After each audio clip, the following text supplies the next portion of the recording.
All right, folks, I think we got everything going in the right direction.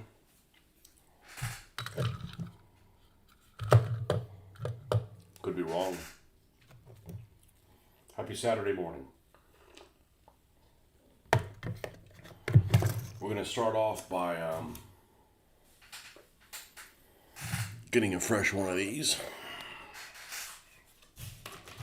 and primering these pieces and parts that are going to need to be black on this vehicle. Or at least we're going to undercoat them. The bumper and things like that.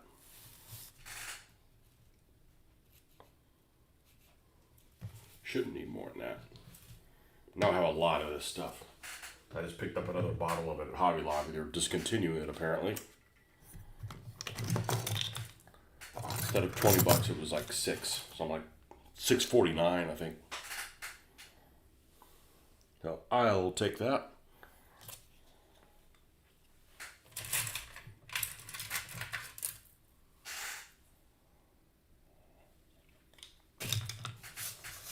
Alright, I am going to put this wing back here. I think that'll make it just slightly different. But there's some parts that they take a long time to paint. So I'm going to go ahead and not attach it first.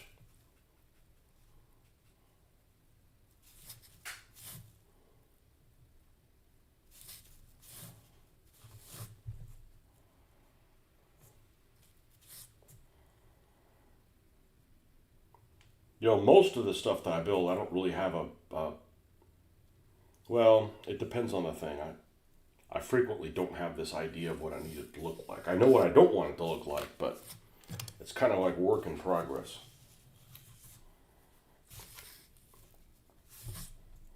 And this one, I had no idea that I was going to put this wing on it. I may decide I don't like it, but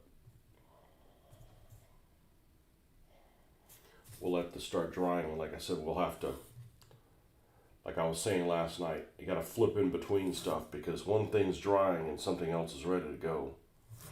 So I would love to just finish one thing and be done with that.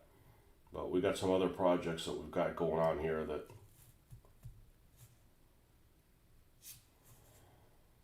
we have on hand. So like when I'm done priming this, I can't do anything further with it. So it's just the nature of the beast. Things I didn't have to do when I was doing 15mm figures. Never once did I had to do something like that.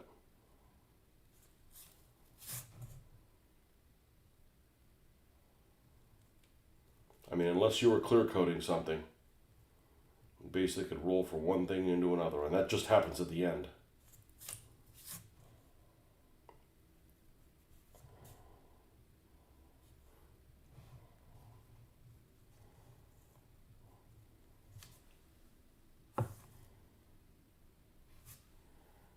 I'm going to put that over there.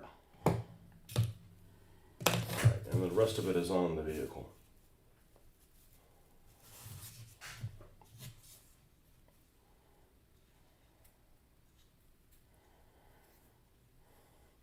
So a common trend for these rednecks is they like having chain guns. Just kind of work that way.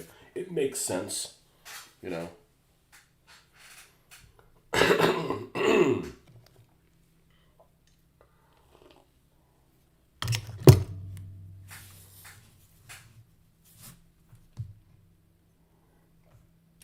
Tentatively have a game scheduled for this coming week,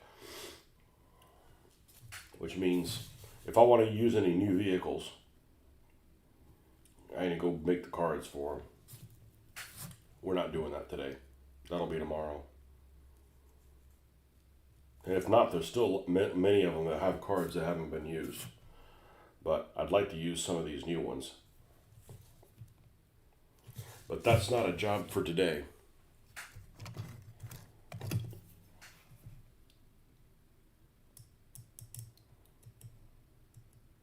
That takes a long time too. I don't mean designing it, I mean physically making the card. It takes I may be able to do 2 an hour, maybe. Look at that.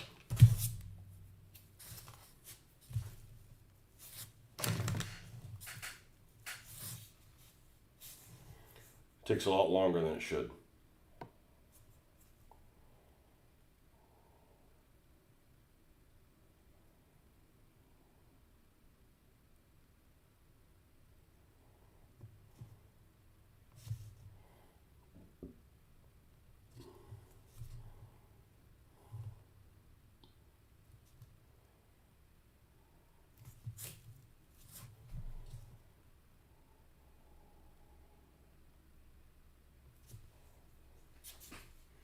Good morning, Jeffrey.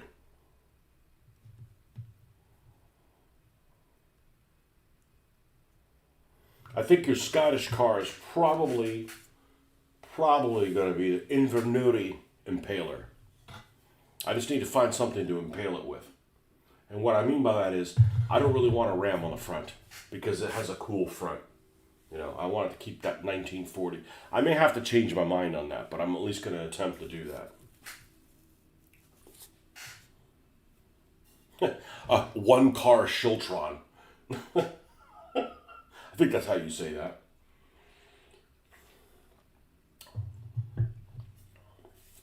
Put some pikes on it.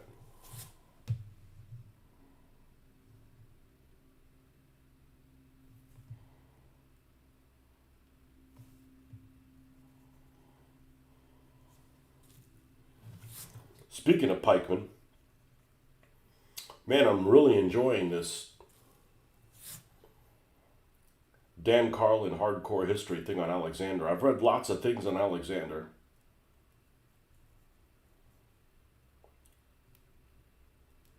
And it's really good. Now, he takes forever to get to something, but that's okay. I couldn't do that. He's way too poetic. But this, and I've always been a fan of his show, but this one in particular is really good. Because he goes back and forth with a lot of different scenarios, kind of filling in the blanks of the stuff that's not available in the source material. He's not inventing stuff, but at least he's kind of like, it reminded me of like when Mitch and I were playing, and I'm like playing DBA, and I'm like, all right, well, I could do this, but this could happen. But if I do this, maybe I could do something, you know, and I'm enjoying that, you know, folding laundry and shit like that, you know, stuff that I guess technically I could be doing this and listening to that podcast, but I'd rather hang out with you guys. I'm a lot more likely to stay on track doing it this way.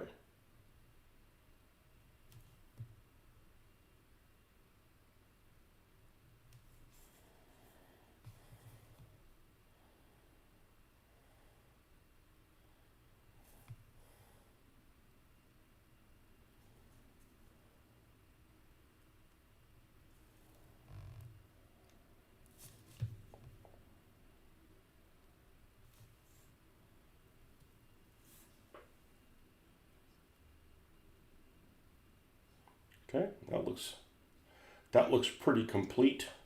Let's go ahead and do the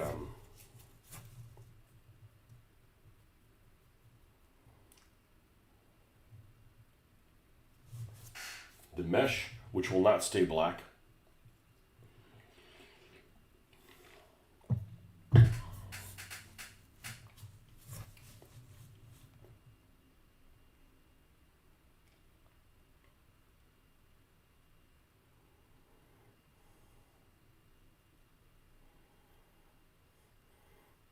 Anybody in Scotland ever look at I'm sure someone, look at the Confederate flag and go, they took our flag and put stars on it?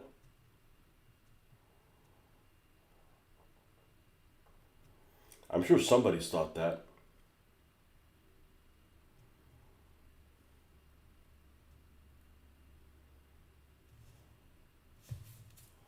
I look at the flag of Alabama and I'm like, they ripped it off for other people and simplified it.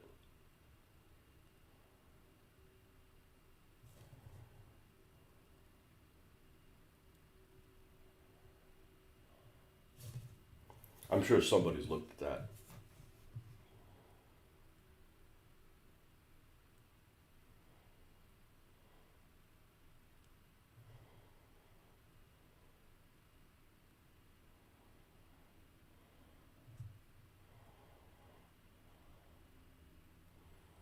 I really like that flag that I made for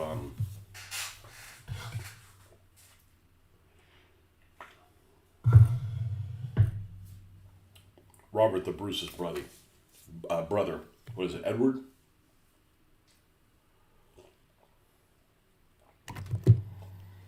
That blue lion rampant on a white field.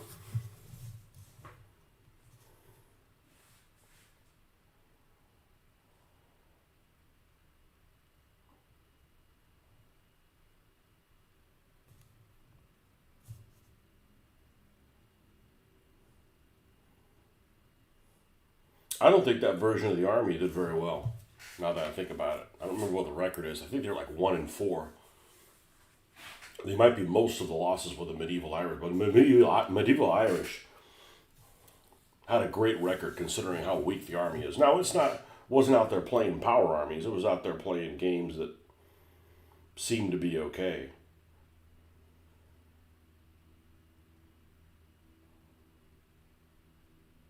Or had a fair shot at it.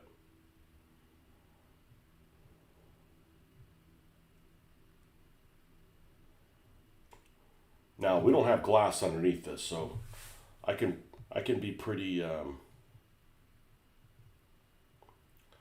liberal about pushing down on that, not getting anything underneath it.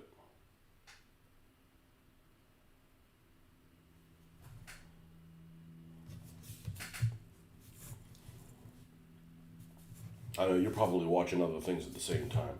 I don't know how people can do that. There was a show here in the United States that came on, I don't know, it was probably 20 years ago. It might have been 25 years ago. And that most of you have probably heard of or seen, called Mythbusters. And it came out around 2000, something like that, 2000, 2005. And it was a science show that did experiments. And the first thing that caught my eye about the show is it did an experiment, basically to prove if these things were possible or not. And it did this well, at the time it wasn't old. Well, it may have actually been an old thing, but at the time I just heard about it. This one myth about some car, like a Charger, like a muscle car that was out in the desert, and the guys decided to put a jet-assisted takeoff on it. I think I'm remembering the story correctly. It's been a long time since I've thought about it, and I don't know where I heard about this, because this was the beginning of the internet. If it was even if it was on the internet where I saw it, and it's kind of hard to believe there was places to read things that weren't the internet. My wife asked me the other day, said, "Oh no, it was my mom." I was taking her to the store, and she's like, "Does anybody get the paper?" I'm like on a route. Not that she was wanting it, but I don't know. Why would you want to? But anyhow, I don't know where I heard this story, but it was a story of this muscle car.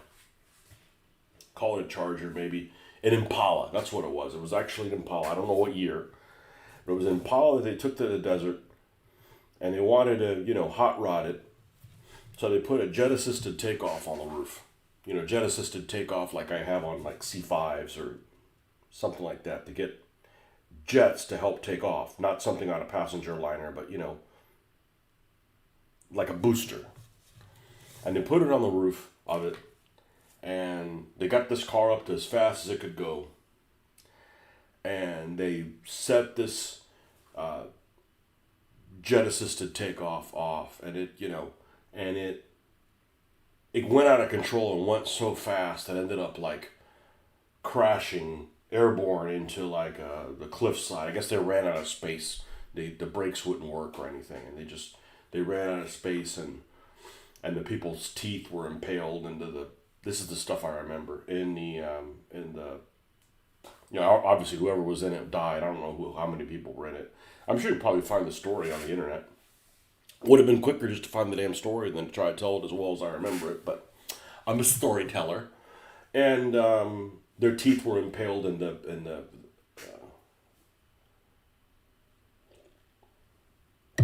not the console, but in the car, in the front or whatever. And I always stuck in me, like fucked up ways to die, right? Well, I would never do shit like that, so like that can't happen to me, But anyways, I did a MythBusters on that one, and what I was getting to MythBusters is it was an interesting show. I'm not really a science person, but that doesn't mean I hate science. It's just it doesn't, I'm more of a science person than a literature person, but it they would go through on each show 3 different experiments. They would describe the experiment, describe how they were going to experiment, whether it was going to be a myth or it really could have happened. And it was fine for the first couple seasons. And then 3rd, 4th, 5th season or something like that, they changed the format where they had the 3 experiments, but they would start, like if the show was an hour, which it was an hour show, for the first little bit it describes all 3 experiments they're going to do. Then they start on the first one, but they only do like 20% of it. And then they stop, and then they go to the first 20% of the second experiment. And then they stop, and then they go to the first 20% experiment, 20% of the third experiment. And they would go back to the first one, and they would just hop around so that at the end of the show, in the last 10 minutes, you would get the results of all 3. And I'm like, I don't need that kind of ADD bullshit in my life. That's like the crap that happens at work. People just would click off. I said, well, if I'm not interested in experiments, I'm just going to leave. I don't like that kind of a format, so I wouldn't be able to hop around. So I'm glad you're able to do it. I can't do it. It drives me crazy. Many in the South were of Scots descent. The original CSA flag is based on the saltire. Okay, so I'm not just making it up. I know lots of, we'll call them country people, okay? People that are from the South and are Southern, unlike me. I'm from the South, but not Southern. And maybe the south of Spain, but anyhow, they all, almost to a T, say, oh, I'm Scots-Irish. Well, no disrespect, but I wouldn't lump the Scots and the Irish together. And it just means like, they're distinct enough, like, okay, which one are you, Scots or Irish? I'm Scots-Irish. I'm like, there is no land of Scots-Irish land. Now, when I was doing my research for my medieval Irish army, I was surprised. And it surprised me that, keep it down over there, motherfucker. I was surprised that supposedly the people the Celts or whatever, came from Ireland to Scotland to settle it, according to this. Obviously they haven't been both, but that was the way. I would have thought it was the other way. I would have thought, because there's more mass in Scotland and Ireland's smaller, I would have thought that it would have been the other way. Or they just had 2 distinct people that just, they went in between the 2, and I'm sure there was some of that, but I wouldn't lump. That'd be like lumping France and Spain together. Like, no. You like the episodes on shooting out locks and the behavior of bullets underwater? Yeah, the behavior. Boy, we weren't expecting that, were we? The bullets would only go like a couple inches and would lose velocity. Yeah, it was a good show. And it appealed to those of us. That weren't necessarily science people. And by science people, that's what I mean. Not that I hate science. I've always liked stuff with, I've always liked earth science. Volcanoes, dinosaurs. Do dinosaurs count as science? Dinosaurs are fucking badass. If dinosaurs count as science, I'm a science person. No, you're just a dinosaur nerd burglar. Okay, whatever. I liked dinosaurs before it was cool. Wait, that's not a compliment. I was a kid. Now they got so many fruity named dinosaurs with feather boas and shit like that. If T-Rex had feathers when I was a kid, I wouldn't have been into dinosaurs. That's... Don't be misgendering dinosaurs.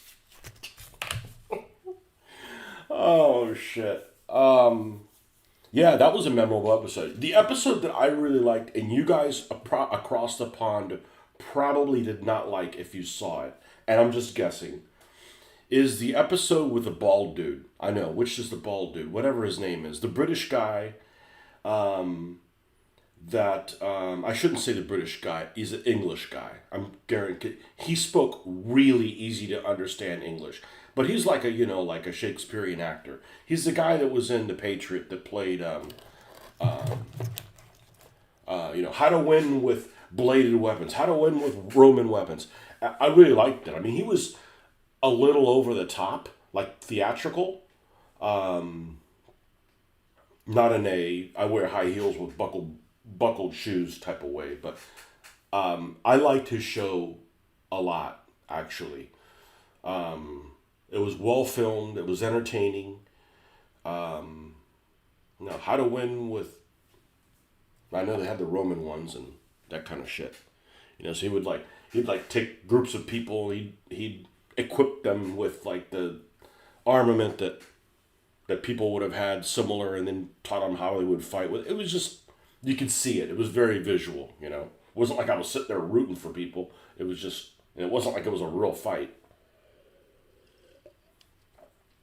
Edward something, whatever his name is. That was a good show. All things were back when we had cable. I can't watch that. Well, now you can probably watch it for free, but yeah, a lot of the MythBusters stuff was pretty interesting, and I didn't feel like it was too bad with the reality TV. There's too many shows that are like they pretend to be live and nothing's edited, but it is, and it's like not only that, but it's like those shows where they have like they do an experiment and then they cut to the guy sitting there talking about, well, I thought we were going to do this, and then you have them do it, and then they cut the other thing and they cut to the other guy, and the other guy says, well, I didn't think that we're going to really, that's not filmed right then. It's like after the fact, after they know what's happened, and I like things a little bit more real. I don't like these super heavily edited things because, well, at the time, I at least didn't think that all that stuff was, premeditated. What's that thing? Wrestling. I don't watch wrestling, and those guys are not sissies, and they are athletes, but a lot of that is premeditated, like pre-planned how it's going to turn out, and it's like, why? The Scots were a tribe from Ireland. The west coast of Scotland was settled by them. That blew my mind, man. That blew my mind. That blew my mind.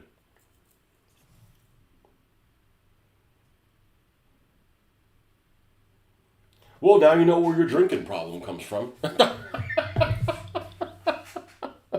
They came originally from Ireland.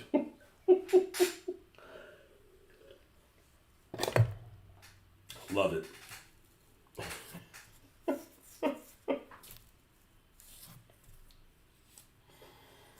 No, I never built a Scottish army because many people already had one, and it just seems silly to do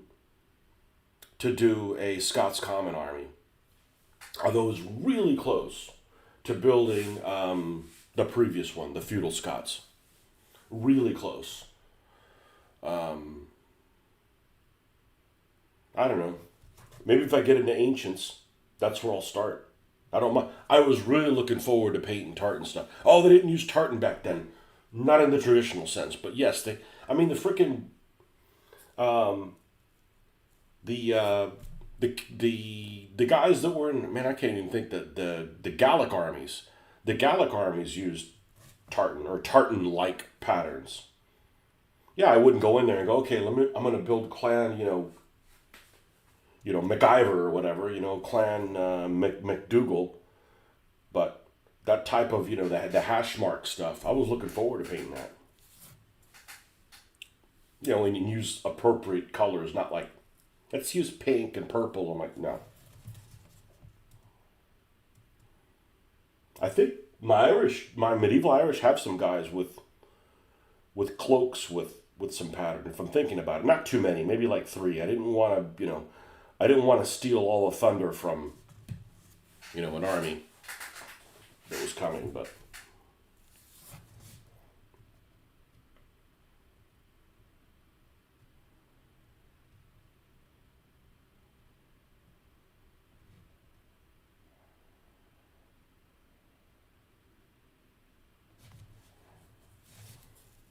certainly won't be DBA. I've done enough for that system.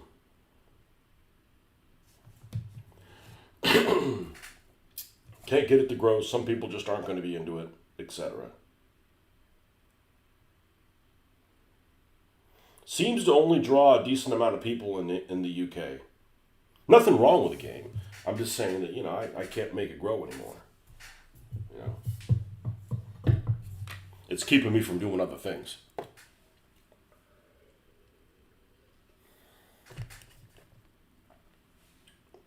No half measures.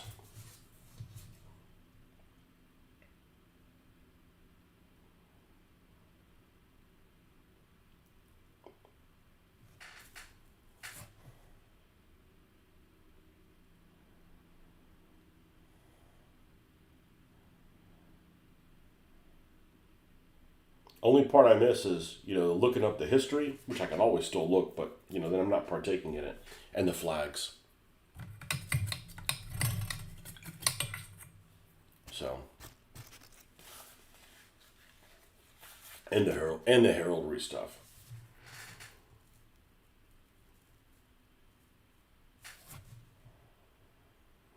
I was making my coffee this morning. I was kind of brainstorming. I got a couple other I have a couple other vehicles. Well, a couple other vehicles. I have more than a couple of other vehicles, but I have a few other vehicles that I already own that I'm going to do for the urban group. And I'm like, man, I could make one called the Black Prince.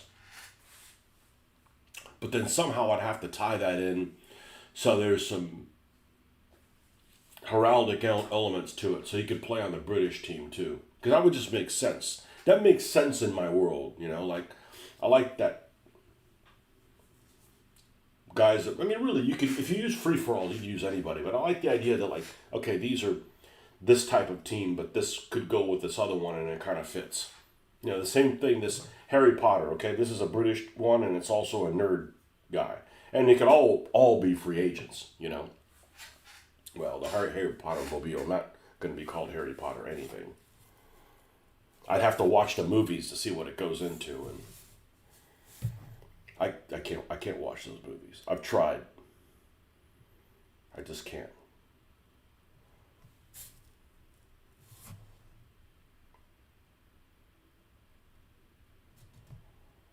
I've been to Universal Studios too many times, seeing these full-grown adults where, in 100+ degree heat, dressed in these cloaks, pretending they're, trying out for Hogwarts or whatever.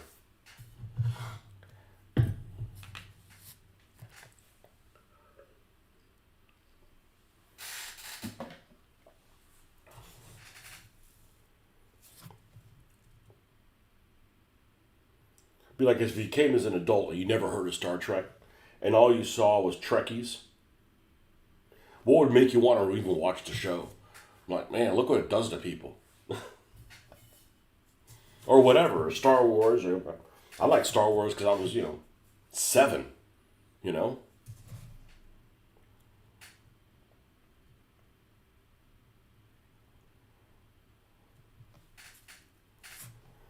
That nostalgia thing.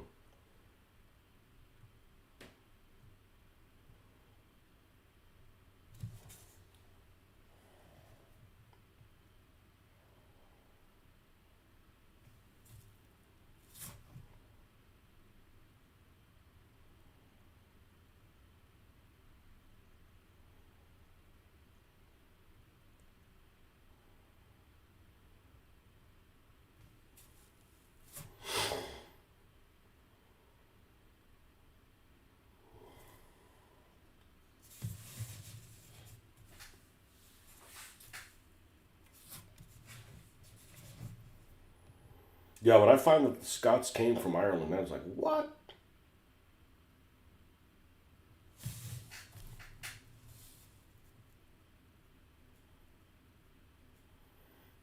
probably showed up in those little boats that look like half of a chestnut, right?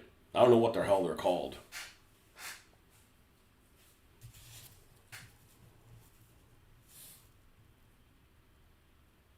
You know, they're very roundy, and it look like you take a chestnut and you cut it in half, and then, okay, here's your boat. Obviously, it's not made of a big nut, but it's that shape. Stretched skin and stuff. It's that shape. Stretched skin and stuff. You know, not skin, leather. Skin, but not human. Please, let's not go there. Yeah, these guys showed up in boats made of human skin. I'm like, no, don't let them set foot on shore. There's bad news for you. Hey, they seem nice, but they showed up in boats made of human skin. Nope. Boats made of human skin. Nope. Nope. Get back in the ocean.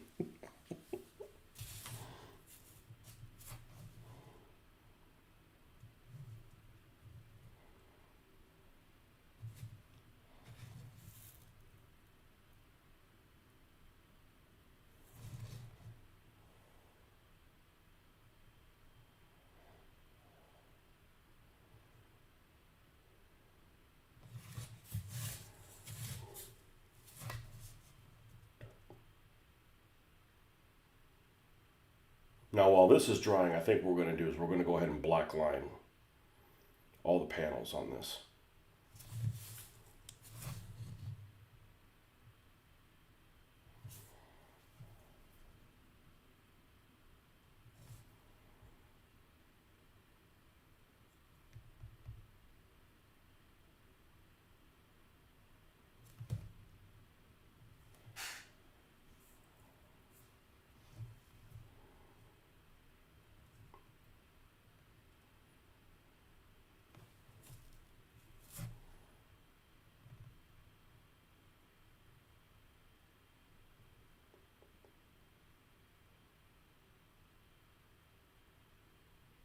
What is that guy's name? Edward? I've only seen The Patriot once. That's enough. Although I've never seen the one with Al Pacino in it. That Patriot 1776 movie. I'm like, I'm not watching that. That's absurd. The Patriot cast. Oh, I thought it was older than 2000.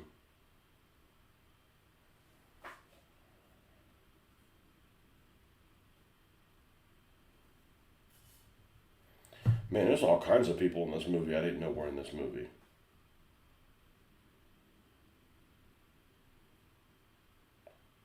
Is it Peter Woodward? Yeah, Peter Woodward. Oh my God, he's 70?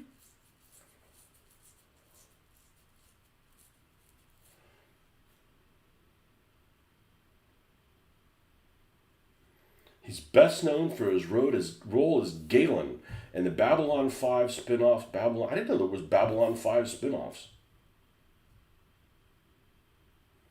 Brigadier General Charles O'Hara, that's what it is. Why didn't you get an Irishman to play somebody with the last name of O'Hara?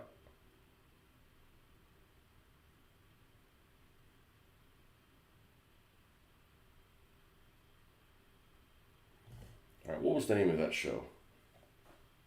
I like that show. Television.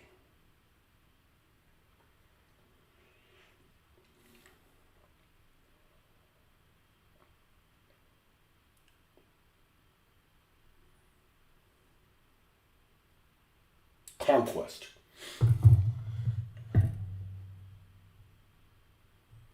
There's only 4 episodes? Well, that sucked. I remember there being like a dozen. Anyways, I like that show a lot. It was well done. But then, seeing people fight with different weapons and different weapon systems appeals to some of us, and the general public be like, that's boring. I'd rather see wire fu. Yeah. Whatever. Go back to your fantasy world there.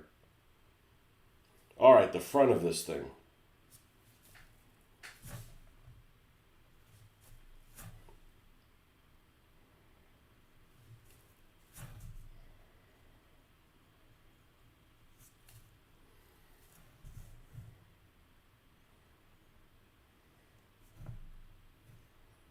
2003, by the way. So I guess my daughter wasn't born yet.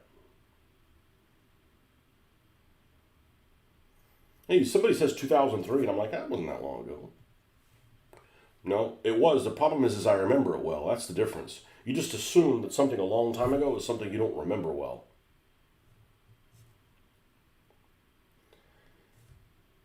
Heck, there's some things I remember well that just happened the other day.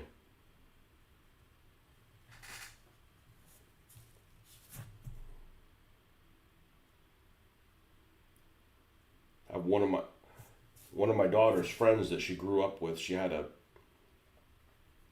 it was claimed that she ended up when the girls were in middle school. They went to the same middle school, and she supposedly stayed with us for like 3 or 4 months. I don't remember it. I guess that means she wasn't a pain. Like I told her, I said, I guess that. How can you not remember? I said, I guess that means you weren't a pain in the ass. If you were a pain in the ass, I'd remember. Like, oh fuck, I remember when what's her face was here. It's such a pain. Well, I'm like, it's almost seems like make believe. You know, and I guess it was 7 years ago, 8 years ago, something like that. I just don't remember it. I guess I was too busy making DBA armies.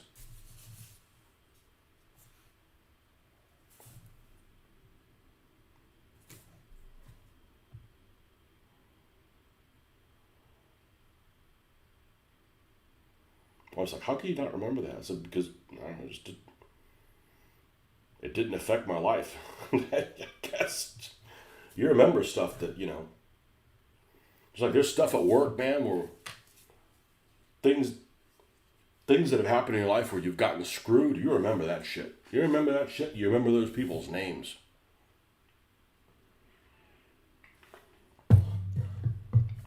Add them onto your mental list.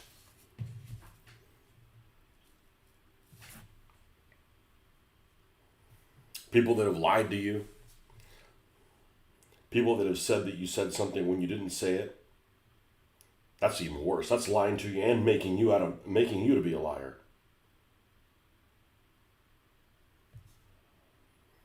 Somehow, there's a little bit of black. I mean, there's a little bit of the core color back here, this blue, and I don't know how it didn't get painted.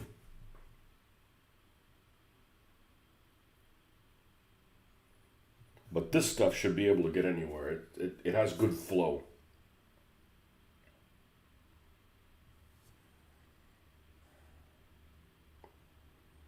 Yeah, but they can't believe why I can't remember that. I said, I basically don't drink and I've never done drugs, so maybe I'm naturally going crazy.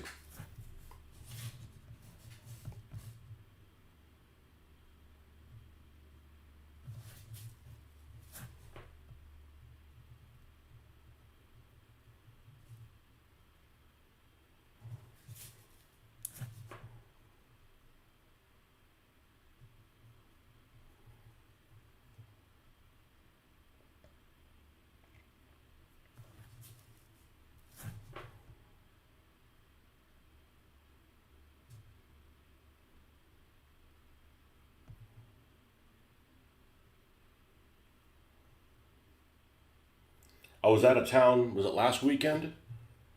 I went to go meet my wife halfway. That's why we had a short show on Saturday, I think. And, or we didn't have one at all. But we ended up, the town that we met at, we're like, hey, let's go see if they have a brewery or whatever.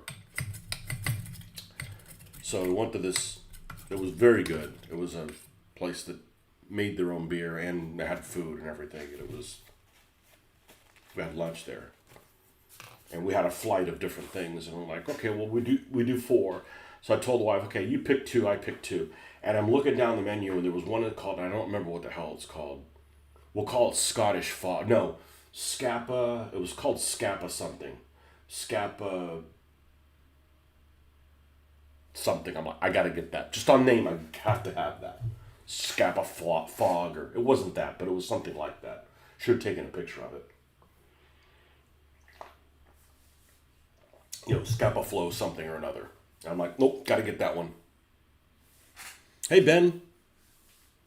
You can't name things. You can't give something a cool name like that and not try it.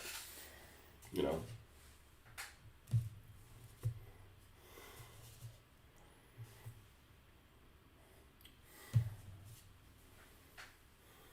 Ben from the Wadi, what's up, my man? And these are little turn signals. I might as well just go ahead and paint these black too, even though I don't know if it's going to make that much of a difference, but I'm going to layer it on top of it.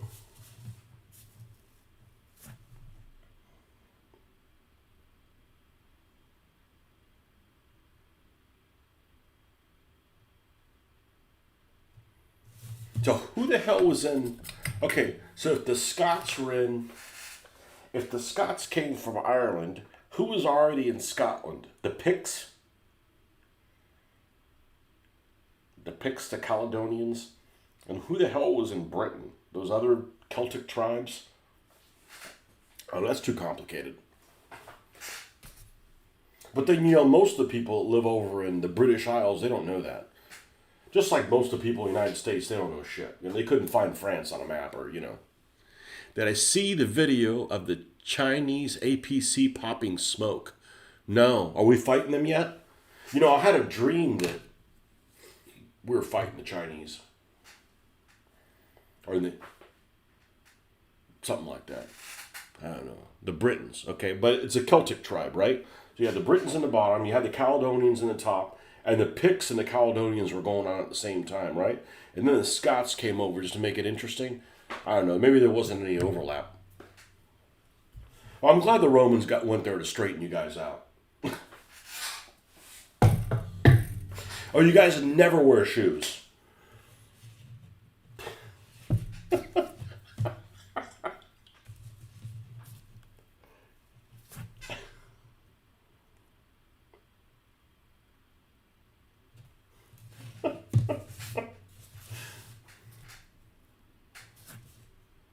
The Romans wearing a fucking robe all day. What kind of bullshit is that?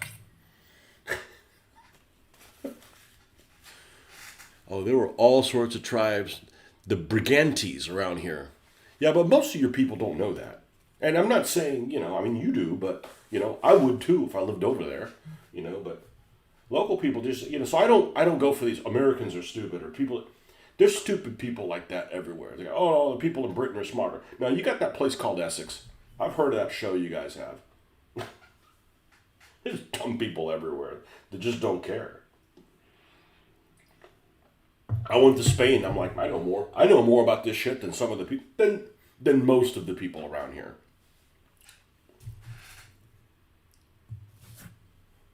But then they might be just as excited about it as I am about American Civil War shit. You're like, I don't care about that. You choose your own level of interest.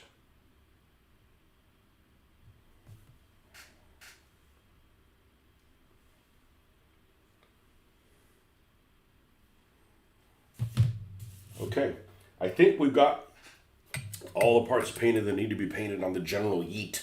I think that's what we're going to go with. And then we're going to have graffiti painted on the side of it. Sent you a link to the video, you'll have a good laugh.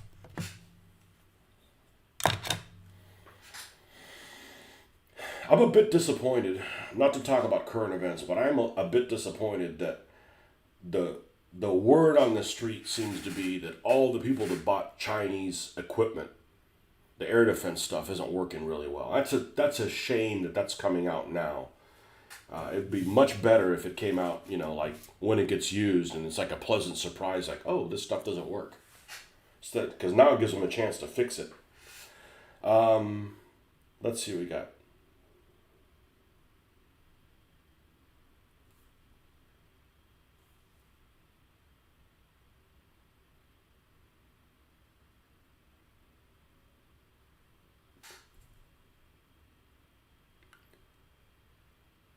Oh, that's people?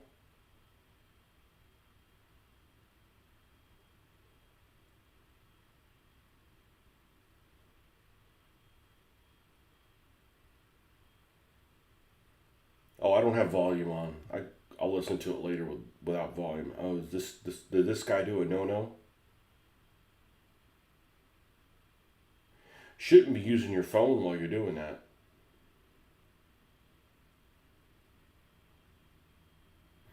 I removed myself from a bunch of Facebook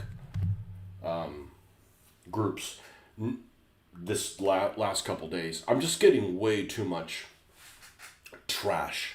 I'm getting a lot of stuff that I'm not interested in, and it doesn't piss me off. It's just it's running interference, you know. And it's like stuff that I didn't even sign up for. It's like stop sending me things about whatever it is, and it's probably not going to make a difference, you know. Everything you unsubscribe yourself from, two more things gets added to you. Dudes on the hills or politicians and generals? Huh? They allowed to have politicians in China?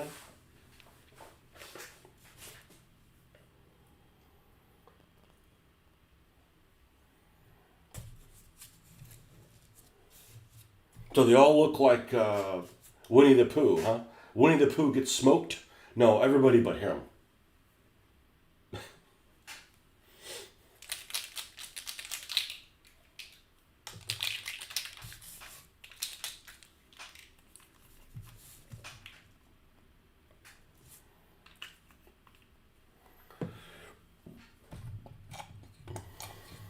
I saw something that they raised the age, the draftable age to 42 or something like that. The volunteer age or whatever, the U.S. Army to 42. I'm like, not even close. Still way over that.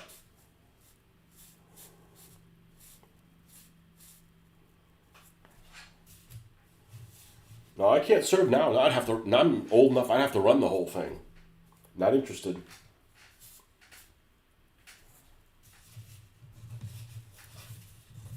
Call me up when you're using World War II equipment. I might be helpful with that.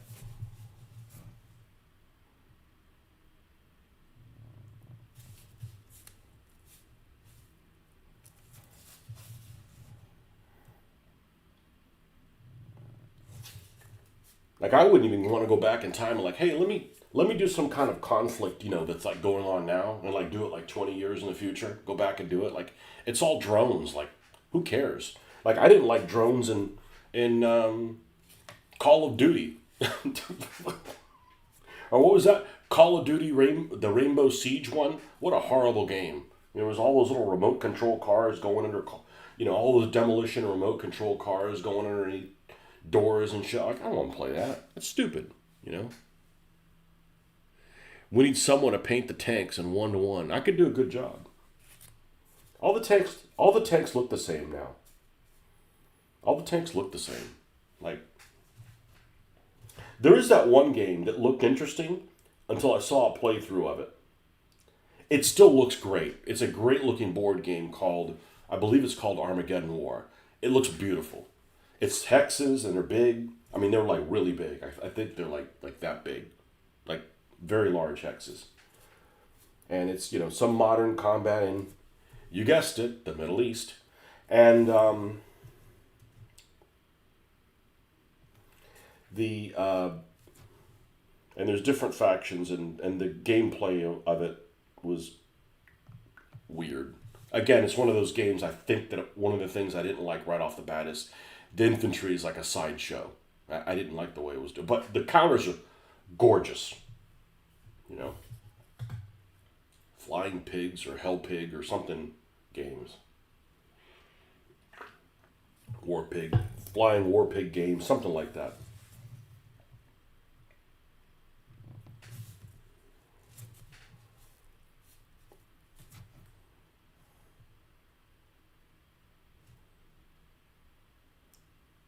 Almost like, man, I'm going to use those counters and make my own game. Chinese had that square camo, which looks like it would be the hardest thing to paint. Oh, kind of like the British one that was in Berlin, which is horrible looking. I mean, the colors are kind of cool. I don't know how effective it would be, but those blocks, yeah, I don't like blocky camo. You know which one I'm talking about. There was like a unit that was in Berlin, the British Army of the Rhine, I think, that in like the maybe 70s or even 80s, might have been even earlier than that. It was like two grays and a brown or something like that. It was like urban camouflage, and it was all like squares, and it's ugly. Like that's one way to ruin a chieftain. Like a chieftain's a sexy tank, especially in like that green with the black spot.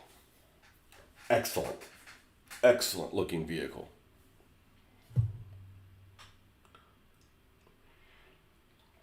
No, I had to get some U.S. look-alike thing. Hell, for all I know, the Challenger might have come out before the Abrams. I don't know. But I like the Chieftain. It's funny, I never built a model of it. That's because it's modern.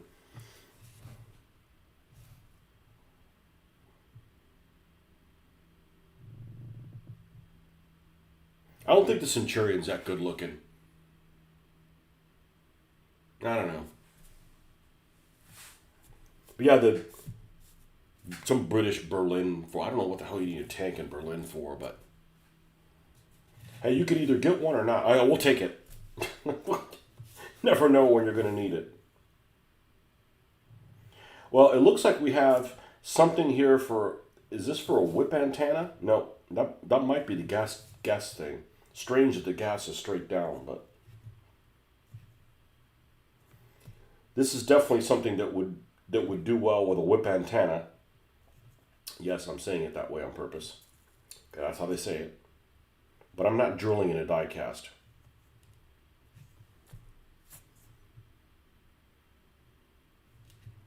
That's very hard.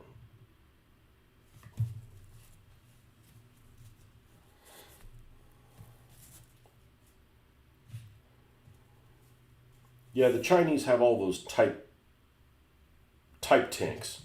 Type this tank and I type that tank and you know, it's hard to follow.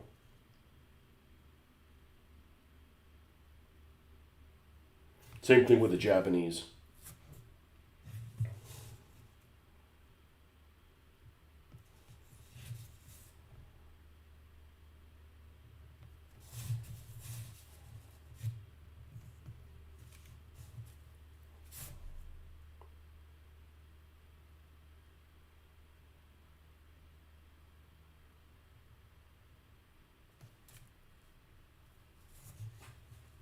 A PLA have a version of that square pattern but in blue for amphibious operations.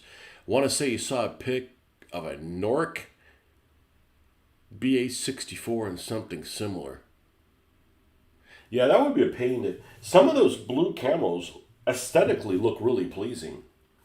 Like Russian, well, I'm going to say Soviet because the Soviets were still around when they were doing it. Some of those Soviet fighter planes, some of their camouflage schemes are really attractive. So there are modern camouflage schemes that I think are really attractive, but they're usually on planes. Including, I saw this picture of one of my favorite looking. There's planes, there's modern planes that I think are really attractive, regardless of how good they are. You know, like they almost make me want to like build a model, except they almost like guns are like secondary, but an F5 Tiger is one of them. An F5 Tiger is such an attractive aircraft, in my opinion.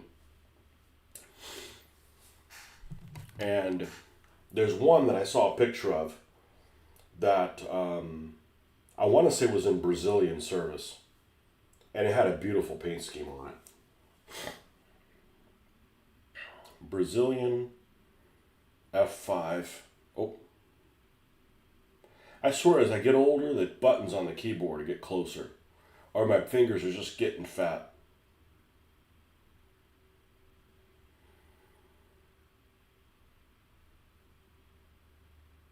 I mean, there's lots of paint schemes that are, well, not this one with a fucking tiger paint on the side of it, but this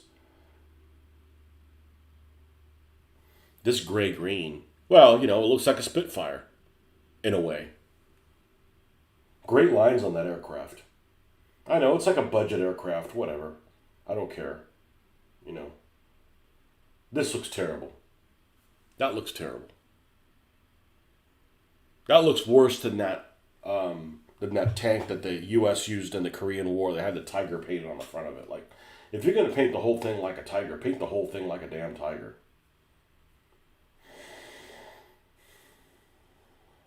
What were you looking for? A Chinese tank camo.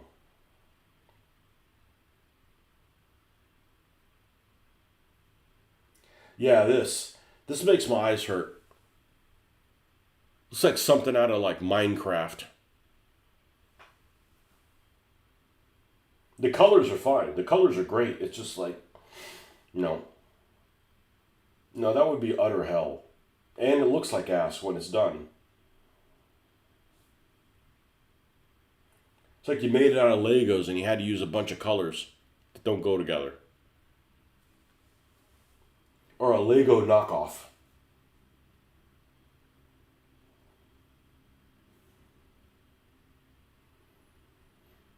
Now the Thai Marines, for instance, I wasn't even looking for this. It sent it to you. See, look how much better this looks, Thailand. Soft edges there.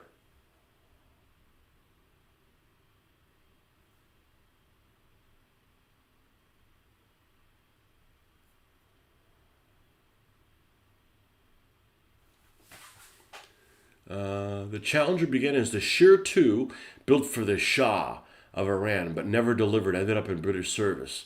That's the one I assume is to blend with lower resolution digital photography. North Korea still uses the BA-64. They did until recently.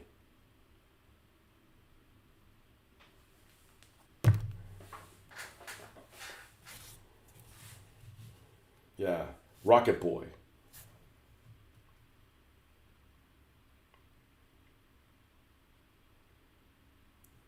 Well, you know, they care what people think because I think he won like 99.393% of the population, of the popular vote.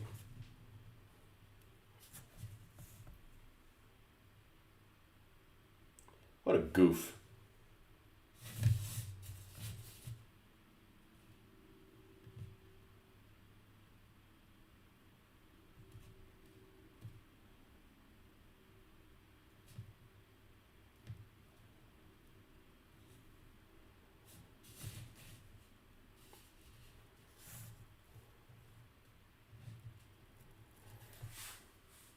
What I can't understand is how somebody like China could stand having that guy as doorstep. Because that guy's a troublemaker. You know, like,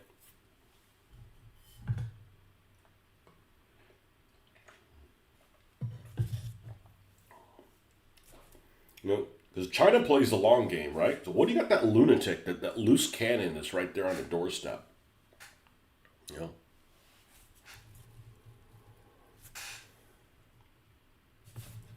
All right, I need to see where the doors start and end on this because they decided not to put them on here.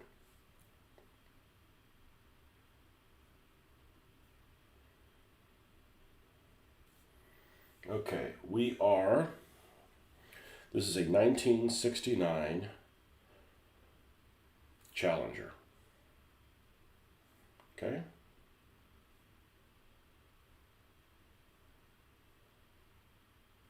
Oh, you know what?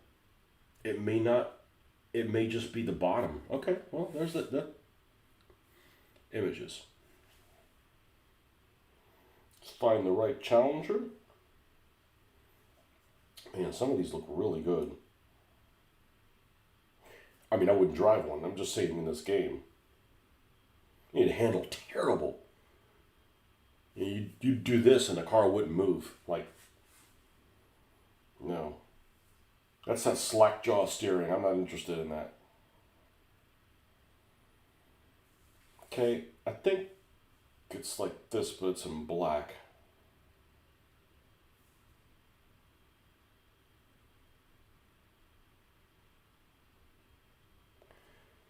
There's the door. Well, hell, that one doesn't even have.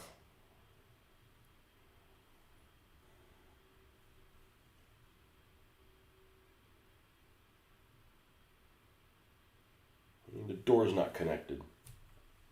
Okay, so there's nothing here on the column.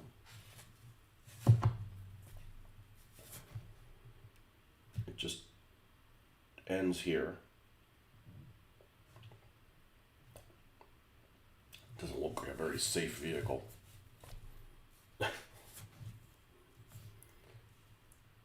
I'm pretty sure it doesn't have bucket seats. It's got a bench seat up front, I bet.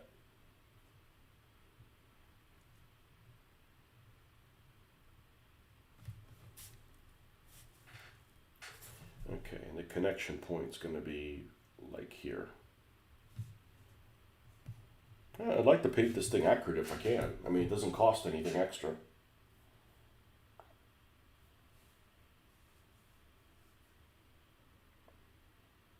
So interesting that these are yellow blinkers here, but back here they're red. Okay.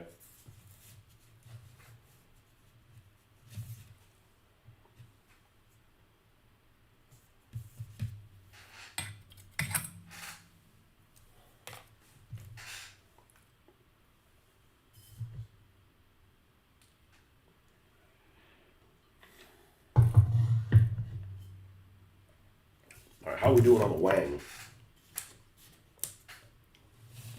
She wang, she wang.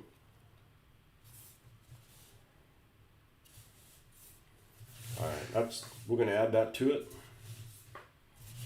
And obviously it'll be gray. Do we have the gray that we used? We do. Dark sea gray. Hey, I painted it in a British color. So let's go ahead and glue this.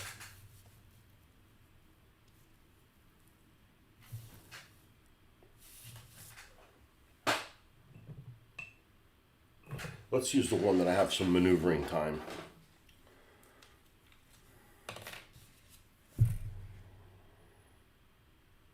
These are all bits by Creepy Hero Studios. Well, this one anyways. The minigun might be switch yard now that I think about it.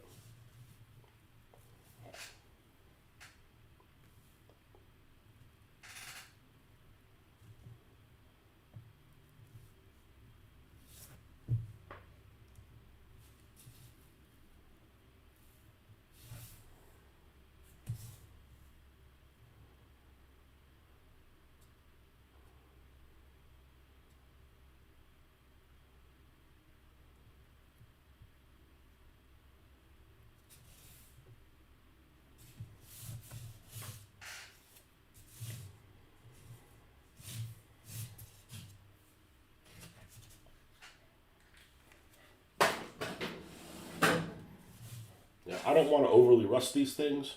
I don't want to overly obscure what the vehicle base is. Why don't you go like, oh, that's a cool looking Challenger. Hey, I like cars, you know.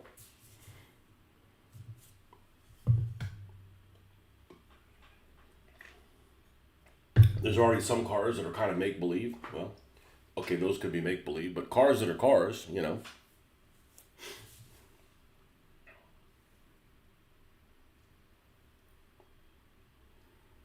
Okay, so all this is going to be metallic. All right, let's do the tin bits first. I know, it's forever called tin bits.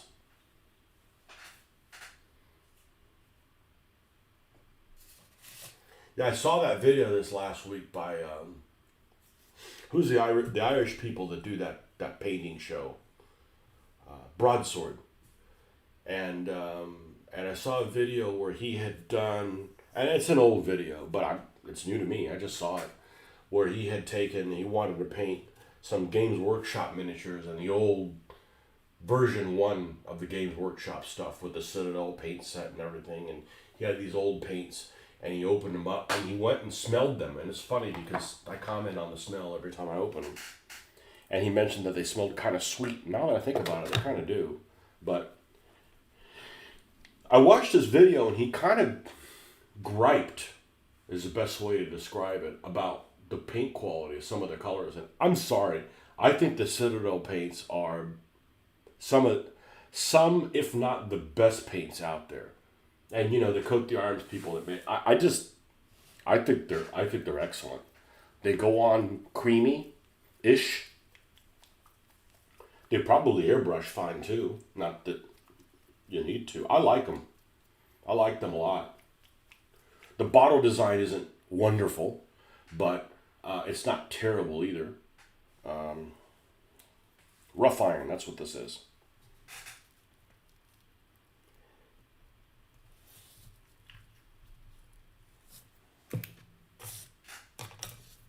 But I happen to like them a lot. Maybe lack a few colors because they don't have a huge color range, but you can mix stuff in between. I mean, I mix all my stuff anyways, generally. But they were talking about, oh, I gotta prime this one in white, I gotta prime this one in black based on what color. I'm like, I'm priming everything in black.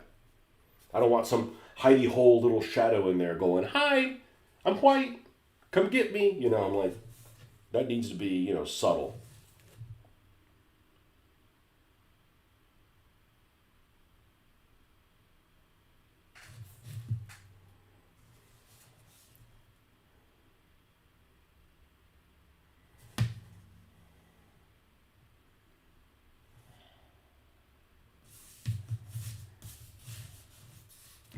They are Irish, aren't they? I don't know. They got that little sing-songy Irish.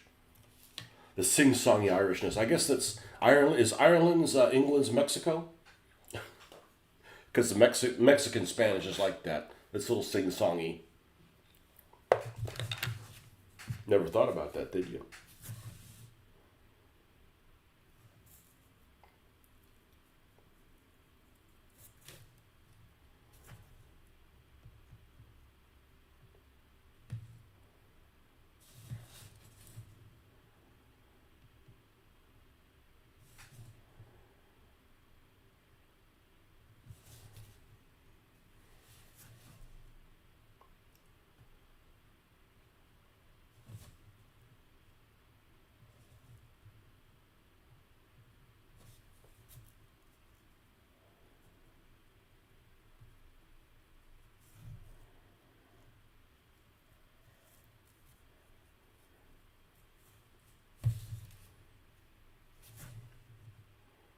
Anyways, this town that I went to last weekend where I met my wife at, I was surprised because I drove by an Anglican church. That's what we call it here, apparently.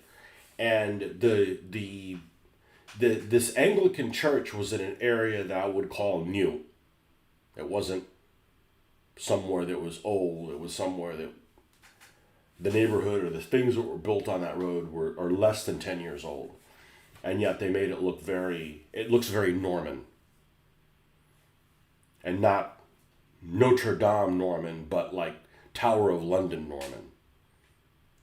And it was neat. It surprised me, like, oh, that's going there, because you don't see that here,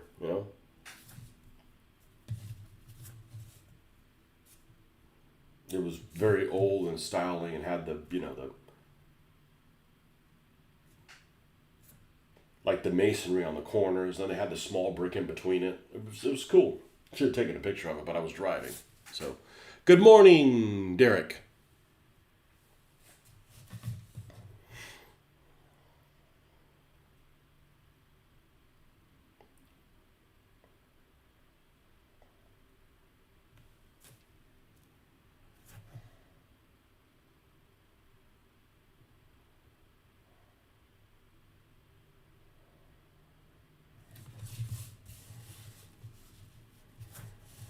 So we're giving this the 10 bits treatment, even though we're going to cover most of this up. I like that this is made by roughshod like welders.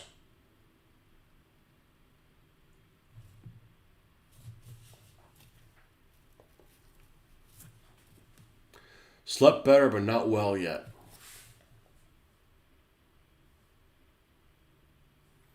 Both knees or just one knee? Man, I hope it's not both knees.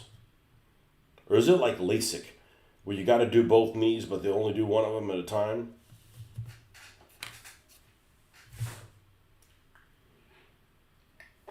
I was reading about that the other day. I'm like, Yeah, 'cause I've been nearsighted forever.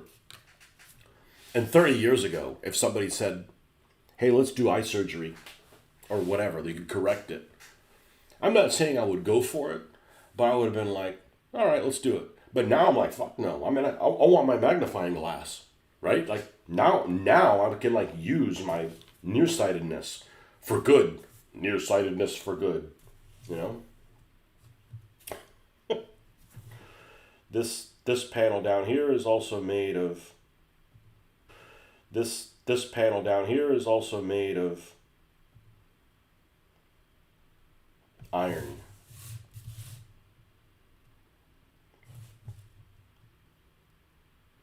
Had a really good show yesterday. Or let's put it this way. I had a lot of people that kept me entertained yesterday. Surprisingly for a Friday night. So I guess there was a lot of losers like me. No, I mean, you work all week. Who the hell wants to go out and, suffer? Especially with how hot it was. It's like, dude, stay inside and work on stuff. But had a long show for a Friday night.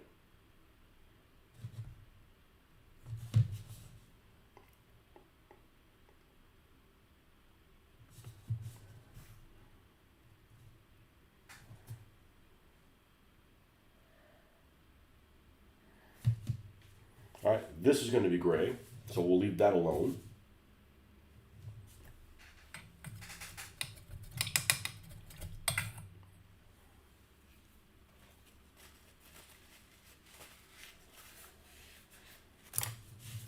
All right, let's start with, since we got to do some metallic parts. You know what? Let's do the wing, right? That's dry. Let's do the wing, because that's going to need to dry before we can do anything on it. Then we'll do the metallic stuff. As the metallic stuff is dry brushed, it'll dry in a moment.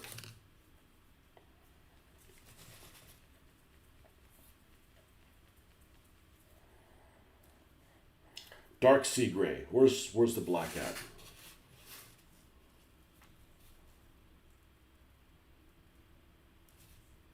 That should be enough of that. And we'll use the Vallejo black. Why? Because I'll make less of a mess than using the craft one. Although I need to remember the last couple times I've used that I've been pretty successful in not making a mess because I've just unscrewed the whole top and scooped some out. I think this one's already started. Oh, this is the new one that's reduced. It's reduced in price, 99 cents. A commercial hit when you found my message. I'm getting better and don't regret getting it. The scar is surprisingly small. Well, you got to be able to walk, man. I mean,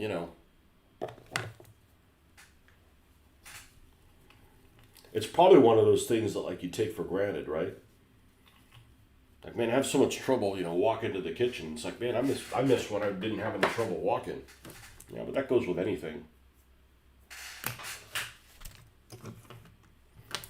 Fortunately, you've had an operation that they've had a lot of practice doing operations before they get to you. Right? It's like, how do you like to be the first person? Like, okay, we've never operated on knees, but you're going to be our first guinea pig. You want to do it? Or, crap, they're going to learn everything they know on me and probably not get it right. I'm going to, let's use this.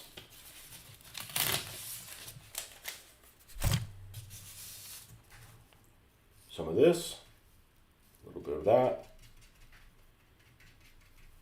maybe a little bit more.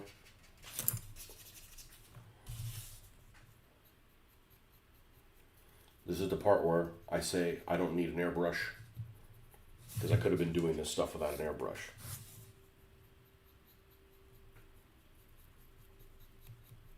That's not what I got an airbrush for, is to paint this stuff.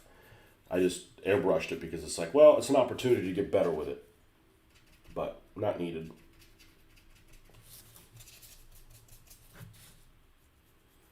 You go through a lot less paint, but then you waste a lot of it not using it in the paint cup. So that's kind of a wash.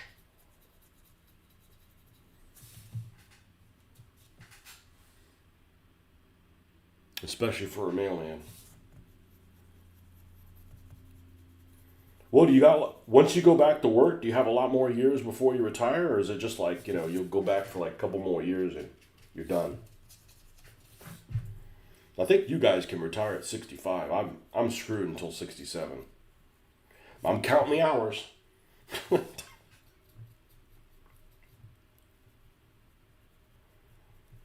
not going to be one of those. Oh, I'm still working to stay busy. Oh, I'll stay busy, but it won't be working.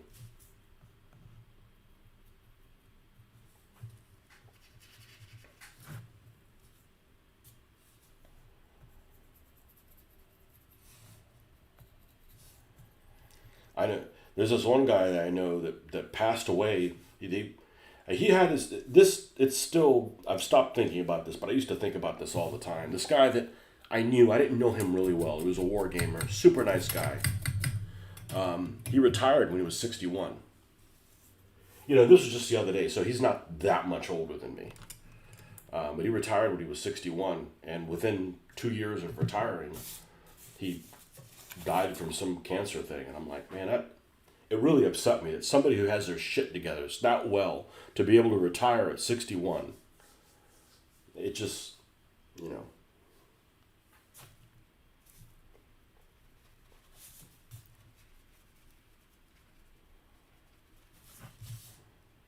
And it's different if you enjoy what you're doing for work, but I don't. So, and maybe I should say I don't necessarily dislike what I'm doing for work. I just don't like the conditions I have to do it under. Like being rushed, making up for other people's mistakes, that kind of stuff that keep happening.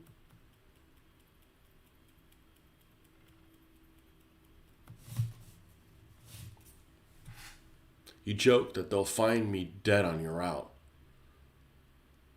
Keep working until you save 1,600 sick time. So we don't get any sick hours. So I've worked, let's see, is it April yet? At the end of April, I'll have been at this job for 32 years. And people go, why don't you retire? Because I don't work for the government. Like, how am I going to pay my medical bills? Well, I just become homeless, I'll go to the emergency room for everything. No, but it's like, it doesn't matter how long you've been there. You need some kind of insurance. And it's not affordable unless, your employer picks up part of it. Hey, the wonders of living in the United States. But we get guns, damn it.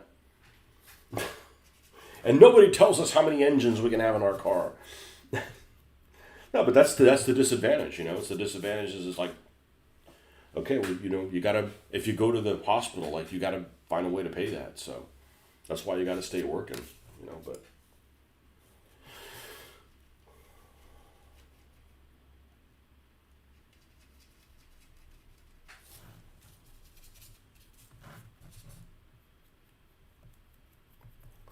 So I have been maxed out on days off. We don't have any sick days, which seems extreme. But if I had them, I still wouldn't take them because like the place goes to hell if I'm not there, right? And I have to clean up the mess too. So for my own sake and everybody else's, how sick do you have to be not be able to be there? Well, let's see. If I couldn't move around, if I was in a wheelchair, I could still do my job. I could still do my job, not most of it being in a wheelchair. Assuming it wasn't a pain issue or I was on meds that I was like, loopy. So, but I've been maxed out on days off for over a decade. And I don't have very many. I barely have over 3 weeks. And it's like, oh man, that's terrible. I said, but if I had more, it's like impossible to take off. So I don't know. They say that whole thing. What was that whole? And I don't remember the saying anymore that they said about when the GIs came over to Britain. That they said that it was a saying like the British are underpaid, overworked, and under Eisenhower, that thing. I think it's the opposite. People in America we don't have enough time off. And I mean, it depends. Every field is different. Some careers I think are more enslaved than others. I work a pretty standard Monday through Friday schedule, so I'm not really complaining about that. It's just very difficult to take the days off that I'm owed, and not be punished by having to do work ahead of time and then having to clean up after the horses. And it's extremely stressful because I have a what would you call it? I have this mechanism inside me for whatever reason that's like I feel like I'm being chased by wild dogs when I'm at work, and I'm really good at critical path. So like all this stuff's happening. Just because you show up next doesn't mean you get taken care of next. There's some things that a lot of people are really bad at that. Like you can't work on what you want to. Like you got to do this because this affects 12 other people and it just has a snowball effect. So it's very, even if I had twice as many days off, it would be very difficult. And they don't pay you for days off you don't use, and it just goes with the territory. Like, oh well, that sucks. So well, I I I don't work weekends. I don't have a. It's pretty standardized. So there's pluses and minuses with everything. Before I get carried away and start doing the wrong thing, let's finish the gray, and then we need to do the metallic.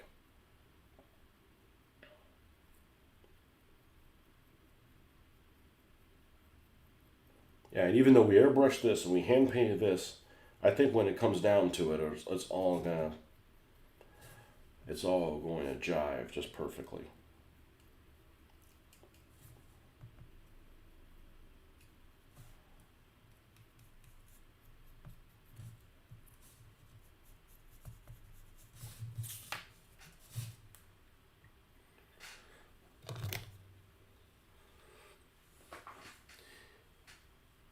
I actually miss not being en route though. You need more hobbies. If I can't stand for 10 minutes, or maybe you need less honeydews. If I can't stand for 10 minutes, I consider myself too sick to work. Yeah, I don't like standing in place. That'll wear you out. Like walking's fine, but obviously I'm injured, not with, pain in both knees or what have you. But one and or both knees. Okay. Iron Warriors.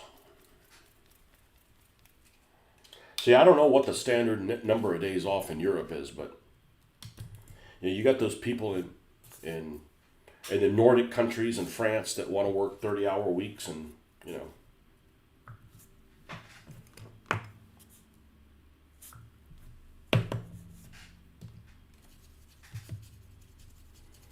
I just want to have a flexible schedule. There's some people at work that you never see them on a Friday. Oh, they're working from home. Well, they're new hires. They're post. I got to come up with another name for it. I don't want to say it's C word because it makes you think that I'm thinking of that other word that's a bad word. But post global flu hires. And that just kind of changed everything. Work millennials. Oh, I work from home. I don't do this. I don't. Well, I'd like to think that those are the first people they get rid of. I hope. Because they didn't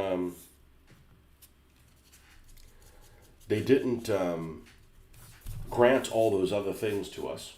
You know.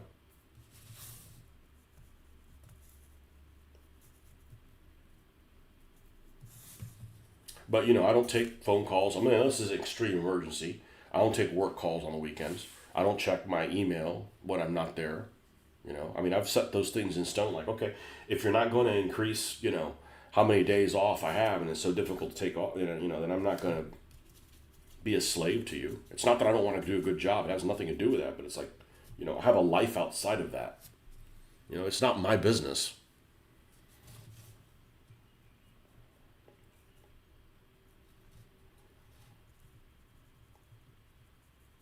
I started working there before people had cell phones. So,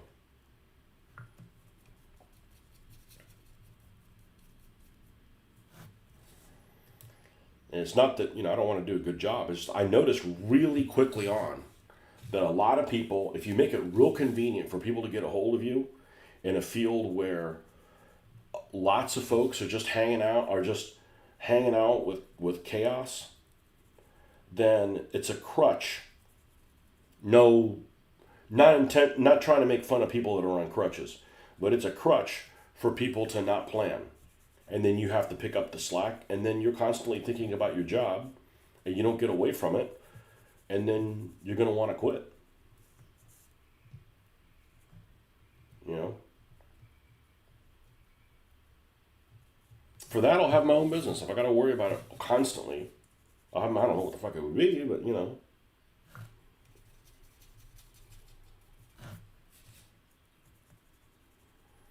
Yeah, these new hires, I'm sure that, you know, I've had people tell me, oh, they probably have a lot more days off than you. It's better not to know.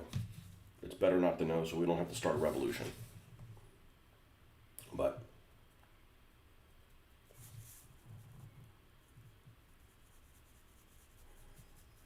I'd like to think, you know, if they hire somebody new and they're like, okay, well, here's this new person, and you know, they fight for all this extra stuff, and they need to fill a position badly, and then the management, we'll just say management, I'm not going to say the owner, management decides, well, we need to fill this position, so we'll give in to their demands, even though that's not the standard stuff people get.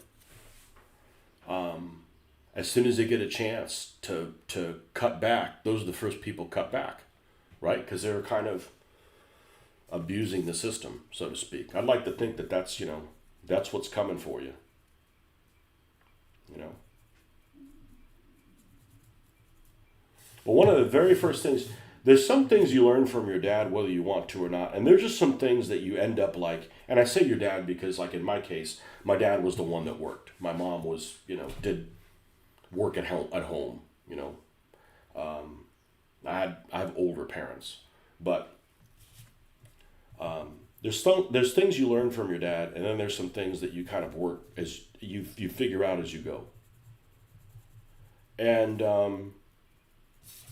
you know, when you're walking on, you know, when we're walking in the neighborhood, for instance, you know, and there's one side that's towards the edge, you know, we don't have a sidewalk in our neighborhood, but it's, you know, it's 20-mile-an-hour speed. You know, it's not like it's a dangerous place.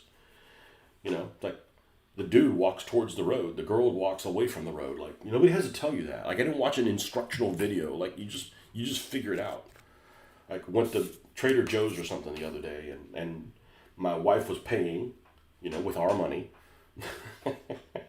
and I had the shopping cart, and I'm walking ahead of her, and it's like weird. Like, no, you walk ahead, I'm behind you. You know, that stuff's just like ingrained in you, or it's at least ingrained in me, right or wrong. It just is, you know. And but anyhow, one of the things that what was I getting at? Things were rain. I don't know where I was going, but things you learn from your dad. But you know, you want more money at your workplace, you need to do more, and then they'll catch you up. Not like, let me get me more money now. It's just things that are, I don't know, second nature. We just hired a 19-year-old girl that lives in the village where I carry. I read that and I'm like, put your hands up. Here comes your mail. Oh man, she lives at home with her parents, has her expenses covered. We told her to pocket her money. Yeah, I don't know how 19-year-olds start now. I don't. It things have, ever since that, the last 6 years, things have gotten absurd. Cars, I'm trying not to get super bummed out about cars. Oh, you should be thankful you even have a car in the States. I know. But, you know, the price of vehicles are just out of control. And I don't want a BMW, but like if I have to replace my car, you know, I'm not paying $800 a month for, I'm used to paying $400 a month for a car. That's how much I want to pay. Well, you can't pay that now. I'm like, well, we'll see about that. You know, I'm bummed out about that. And there's no going back to it. So I'm trying not to be bummed out about it, but maybe that's why I'm enjoying playing with these size cars, because they're not the only ones that are affordable. Not that my cars, you know, having issues, but, you know, we were lucky to get her when we did. She was sent us just in time to train before surgery. You have villages in Ohio? Man, that is New England. I've mentioned that before on this. It's like, that's just like a term you don't use, like in the village. Like, there's no villages in the United States. Well, at least in Florida there aren't any. All right, I'm going to get more tea. I'm going to use the restroom. This thing's looking pretty good. Next step is going to be, let's bring up the metal that is on the front and the back. And we definitely should get this done this morning. And then we can go full on trains. All right, folks, be right back in a jiffy.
I gotta remember that I need to wake up my lady at 8 in case she's not up.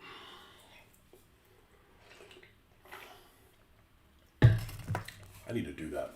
I need to set an alarm so I don't end up being the bad guy. You know, you should set up. She probably has her own alarm already up. Let's see. How do we do this? I don't use this enough. Where's my clock? Here it is. Okay. Let's set this for 8.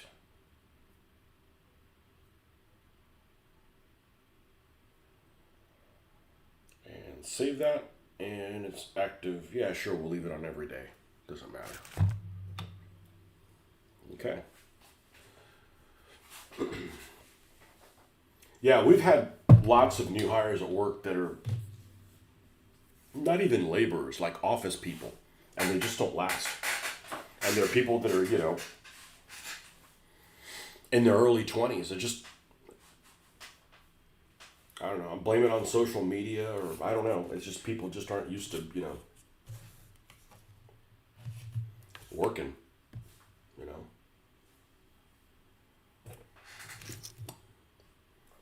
You don't have to work somewhere that sucks, but you got to earn your seniority. And some people just, oh, what are you looking for? Well, I want to get the president of the company. Like, you never even worked here before. It's like new age folks.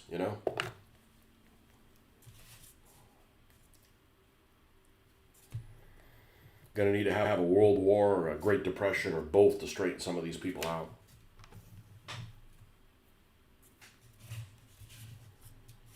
Let's hope not.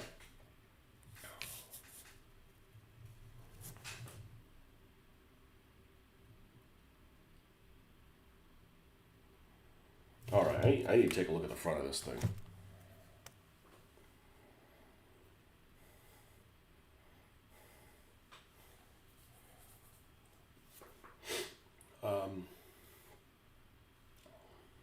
Here we go.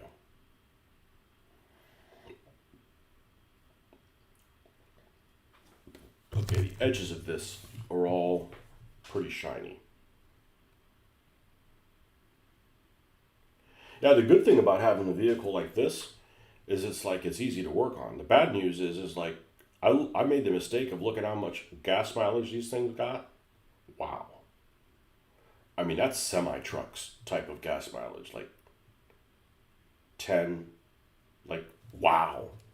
That's extreme.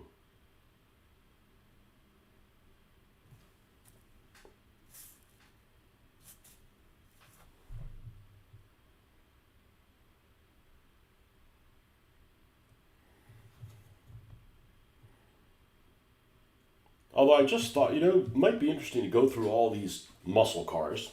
Let's just leave it at muscle cars and, rank them as far as attractiveness. I know that's going to vary a lot, but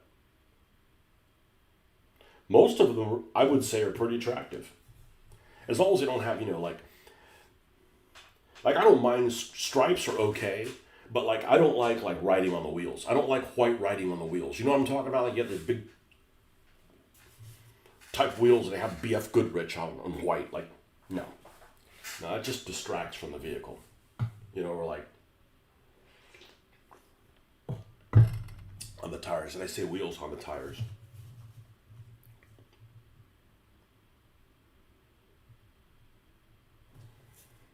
And I'm not saying souped up versions of things. I'm just talking about how they came out of the factory. Most of these vehicles are pretty attractive. Now, here's what sucks. When all these vehicles came out, the people that had them were these rich kids. Meanwhile, everybody else is dying in Vietnam. Like, it's kind of fucking sad. Like, you're talking about, like, these cars that came out, like, 66 through 72. Like, there's, like, a draft going on. It's like, yeah, you're here playing, your Playboy playing in your car, and there's people freaking dying in Vietnam while you're, playing in this supercar. Kind of not cool, but...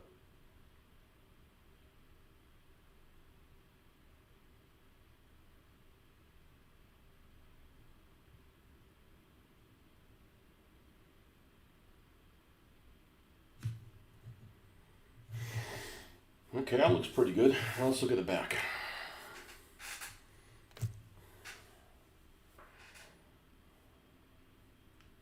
Yeah, some stripes are okay. When it gets out of control,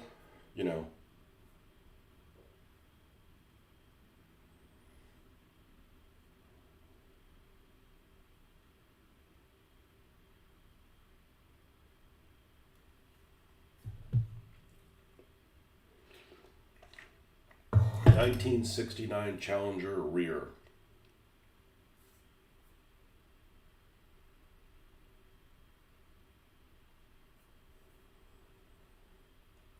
Alright, which one matches this one? That one. Okay, so obviously we're going to have the taillight colors, and the taillights are...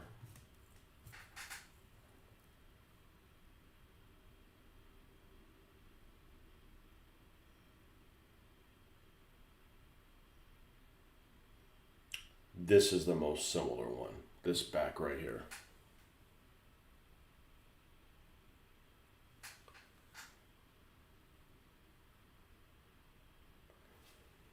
Okay, so that's black.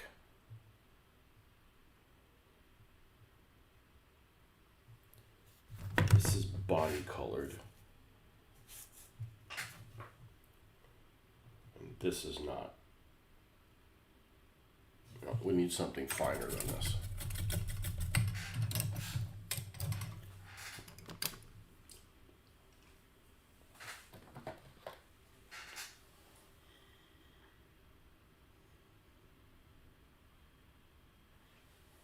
In fact, there's no white backup lights in there somewhere, or at least they're not visible when they're turned off. There's a guy that just posted some stuff on, I assume it's a guy, that posted their stuff on the Facebook Gaslands group in the last week, and he did his headlight. Like, I've not changed the way I do my headlights. I really like how they turn out, but the number 2 position goes to that guy. The way he did it, or the way it looks like it is in the photo, they look like they're on. It looks pretty cool. He's like, they're yellowish, and or they're just yellow, and they look good. They look good. But we're not reinventing the wheel.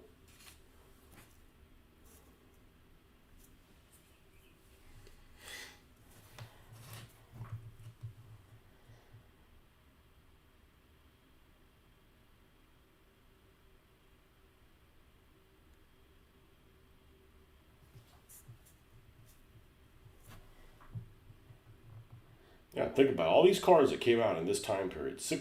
When did the model car, when did the muscle cars come out? 66, 67, 68, 69, 70. Like,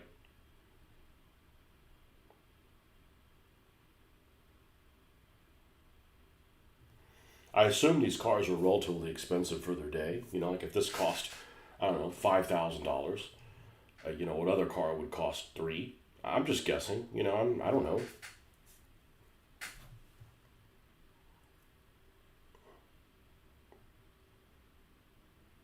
You got people dying in Vietnam, and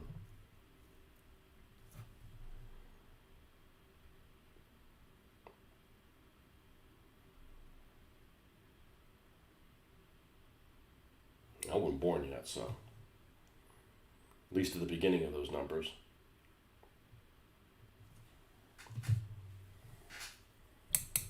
Now, I don't buy the whole, gas was cheaper back then. They didn't pay people anything back then.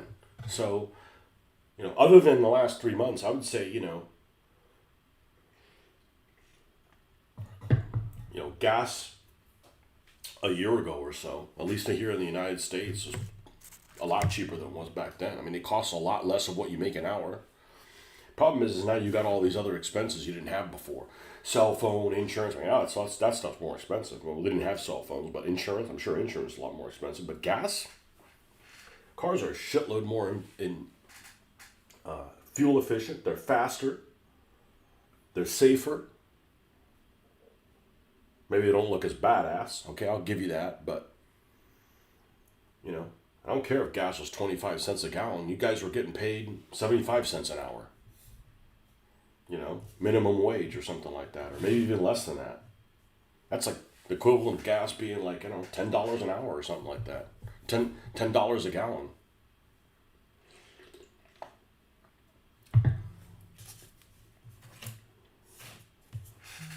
Houses are probably cheaper though.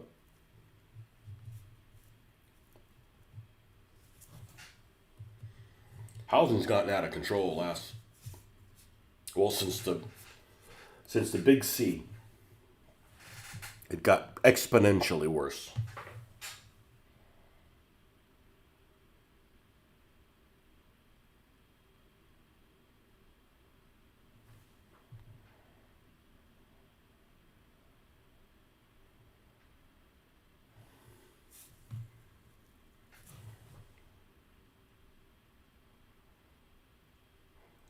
This red's pretty cool. As in, like, as opposed to being warm. I think I need to do the other one. That was the flat. This is the one that's just called red, Vermelon. Which one am I working on? I'm working on the General Yeet. We added a wang to it. One of these has this thing that's connected to it. Is it this one? No, one of these, and it may have been this one. I unscrewed it, and this top would stay attached to it. Let me remove all this excess red that's here. Oh yeah, we got a layer of this stuff right here.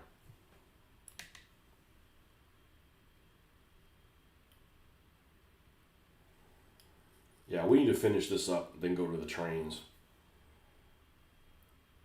I just couldn't finish this thing last night because of drying time. There we go. It's like a freaking red condom.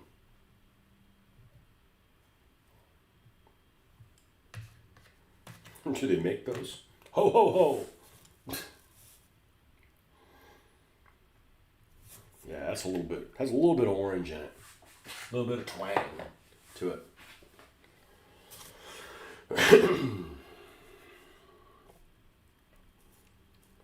So I technically have a game that I scheduled for Tuesday. I don't think I'm going to do it live. Not enough people watch the live view. I don't know that I'm even going to film it. The last one I filmed, I know it's a long video, but you know, I gotta think about myself too. You know, I only got 150 views. Like, it's not worth the trouble for 150 views. You know.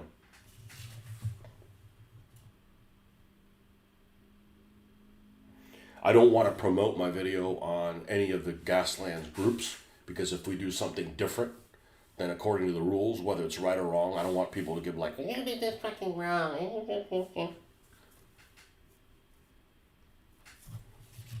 Exactly, like that's exactly the voice. That's the voice I hear when they're typing.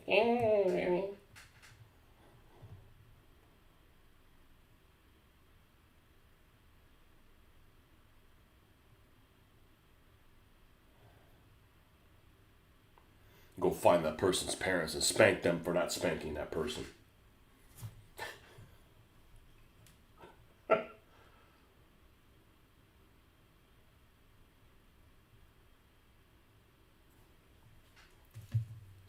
All right. I guess there's like these little bulbs that are in there that are brighter. So I think we'll try to replicate that. How many does each side seem to have? 3. Okay, that might be a cool. Maybe go a little bit more and then we'll lighten it up. You know, because there's stuff that we may get wrong in the rules, and there's stuff that we just flat out aren't following it. It is the exception, but the days of following things exactly, you know, like DVA are gone for me. Not that I want to deviate, but I'm like, some things are just overcomplicated. You know? How about like an ARR video so people can see the cars on the table? After action report.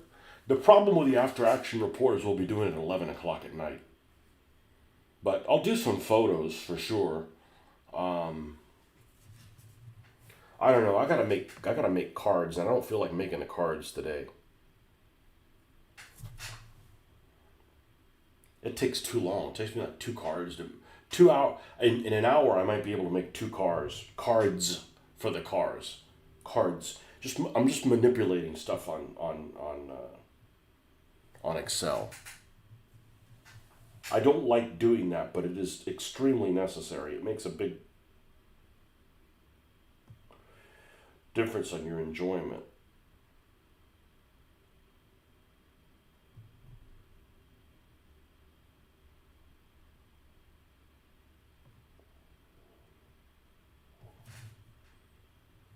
I've never done what I just did before. I think I really like it. Because remember, we're trying to do something that looks like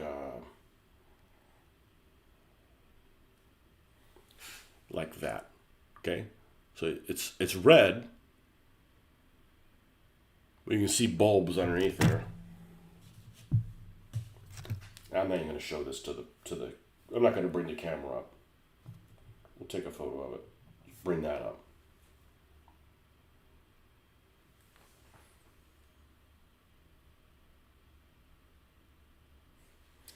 It's one of the things that I really like about doing these vehicles is you get to put real life stuff on them. You know, if you want to. And some people don't care, but I do.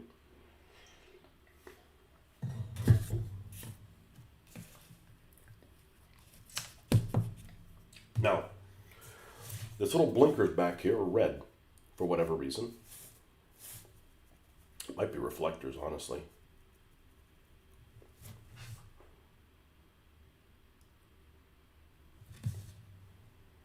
But the ones in front are orange.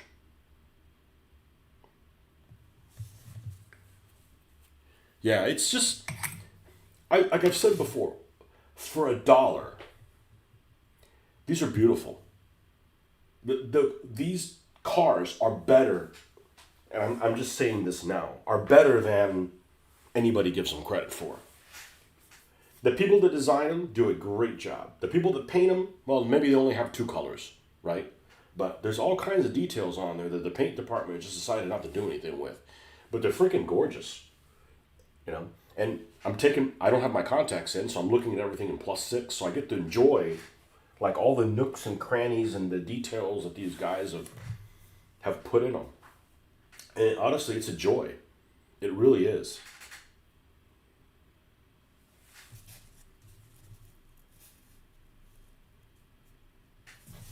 You know, and you don't look at those details until you're right here on top of it. And you're like, man, that really is kind of special. Like the Ford Focus is the best example I can think of. That little Ford Focus had freaking one color on it, and it turned out amazing. I mean, it had the little RS logo. Everything was on there, but the paint department just decided not to paint it. You know.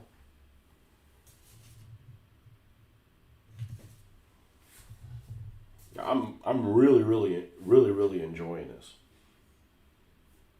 Plus, I think it's also something because it's cars. I think there's a much larger group of people that can appreciate this because cars are relatable. Like you show, knights to somebody else. Like, well, look at these guys. These guys have bar boots, and these guys have sugarloaf helmet. People are whatever. It's a fucking armored dude, whatever. Oh, is that like Roman time periods? People are just clueless. Cars, people get cars. And it's very different working on this as opposed to working on, say, a blue one or, a freaking train engine with a huge cannon, which, by the way, this thing has a bunch of turbos on it. I'm going to leave this one on it. It actually looks like a bunch of hair dryers. I actually would not know these were turbos unless I had a turbo car in real life. I'm like, what are these hair dryers doing on here, We're going to leave this one, but we need to cover the other one so that they look different. And I think using plastic will probably be fine.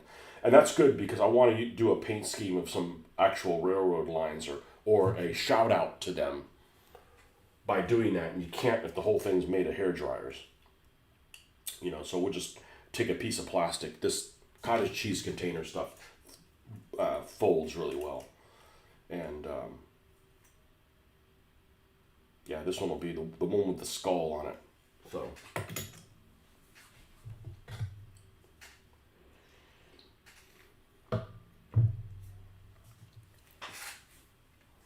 All right.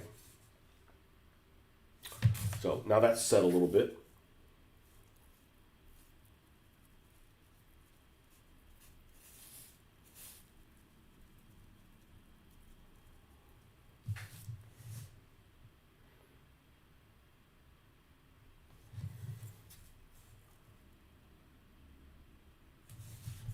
So yeah, I'm really enjoying this part. Now, stop making a mess with this.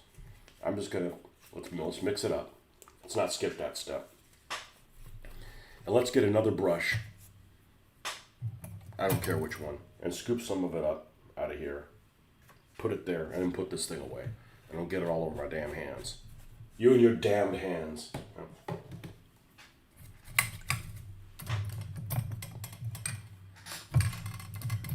And again, you go to any store, CVS, Walgreens, Walmart, Target, the grocery store, Publix, Dollar General, Dollar Tree, any of them, and they all have these things to look through. Doesn't mean you have to buy them, but it's just something to look through. It's like, kind of cool. It's like going to a hobby store, Sometimes you got to fight adults that are like collecting,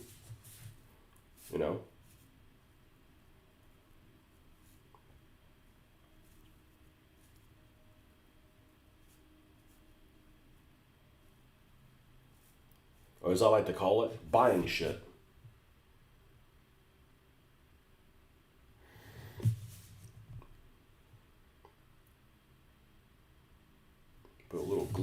there.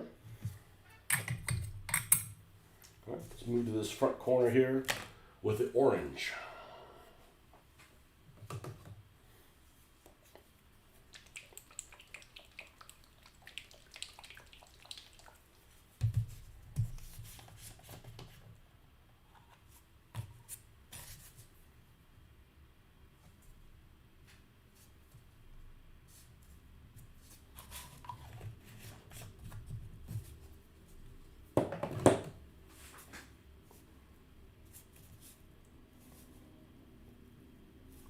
I should be able to be on here a while today, this morning.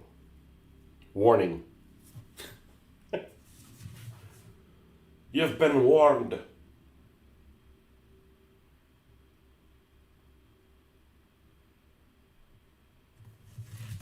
Now we start getting a little bit more tactical where we touch this thing.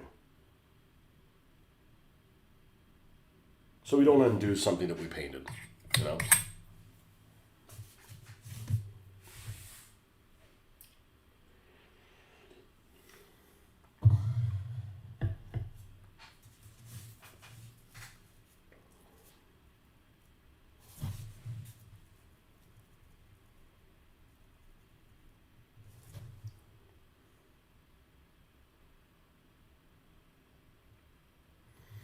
I'd like to get one of those skylines that have the big Godzilla on the side of them. It's like white with like a red Godzilla. Like, oh, that's a collector's one. It's like, okay, we're not paying collector's prices. So maybe I'll be able to come across one of the used places, beat up some.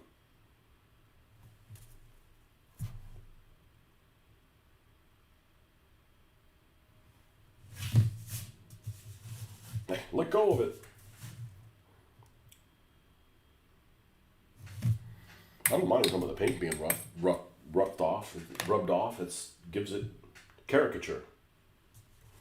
All right, now we need to go back to the gray. Still have some here. We need to put a new batch. Okay, let's go back to the gray.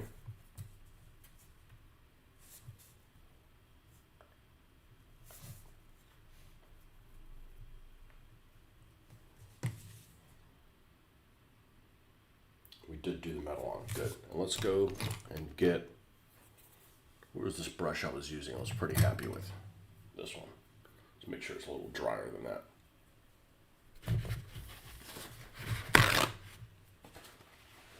You've seen that Godzilla one, looks good. Do they have a nuke? No. No, we don't need that. I mean, you could make your own rules for a nuke. That's just when the game ends. Make it out. It'd be like, what's that stupid game? Fortnite, right? You make it out before the nuke happens. I don't know if that's in Fortnite, but you know, and actually that's the opposite. The thing keeps getting smaller, but you know, you die if you don't do the stuff you're supposed to do when you're supposed to do it. You die, that kind of thing.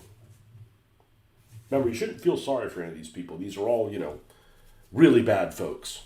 At least on my team, I have all evil people. All these guys are, you know, sentenced.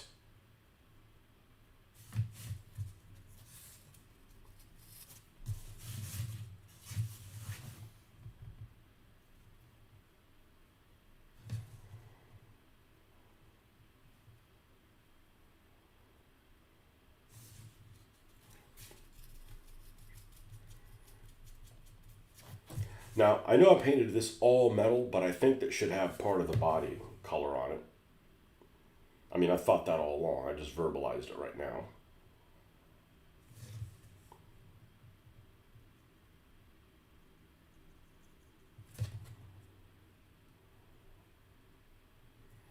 Some things you figure out as you go. Some things are like, well, I just hadn't gotten to doing that yet. So,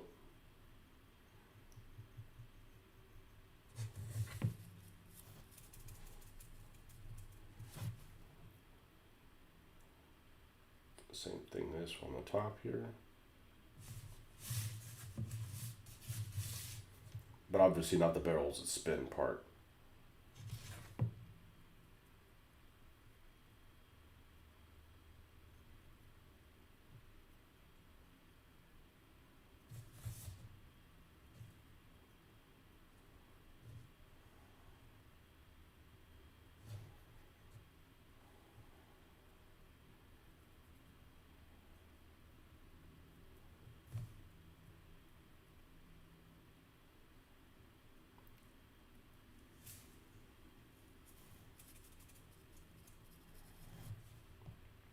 Were you one of the folks there?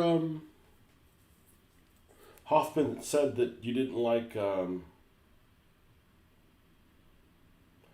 Didn't see what the big deal was about the Big Lebowski. It's one of the movies that it's one of those movies that has a really huge following. It's not a bad movie, but it's like, okay, it's not. I mean, it's got some extremely good parts in it, but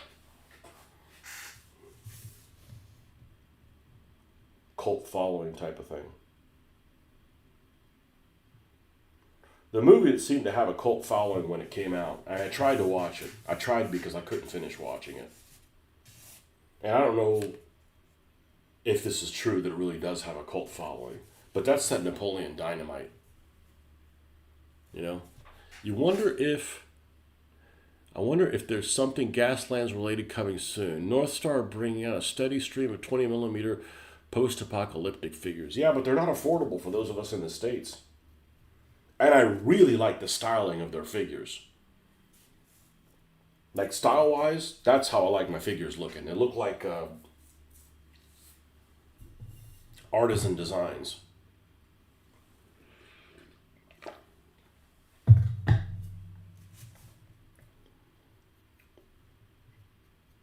But after last week's show, I looked at the pricing, because we were talking about drivers, and I looked at the pricing of, or Derek and I, we're talking about drivers, and I looked at the pricing of those elements of carnage. They're not affordable.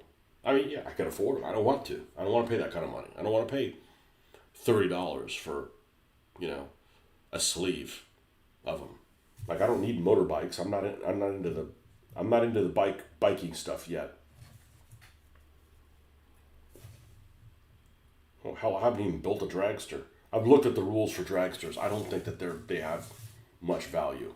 Well, that's also why they're so cheap. Yeah, but I think I need to be depressed to enjoy The Big Lebowski. A lot of my friends liked that movie, but I didn't. I didn't dislike it. It's just not all that in a bag of chips.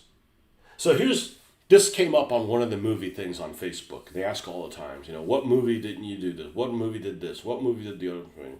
And I'm not a big movie watcher. I just like to talk about movies sometimes because it's a common thing. Like cars, everybody's into cars, everybody's into movies, right?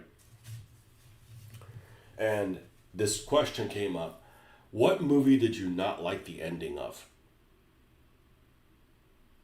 And there's one movie right off the bat that I did not like the ending of it. Like it immediately. And no, it wasn't that little short thing on Black Mirror. Although that was horrible. Somebody needs to burn in hell for writing that. Killing a family who didn't deserve it.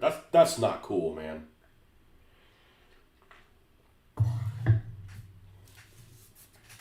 You saying some families deserve it? Yes, I am saying that.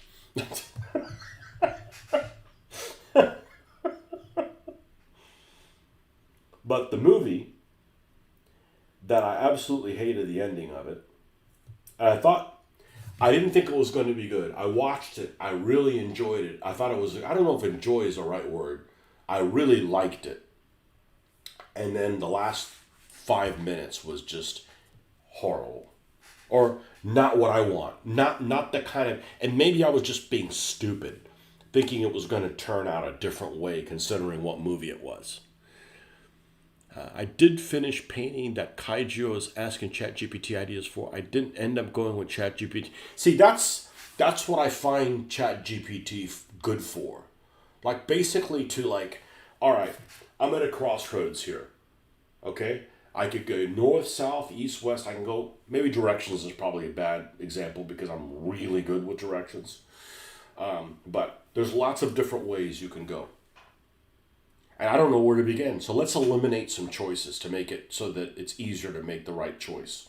So you put it to AI, and then it shows you some of the choices, and you're like, I don't want to go that way. I don't want to go to Houston. I don't want to go. You probably don't want to go to Houston either. I don't want to go to Houston or Cincinnati or Kalamazoo or what. So then you could kind of narrow down, and you still make the choice, but it narrowed down some of your crazy options.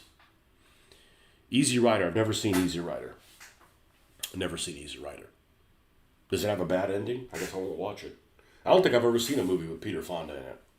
I've never seen a movie with. I mean, I haven't avoided watching a movie with Peter Fonda in it. Just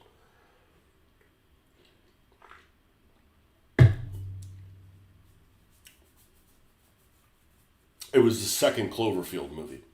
The second Cloverfield movie is really good, but also the second Cloverfield movie is kind of the kind of movies that I like, and the ending is just the ending has to do with movies that I don't like at all. Like, I don't like alien movies. I don't like alien movies. I don't. Like a movie like Alien, like the original one, okay, that one doesn't count. What do you mean? It's in the name of it. I'm just saying the way it's done is okay. Just like I generally dislike science fiction because the way science fiction is done, you know? Yeah, the ending of the second Clover. And maybe I was just being naive, thinking, well, it's got to tie into the other one. I didn't think it was. I'm just enjoying the freaking movie, right? You know, and it's that hostage thing, and John Goodman did a great job, you know? And then you find out he's not really crazy, you know? So, what movie did you not like? Yeah, that one. You like Easy Rider? Oh, you didn't like the second Cloverfield ending. Is that the one with John Goodman? Yeah, he did a great job. He did a great job, but then, it ties into the. I hate alien shit. I do. I do. Like, if you're going to do aliens, do it like aliens, like you're on some planet. But, like, modern day and people show up, like, if you're going to put aliens in a modern day setting, it better be the ones that are, like, working outside of Home Depot looking for work. You know? Any other kind of aliens, I'm out. Like, time, unless it's like, like, kaiju stuff's okay. That's not really, well, is that really aliens? And I guess not really, but that type of stuff isn't made for me.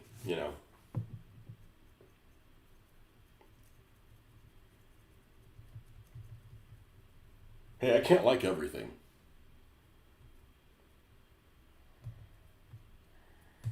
And maybe the reason I don't like it because it's like, what makes them think that aliens would be that way? Right? That's just somebody's take on what aliens are. I mean, I'm not saying that there aren't any aliens. I'm not, saying that there aren't. I'm just saying that what makes you think that that's what they're like? Like, it just doesn't seem very believable. You're often mistaken for a science fiction fan. You are. I think science fiction is really popular. I don't know why. And I've said this before. The problem with science fiction is there's certain elements of science fiction that could be interesting, but even if you find those elements interesting and you see them in a movie, if they're done in a way that you don't approve of, it doesn't really work. Like I personally find time travel stuff interesting, and what I mean by time travel is Back to the Future or what's that Butterfly Effect. I think I enjoyed that movie despite it having Ashton Kutcher in it.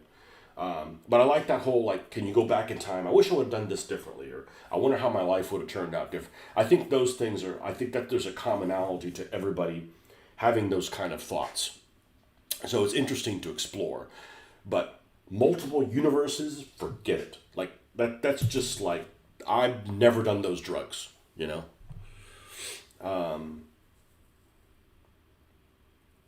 So,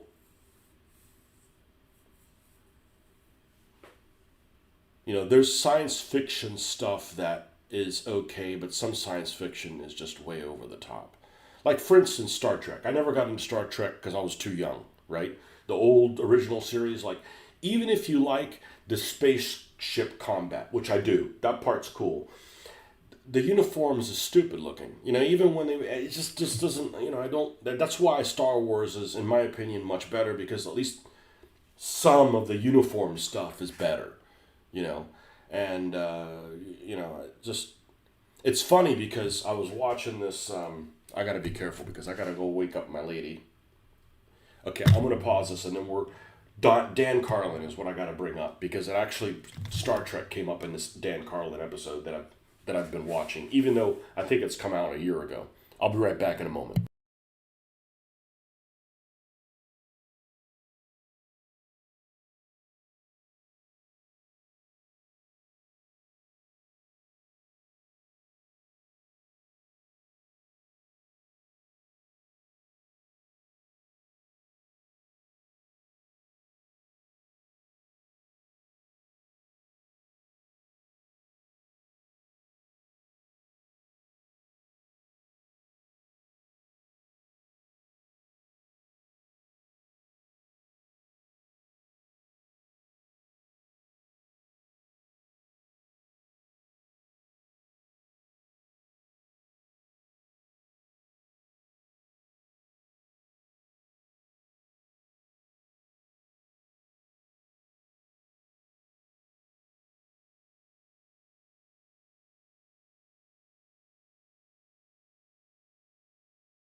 Okay, so this Dan Carlin hardcore history Alexander thing that he has, which I'm really enjoying. I've always liked his programming. Sometimes it doesn't delve deep enough. I think this one does because there's very little source material available, and he takes this much and turns it into this. So I guess it's interesting because you find out more stuff than is really available. But one of the things he's commenting, and I forget what the reference to it is, but he brings up Star Trek and the episode of the planet where I've only seen 3 episodes of the original Star Trek. And 2 of them, for whatever reason, I don't know how many episodes there are of the original Star Trek, but I happen to have seen this one episode twice, or at least caught parts of it twice. And it's the planet where everything's run like the mob in the 30s. And he mentions that episode. I'm like, how odd that you mentioned that particular episode. But that's an example of something that's just stupid. Like, I would never write that. It's almost like, oh, we need an episode. All right, what do we got here? Well, we need costumes. Well, we just shot a mob thing, so we'll do that. And then, oh, well, we got some German uniforms, so we'll do a German one. It's like, I look at that kind of stuff, and I'm like, unless someone's like 7 years old, I'm like, I don't want to watch that,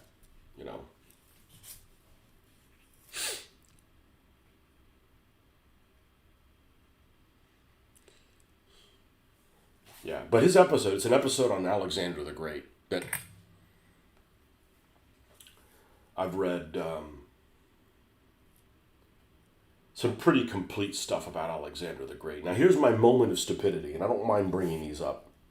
It just proves that I'm human. I'm not one of those folks like, oh man, Tony never makes any mistakes. Oh, I make fucking plenty of them, right? But that's okay, we all do. I didn't realize Alexander was short. Well, that explains a lot, doesn't it? I mean, he was 20 years old. I didn't know this whole he sat on the throne and his feet didn't touch the ground kind of stuff. Well, that explains a lot of things right there.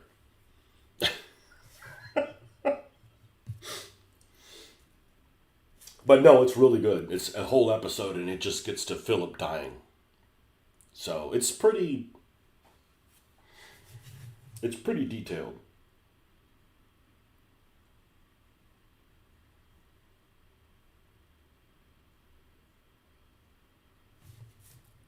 But again, there's not a whole lot of source material that survives.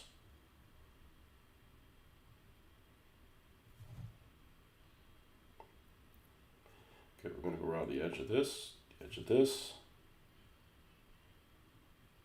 Let's be careful so we don't have to fix something.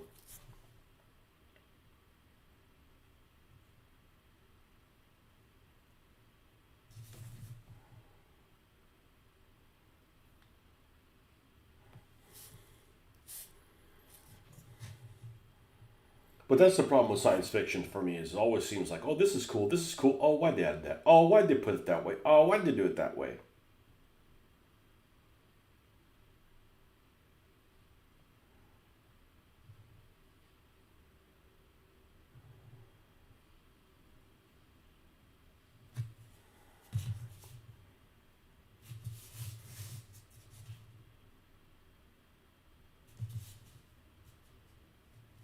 All right. Now where do we go? Well, now we need to do black lining on the things that we added. Make sure those are together. Then we could probably do the weathering on it.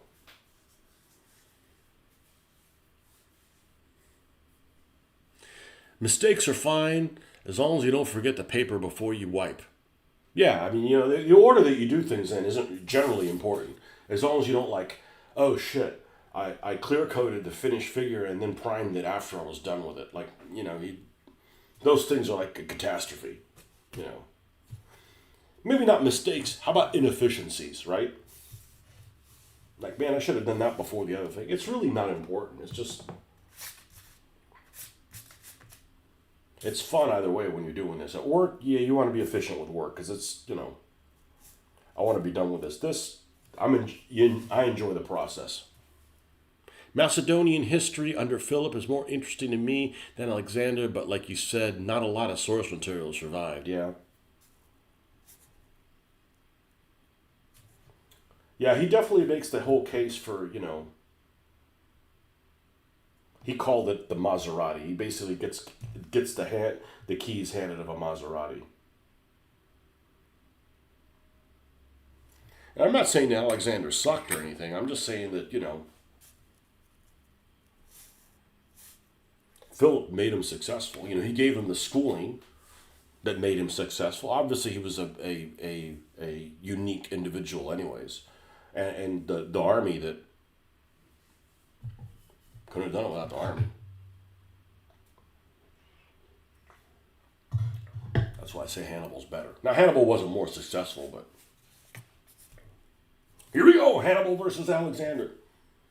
You know.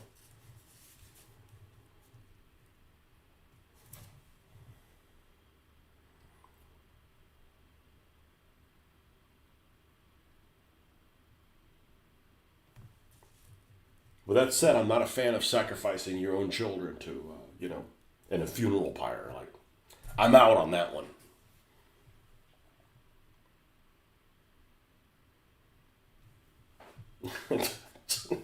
Does not compute. Hegemony Gold is the only strategy game I know of that focuses on the campaigns of Philip of Macedon. Man, I really need to. I just don't have the motivation for it.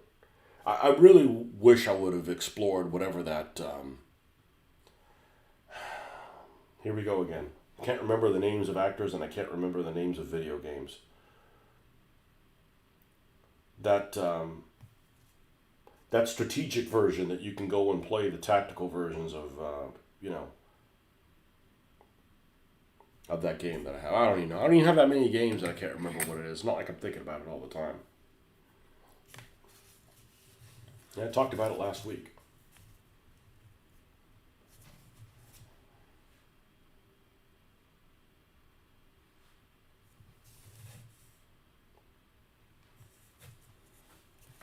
The one that plays like DBA, Field of Glory, whatever the Field of Glory Ancients game is. And then the Empire's one, you play tactical. Yeah, Field of Battle. There's just things about Field of Battle that I like better than DBA. But there's things about DBA that I like better. The worst thing about Field of Battle is you just have unlimited pips and you don't have a general figure anywhere. Like, that's two big bummers. Now, there's lots of other things that are a lot better. I think the way the morale is handled is better. I think the way that ammunition is handled, I like it. And it's a game that, I already knew how to play it without playing it. So that's cool, but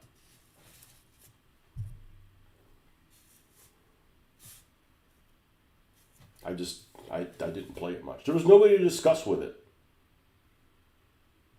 You might be playing I just gotten to the point where if you're playing like the best video game in the world, but there's nobody to talk to about it, nobody you know is playing it, nobody you know is playing it with you, what's even the point? All it's doing is running interference from me doing this.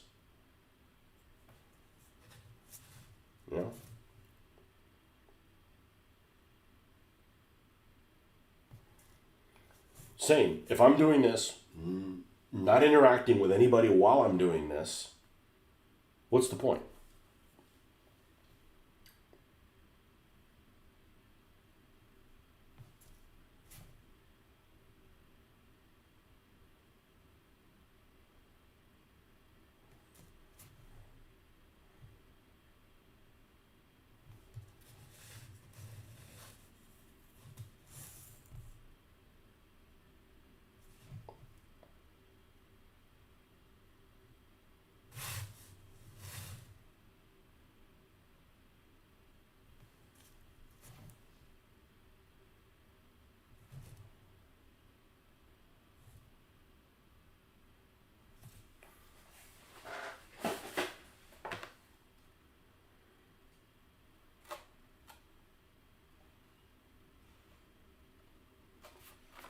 I think this is the one that we're going to do as Norfolk and Waypal. Because I can write it here. And it obviously it's going to be done in a style that would be reminiscent of a real train line. Because the other ones, there's just nowhere on there other than this guy. I could do it here. Normally, it's on the coal car. The name of the train company is on the coal car, but they don't need coal cars because they're freaking trucks, So I think that's what we're gonna do. But that one I think is pretty much ready to go. All I gotta do is take it out and spray it. So when we're done with this, we'll go and spray some trains.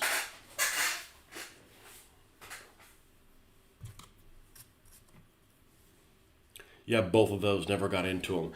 There was a DBA guy that I was playing. I played a fair amount of games with him. I even kept score, and I had some good times. But and that's when I was working on DBA stuff. It cut into my production. I'm not saying it wasn't fun. But you wake up in the morning, you do your turn, send it, surf around. Oh shit, another turn came in. He read it back, so I did another one. Next thing you know, you do that 3 or 4 more times. As I wake up early, and they're in Britain. So the timing sometimes works okay.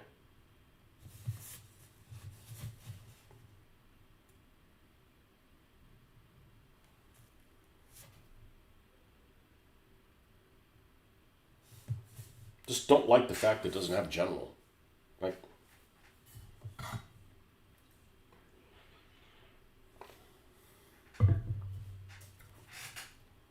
the Carthaginian army is much better in that game than it is in DBA. The Carthaginian army in DBA sucks. There's just no other way around it. It doesn't even remotely perform. It can't perform the functions that it does in the game unless you're playing against, total noobs. The Romans would beat you every time. Which is funny because I think I have a showdown between the Carthaginians and the Romans, and the Carthaginians won. And it's like, yeah, it happens, but it's like, 1 out of 5.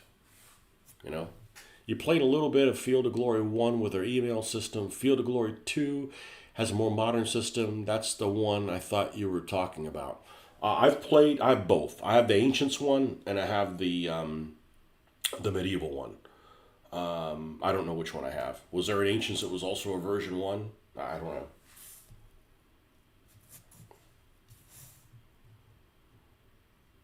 The medieval one's great because there's like heraldry until you find that the heraldry's wrong. They do a pretty good job. They really do.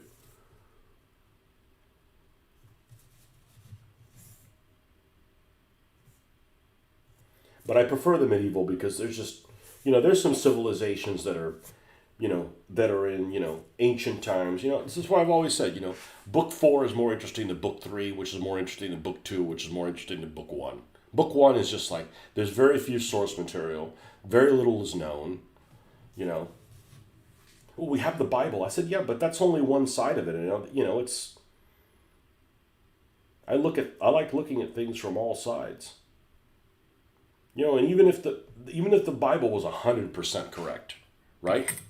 There's a lot of stuff in ancient times that is outside the scope of the Bible time period. Either, like it doesn't tell you shit about India, right? So, that's not really useful. Assuming it was 100% accurate.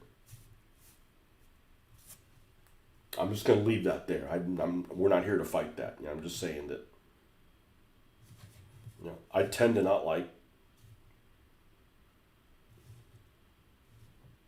source material that's only from one viewpoint. I've never read Caesar going into Gaul. Why? It's all written from his viewpoint. Like, well, that's the Gaul's own fault for not having a written language and nothing surviving of their, Not saying that their viewpoint would have been the right one, but, the truth's in the middle somewhere.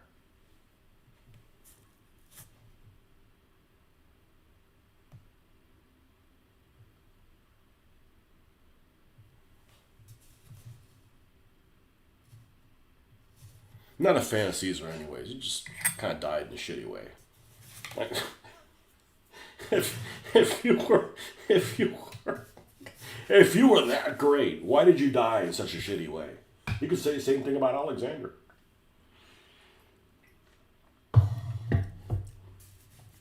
But Alexander and his army took out a lot more stuff than Caesar did, space wise.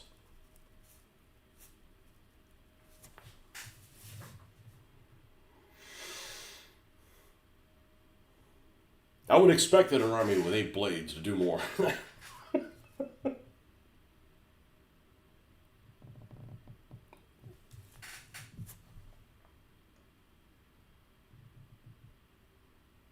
I noticed in one of the drafts of a DVA successor system that they've given up on calling those skirmishers. They call skirmishers. Hey, that's wow. That sounds like a good idea.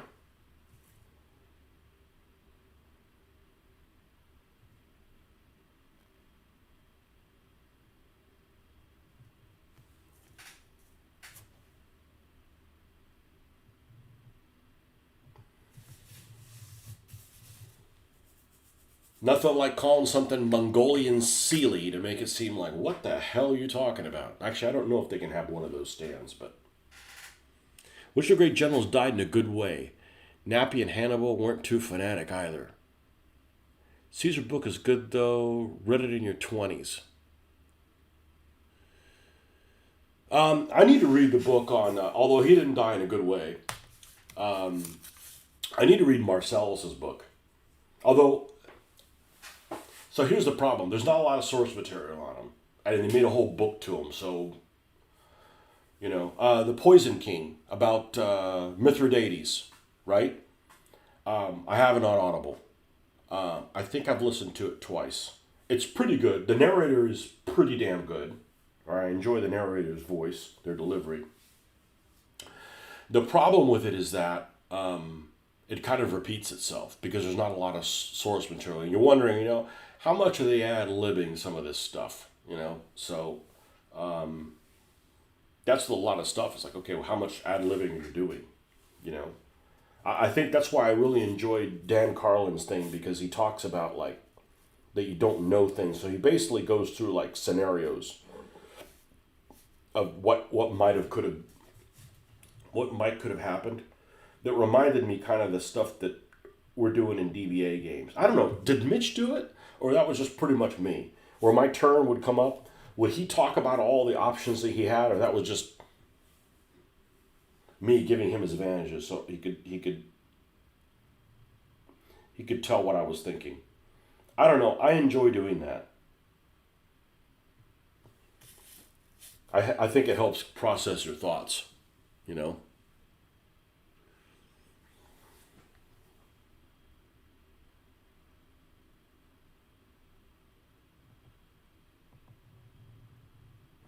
Well, then you have to ask your questions. What's a good death for a great general? Die of old age?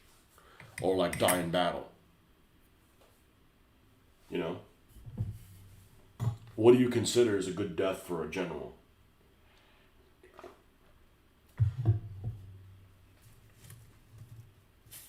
You could take somebody that was successful, like Sulla.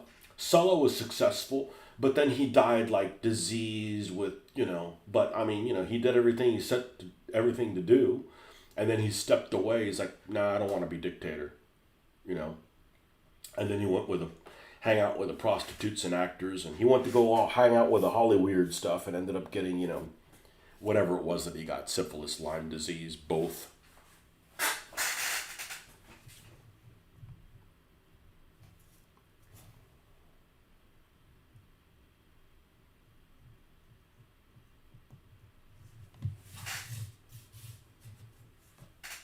So I think that his was better than Caesar because he accomplished everything he wanted to accomplish. Caesar didn't accomplish everything he wanted to accomplish. You could say, I guess, the same thing about Alexander. But so, am I imagining this, or Alexander was getting ready to go for Rome when he came back? And that would have been an interesting showdown. The Romans are just so freaking stubborn, They just don't give up. Mitch seemed to do it too? Okay. I don't remember. All your favorite classical Greek generals died. Don't tell me you're a fan of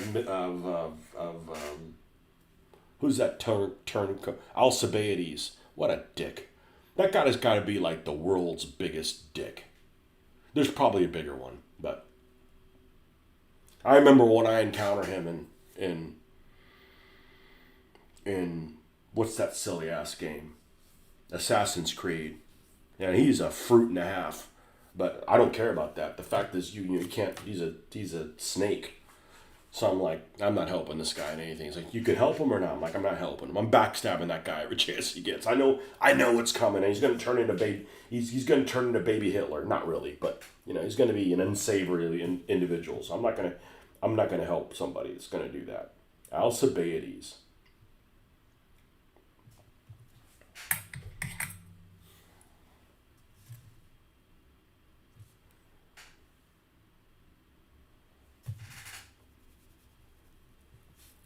No, the Dan Carlin thing is really good because he brings up some stuff that he puts words to thoughts that we know.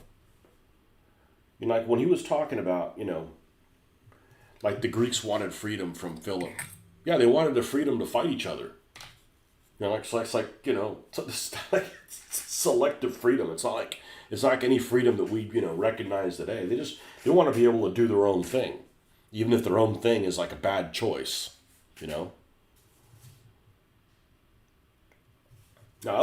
I'm really enjoying it. I'm really really enjoying it. And I know the story. I know what's coming up.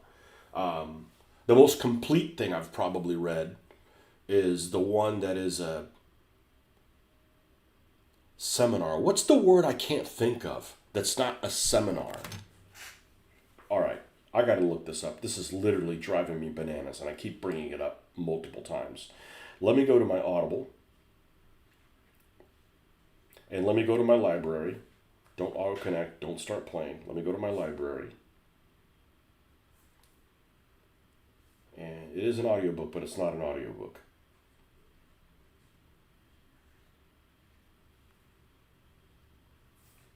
See if I can find it.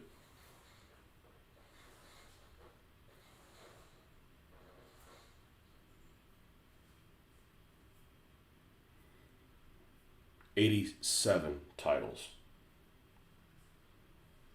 You'd think I'd be smarter.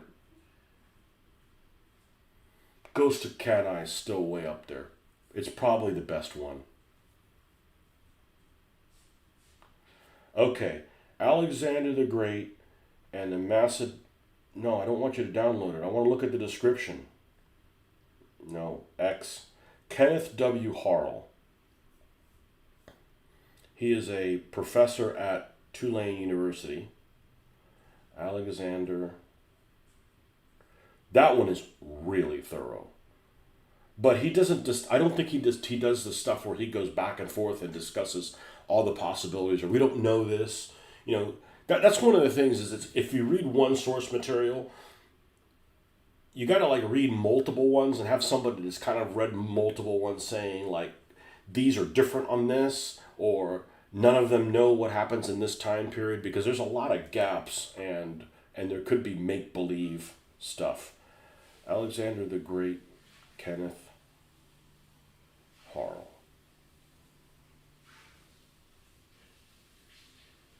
Lecture. Miss Spray Paint. Lecture. 36 series lecture. And you think, it's going to be boring as hell. It wasn't boring. Well, it was a little boring when he was talking about coins. Because he ends up, talking about, what changes it brought to the, the worlds that he exerted control over. Coinage and stuff. That episode's a little boring. But it's not towards the end, but very, very, very, very thorough. Very, very interesting. Alcibiades, I hate that fucker. I don't care much for him. I like Thrasbulus, and Demosthenes, not the orator. I know there's a lot of... Now the thing is the other thing that he mentions is, I was noticing this when I was listening to Dan Carlin's podcast. The similarity between Alexander the Great, but between Macedonia and almost said Phoenicia. Well, I wouldn't exactly be wrong. And Carthage. The similarity between Macedonia and Carthage is that both of them had a lack of originality in names. So, in other words, in Carthage, you know that there's Hannibal, Hamilcar, and there's like 4 or 5 names, and that's it. Hanno, and it's like that's like the only names that ever come up, and it gets confusing as hell. And the same thing apparently is the same in Macedonia, where you've got these repeat names. I didn't realize that. Interesting.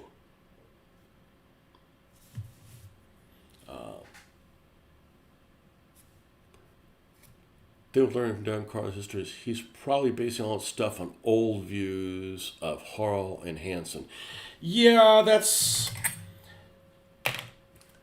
I think the good thing about looking for something is maybe you'll find something that interests you, and then you can go and delve into a certain part of it that may interest you. You know, it stands to reason that the more modern. Harl is a huge Alexander fan. I don't think he's very unbiased. I've listened to several of his lectures, and when he does a lecture about somebody, it's a lecture that he has of a group of people that he has a thing for. He's big on the Turks. He's big on the Mongols. Sorry.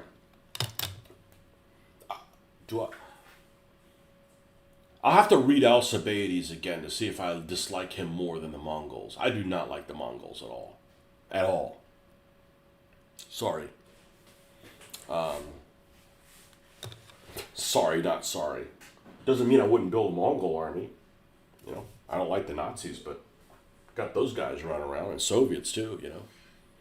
A lot of Greek stuff we read based on historians, which to me is interesting, but you have to start forgetting a lot of old stuff. Yeah, that is true. That is true. That sometimes we have these prejudices. Not using that in the term that it's normally used, but we have these prejudices that we need to unremember. And that's the problem with, like, you know, if you're playing DBA and you're trying to play DBA and Triumph at the same time, and it's like they're so similar, but they have differences, and you're like, man, you got to remember, you got to unforget stuff, you know. Yeah, totally agree with you, you know. The problem with a lot of this stuff is there's a lot of people also that are trying to push a narrative. So you have to unlearn stuff that may not be correct, that was pushed by people that were pushing a narrative or were just filling in the blanks without being nefarious, or maybe they were. And you also have to contrast that with modern things that are pushing a modern narrative. It's like, just tell me the news as you know it, you know? You went down the rabbit hole hard. I grew up with Harl and Hansen. I didn't know anything. This Hansen guy shows up out of nowhere. He's like on everything. I don't know anything about him. And it's funny because he reminds me of some actor. I don't know who it is, but he reminds me of some guy that's been around my whole life. But I've never seen the guy before, you know? And got caught up with this Western way versus Eastern way, and then there's a personal politics. There shouldn't be any personal politics involved in it. Like,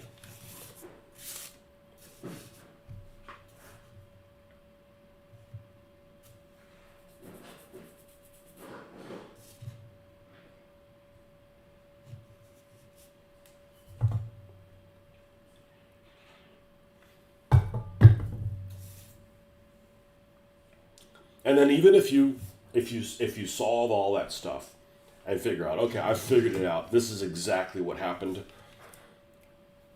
What if the guy writing the history just made shit up? Just like, you know.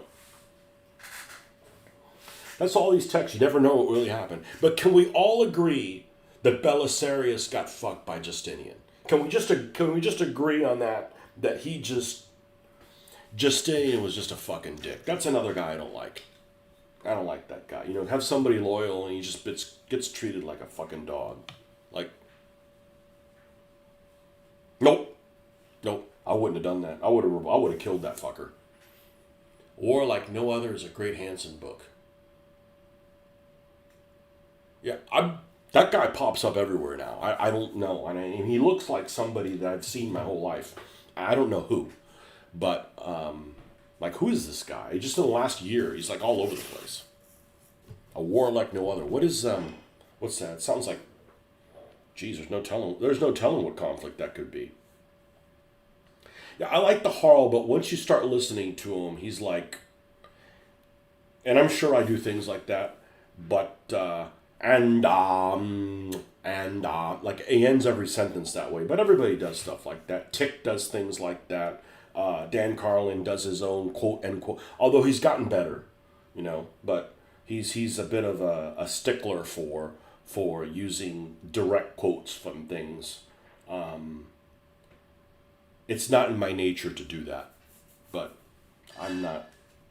I was listening to him the other day, and I'm like, you know, I don't know how much of the stuff he's ad-libbing or using notes, but he does a very good job of keeping the whole narrative going. I couldn't do that sort of thing off the bat, but he's a radio guy, so he's used to doing that kind of stuff. I'm just a painter. I'm just a simpleton. Peloponnesian War. I read the first Audible book I ever did was the Peloponnesian War. Believe it or not, that was the very first one. It wasn't on Audible.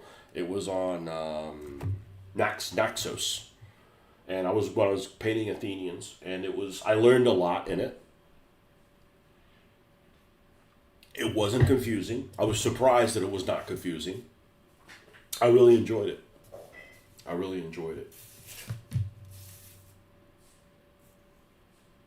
Okay, we still need to do a little bit more black lining here, and then I think we're ready to do the weathering. I'm going to paint some. Graffiti on here. Well, not graffiti. I'm going to paint Yeethaw on it, and we need to paint a. We gotta paint a flag. I don't want to do it on the door.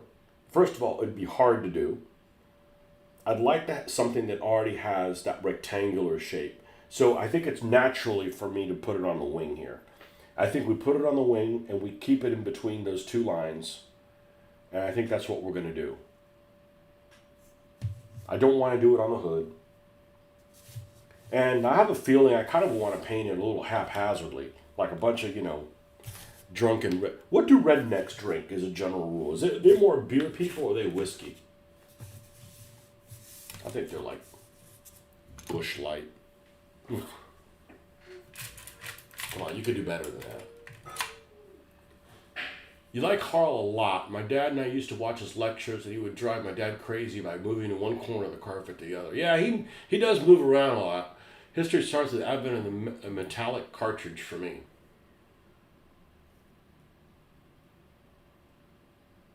So you don't like the Civil War stuff? Cool. Yeah, I get it. I would have agreed exactly the same with you 2 decades ago, but I got sucked into the whole DVA thing. Tecate theme. For the Mexicans, sure. There's this place that had Tecate on tap, and it was pretty good. But, Mexican beer is just, German beer by other means.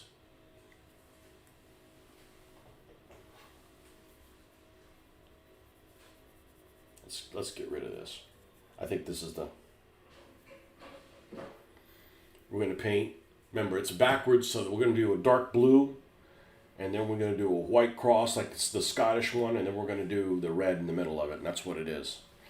The problem with doing it a little haphazardly is you got to keep the red inside the white, or I'm not going to be able to sleep at night.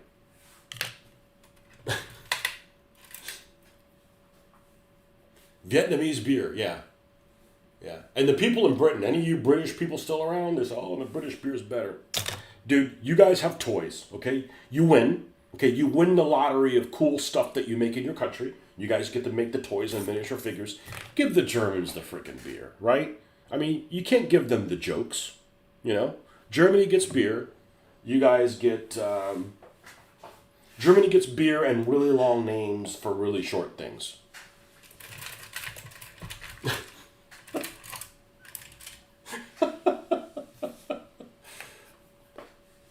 A gift from the East, Germans to fellow commies. Vietnamese beer. I don't think I've had a Vietnamese beer. I've had that tiger beer. Where'd I have that tiger beer at? Oh, my favorite Chinese place, P.F. Chang's. Another place that sucks now. They reduced a bunch of things on the menu. I'm looking for a brush with the right shape. These are cheap-ass brushes. We just need something to do the blue. If I'm not happy with how it turns out, I could repaint it. I always say that, and it's usually not an issue. Let's see if we can find a blue that doesn't misbehave. Yes, we're going to darken this a little bit. Flat blue, I believe this one's... I got a whole bunch of blues that are watery as hell, because I think they've always been that way.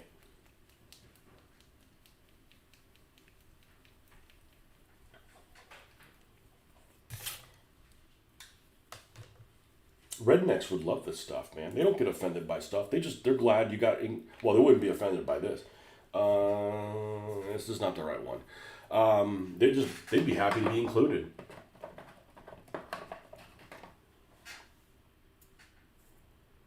Intense blue. One of these is super watery. But these are old. These paints are 20 years old, and I think they were sitting on a shelf. So you could even tell this is like yellowing. This might be one of these tops that could crack at any moment. I've actually had that happen. Not a big deal. It's just kind of like interrupted. Oh, you know what? I'm being stupid. Again? Yes, I'm stupid all the time. I think this is what we want. But it's craft paint, yep. Ooh! What about Margaret Thatcher blue? Now this is a little bit of lightener in it.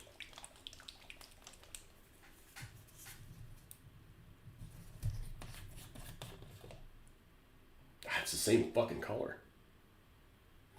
Well, if it's going to be the same color, we're going to use I got a lot of blues to choose from. Admiral Blue. Well, harumph to you.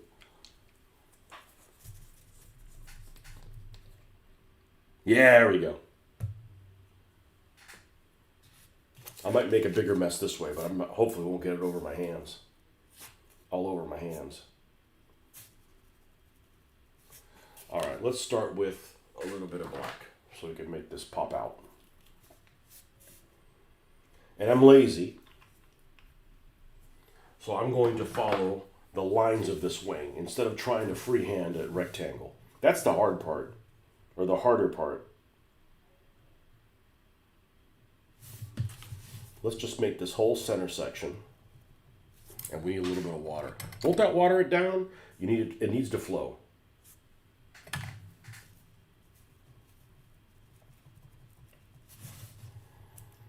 This whole section. Well, you just painted it gray. Yep, I certainly did.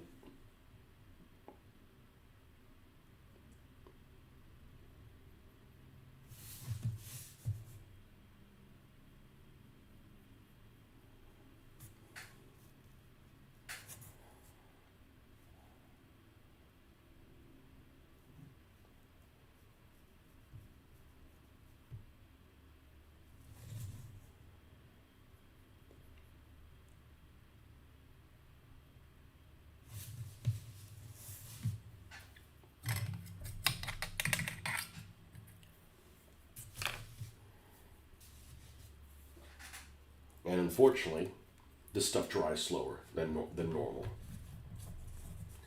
But I want to sketch everything in the dark version of it, and then we can bring it up because it'll help it pop more.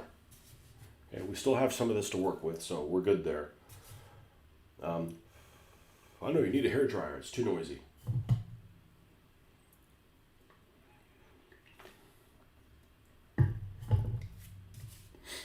So then we're going to do a white, and I actually had not intended to do it this way. Does the rebel flag actually have a white trim in between the two? Now that I think about it. Of course, it's reversed colors, so you don't run any problems with bots. I'm personally not offended by it. Most people that would be, anybody watching this show that's a reasonable individual, if I put a rebel flag on the redneck vehicles, nobody would have a problem with it. But there's bots snooping around, YouTube. And I don't want any problem. I don't want a video taken down because we're not promoting slavery or, anything like that. We're not promoting any kind of, anger towards other people because of they look a certain way, But the bots don't care, All right, so we're going to look at rebel flag. So I just reversed the colors. That's fine. I can create my own narrative, They do. Okay, so I didn't realize that. Or maybe I did. So, okay, perfect. So we're going to go from the corner to corner, and we're going to use, well, I don't use gray. I mix my own. It's habit. See, now it's dry enough to screw with now. Only thing we're not doing is we're not doing the stars because it just would take a long time. Actually, they didn't show up in the logo. Here's the logo. What is that? For those of you guys that hate AI, cover your eyes. I don't let it pick whatever the hell it wants. I just have it fill in the blanks. Could I paint this by hand? Well, it wouldn't look as good, and it would take hundreds of hours. So that's not a good use of my time. But I did tinker with the vehicles so that they look a certain way. So let's get, just having that detail on there makes it look better. At least in this instance. All right. We got some black here. Let's get some white. We're going to make it dark gray. This brush is about the right size, I think. So we're going to go from corner to corner and corner to corner. So first of all, thin line.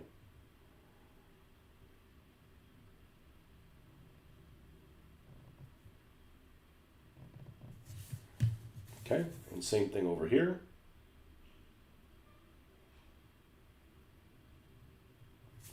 I love doing these cars. I'm really enjoying. I hope you guys are too. And it doesn't mean that I hate ancient stuff or that I hate tanks. It's just that the reality is that as you work on one car and it's something completely new to use in a game that the game's kind of hokey, but the game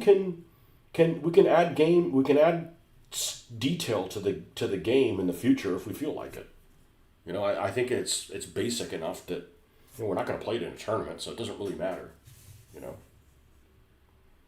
All right, so let's thicken this line up a little bit. This is a terrible brush, but we'll make do with it.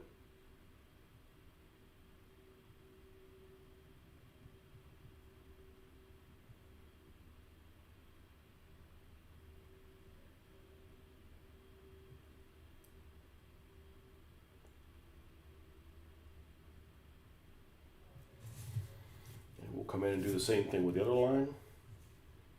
Not do it in one shot. Make sure you get the line where you want and then expand it as you go. Well, at least that's what works for me. And the only reason I say that, because I just feel like a lot of people seem to have problems, or they mention that they have problems like doing handwriting and stuff. And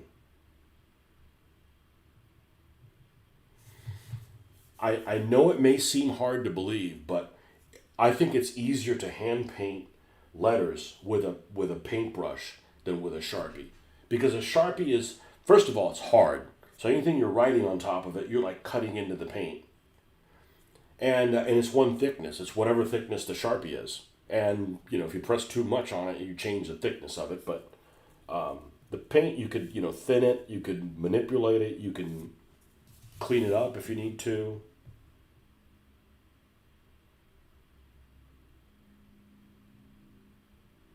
I wouldn't have always thought that, but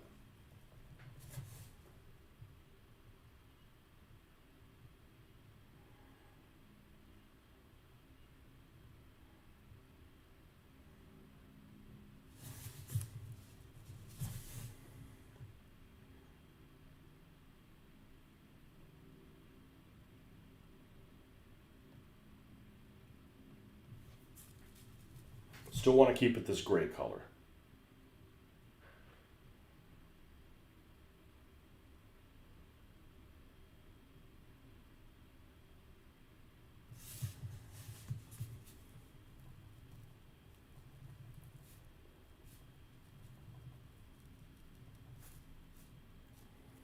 The other thing, by not doing the whole triad painting, which I've never done because it didn't exist when I started layering like this, is it gets you used to mixing colors. And it's like almost like second nature. Do you get many Gasland games in? The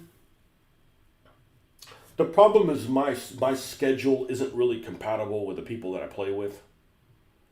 I am a Monday through Friday worker, and my other local opponent has a fucked up schedule, and he plays with retired people that cater to his fucked up schedule. So I don't play very often, but it doesn't really matter to me. I need to do this frequently and then play. But when we do play, we've been playing about a game a month or so. Again, I'm gonna say something that might surprise some of you that are new. I don't need to game. I don't. Gaming is not therapeutic. This is therapeutic. That doesn't mean that I'm a bad sport or I don't have a.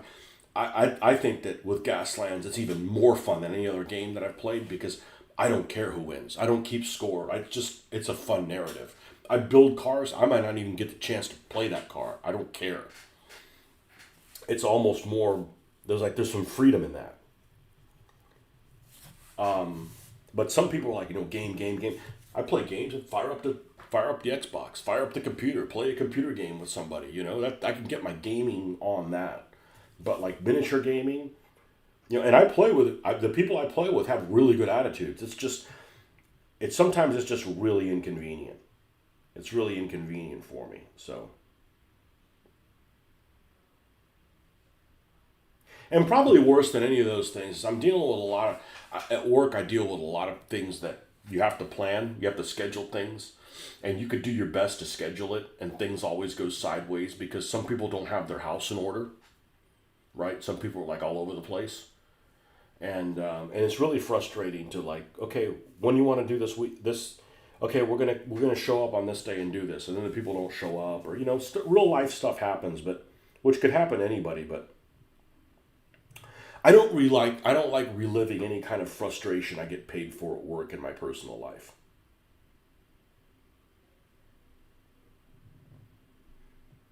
If there's like stuff I hate to do at work, I certainly don't want to do that when I'm not at work. Yeah, you get to war game with your one buddy once a year, basically. He's in Florida and I'm in central Canada, so it's tough. Oh, who is he? Maybe he's that one guy that I know. I'm in Florida. Central Canada. What do you consider central Canada? Ottawa? Winnipeg?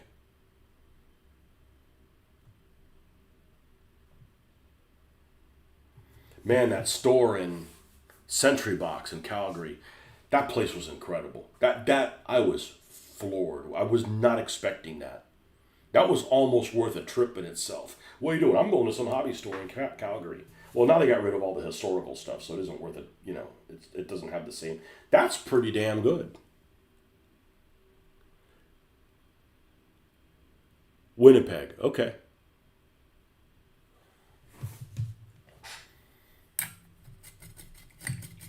There's a town I get Winnipeg mixed up with. I wonder which one it is. I don't know. I haven't been to either one of them. Yeah, I would call that Central Canada. Yeah. Calgary. That place is. I have a video. I have a video on my channel. I don't know if you subscribed. That I went when we went to Banff, like 3 or 4 years ago. We had a great trip. I don't like. I won't let anybody talk shit about Canada. Canada's fucking awesome. I mean, it is America light, meaning you go there and I don't feel like I'm in a different country. I don't mean that ugly. That's a good thing. It's like comfort food. The food was incredibly good. Had a great time. Went in the winter. When did we go? February? No, went December. So we did New Year's there. Great trip. Loved it. It's far. It's really far. I mean, because it's like due north of Montana. Like, wow, that's Indian country, you know? You'll probably never go to a better store. I was doing the video and I'm like, okay, so you got your Games Workshop stuff. And it's impressive how much Games Workshop and fantasy stuff they go there. And then there's an upstairs with the historical stuff. And I go up there and I'm like, holy mother of God. I mean, it's like 1977. And I don't remember historical stuff in 1970. I mean, it was like, and they had 20 millimeter stuff. I'm like, holy shit. You know, it was like unbelievable. I've heard through the grapevine, and it might have been a comment on my video, that all the historical stuff's gone. Because when I went there, the nerd burglars were working at the front desk. I was like, man, you guys mind if I take a video? Because this place, you know, I'm from Florida. This place is, you know, I got a YouTube channel. This place is incredible. You know, I want to take a video. I always like doing it. I don't like filming because there's some people that do nefarious shit. And I don't want to show people in a bad light. I mean, unless you're like a communist or something and you deserve it, you know, but we want to promote each other's businesses so we can stay in business. And these guys were like, you know, I said, yeah, I don't mind. So I went and just kind of did a pan. I don't know that I do a whole lot of talking in it, but I panned around. I should watch it to remember how much historical stuff there was. But it's freaking incredible. First of all, the upstairs part, that's the small part of the store, that historical section is larger than most hobby stores. Just alone, that one section. And after I filmed the videos, I mean, it's incredible. I've never seen anything like that. And the guys, these two nerd burglars, had an attitude kind of like, yeah, historical stuff's like the thing the owner likes, and and it doesn't make any money. I don't know why he even has it up there. Well, he's the fucking owner. He gets to do whatever the hell he wants, right? But I've heard that it since has been, it's no longer there, kind of thing. So. It's not true. The old man hangs out upstairs. It's 100% historical up there, but they're selling off some of the dead stock for sure. Okay. Well, I'll take your word for it because you're the man on the street. That's, I definitely wouldn't go up there again if they got rid of all the historical stuff. I was totally impressed. So,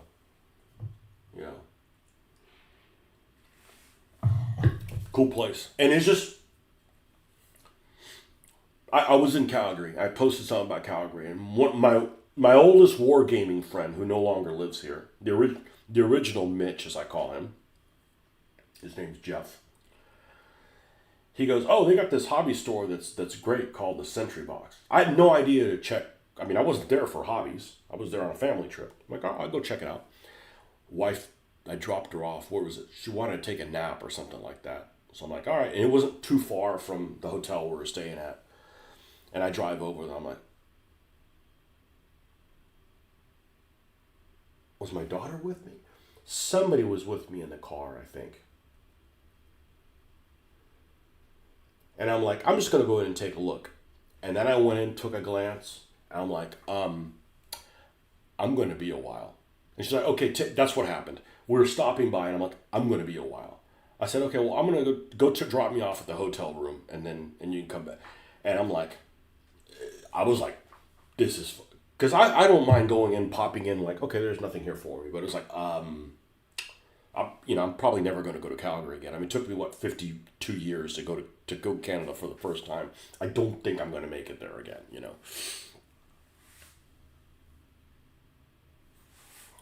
So, yeah, but the new generation, that just proves, the new generation of people, I don't know how old you are, but the new generation, they don't give a shit about historical stuff.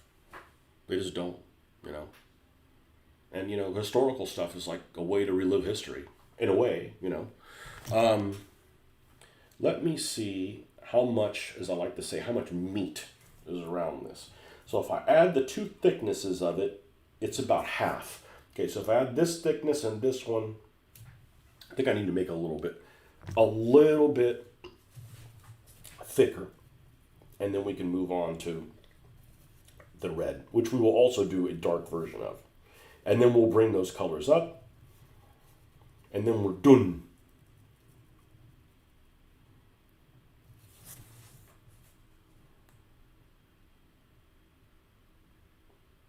The thing that was really weird about Canada, it was very difficult to find a gas station. They weren't like you needed to like hunt. They weren't in obvious places. But my experience was a positive one.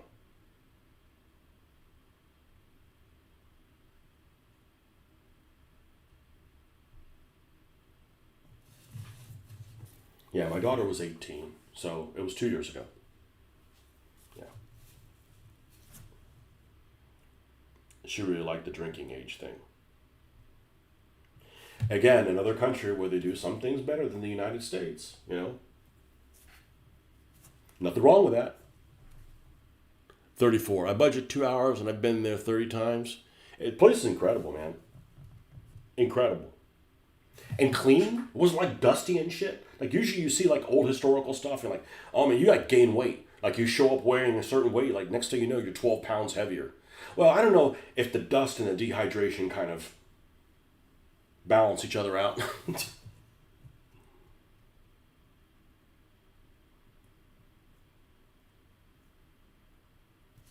Let's roll with this. All right, for this next step, we can't use this brush. This one's not to be trusted.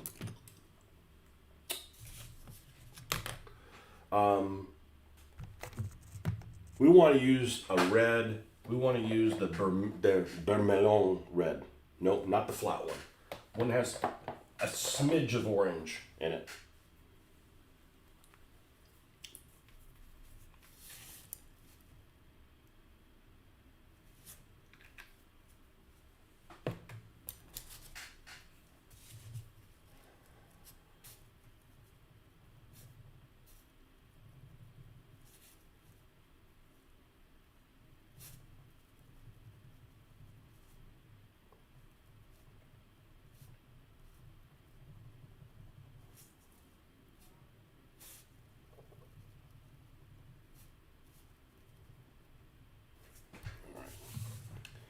Let's, again, center line and then spread it out.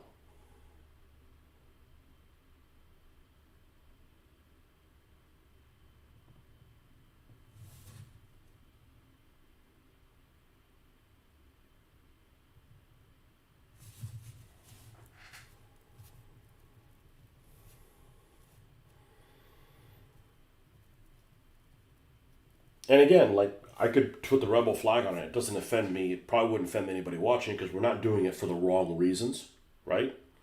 And but I don't want to deal with the bots, Just like I got little, if you want to put little swastika flags on your tank, that's fine. I'm just not going to show them on video. Because then you got to like, hey, you guys like ding me on my channel. We're not promoting anything. And nobody's going to, YouTube people are too busy to go and spend time and look at whether or not you're telling the truth.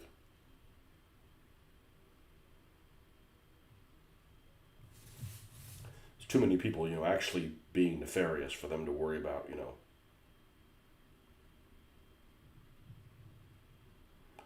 people that may or may not get wrongfully accused. All right, now let's go back to the blue.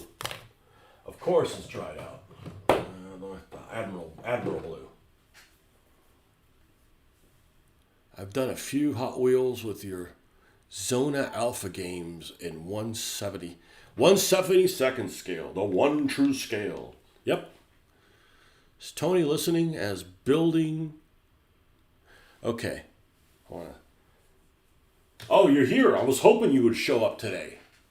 My Linus, you're here, going to get something to eat. Catch y'all later. Glad I got to hear about the Sentry Box place. My brother and I will have to go check it out. Yeah, it's incredible. Go watch my video, dude. Or don't, so you'd be surprised. It's on my channel. It's on Tony's Travels. Metcalf card kit for train layout. There are no good historical stores in Florida. None. In Jacksonville. Man, I mean, there used to be good stores in Jacksonville. My dad used to work there. That's the closest big city to me. J-Town. So Lee, we got some trains now. Not really, okay? But they're definitely train-inspired. Train-inspired Hot Wheels. So this is going to be a new team called... I talked about you, and I was hoping you'd be on here, because you're a train guy. So this came in the mail. It's going to be a new team called Derailed Destruction. What's it say? Full Steam Behead. I should know. I freaking came up with it. Like, so this is created with AI, but they didn't come up with any of the naming. So these are all heavy trucks that look like locomotives. And I even have another one. Where's she? Obviously, it's going to all be repainted. They're all going to have rams. They're all going to be able to put out smoke. And like this one's going to be Iron Ivan. So it's going to be done in this in the style of a Soviet armored train. It's going to have armor on it. And it's going to have I added this little thing to it. We're going to put a little red star on it. And it's going to be pretty much the 4BO Russian green. You know, we got to do some other stuff on it. We're going to put we're try to put like a T-34 turret on it or something like that. And you can't really put it on a car because these are they're heavy trucks. They could have trailers, but they're self-contained. They're not really trains. They're just, you know. This one's one with a BFG on it. This is ridiculous with a bunch of turbos that look like a bunch of hair dryers stuck on there. So, it's still not done yet, you know, but we've added bigger cow catchers, you know. Here's a Hudson-inspired model. You know, these are going to be, and I'm going to attempt to paint them like real trains, to a degree. And one of them, I don't know what this one's called yet. Niet. No, that would be this one. It might be that one. I'm going to make Norfolk and Waypal. So, I had a coworker of mine that always liked to bring that up. So, that's my shout out to him. An ex-coworker. Fucker retired. Asshole. Left me to work at the salt mines. I hope one day to be able to do that to other people. I'm leaving and you guys are getting bent. Because I'm not here. Alright, let's bring in this. This is semi-transparent, so I don't think I'm going to do intervening layers.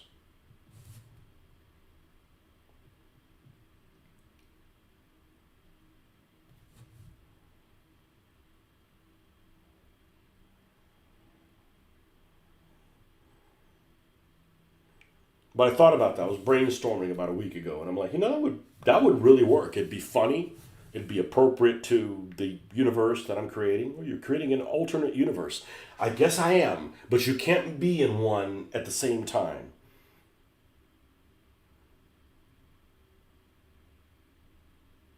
I don't mind a multiple universe. I just don't want multiple universes.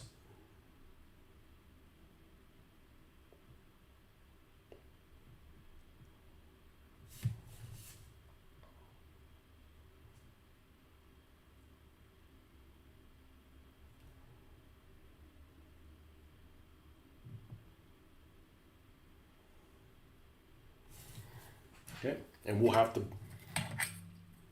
bring that up a little bit. All right, let's do the white now. And we're just using craft paint, except the red. We could use craft paint red too, but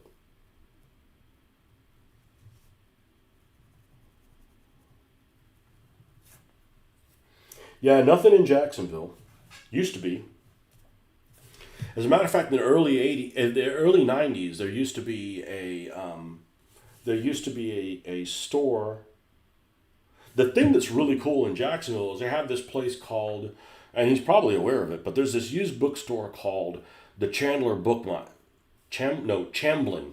The Chamblin Book Mine. And it's literally like it's like a department store that has been turned into a library of sorts of used books. Now, that doesn't mean that they're in bad shape. The books could be brand new, but you could get like Osprey books in there and stuff for like really good prices. Well, I'm not going to go there again because the last time I went there, I basically cleaned them of any material that I might have been interested in, but there's still plenty that I didn't take. But it's like a trading type place where people bring in their stuff and get store credit, that kind of stuff. We need a new black and maybe a new bit of water. It's not tinted with redness. So that place is still there. It's called the Chamblin Book Mine. Today's a good day to go. It's open on Saturday, whatever,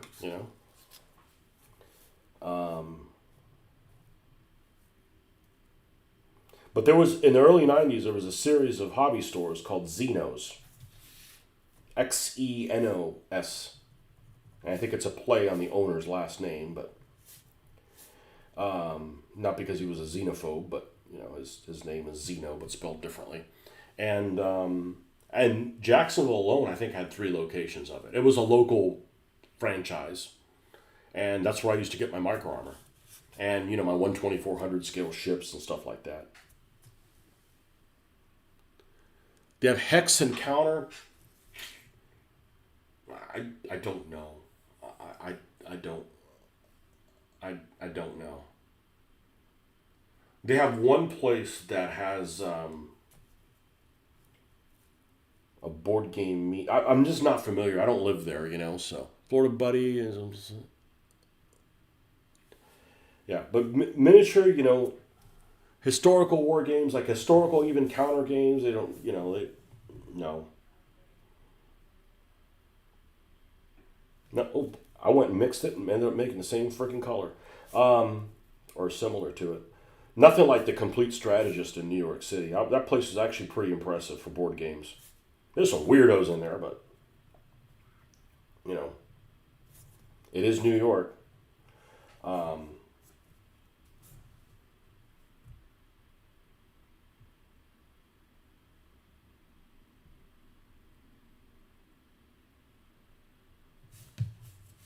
There we go.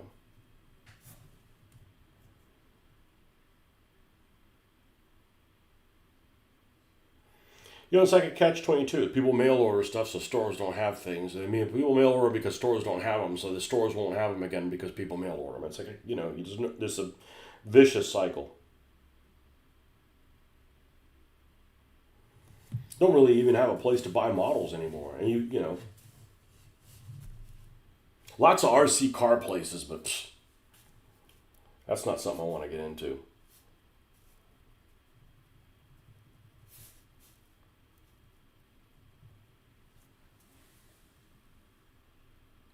Metcalf Card Buildings and Airfix Waterloo Farmhouse were your first proper wargame terrain. There's a company in Minnesota.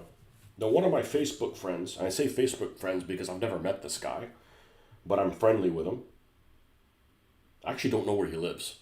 But he ended up posting some things, some buildings that are apparently made out of cardstock, out of a company in Minnesota. And he posted them, and I'm like, hey, those are cool. Who are they made by? So-and-so. I'm like, are they made here? Because honestly, the way the website is designed, I'm not trying to knock the company, but it seemed very Temu-ish. Like, bait and switch thing. Because the prices are actually pretty good, but they're actually cardboard buildings. I don't know what the heck they're called. Innovation something or another. But I guess they're cardstock.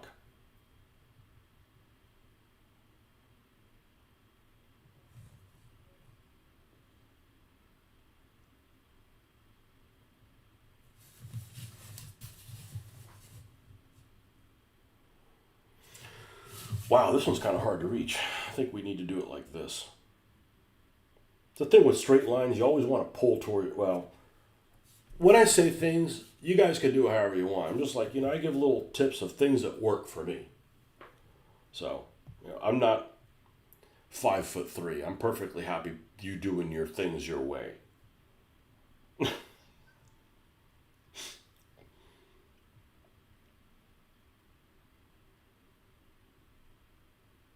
Because there certainly is a host of people that paint, like, I've seen them in midair. Like, I'm not that person, right?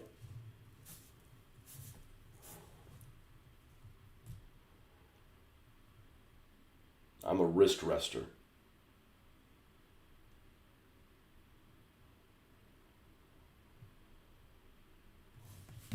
Okay, that looks pretty good. Let's bring the red all the way up. Same brush should do it. Thin it enough so we get it to behave.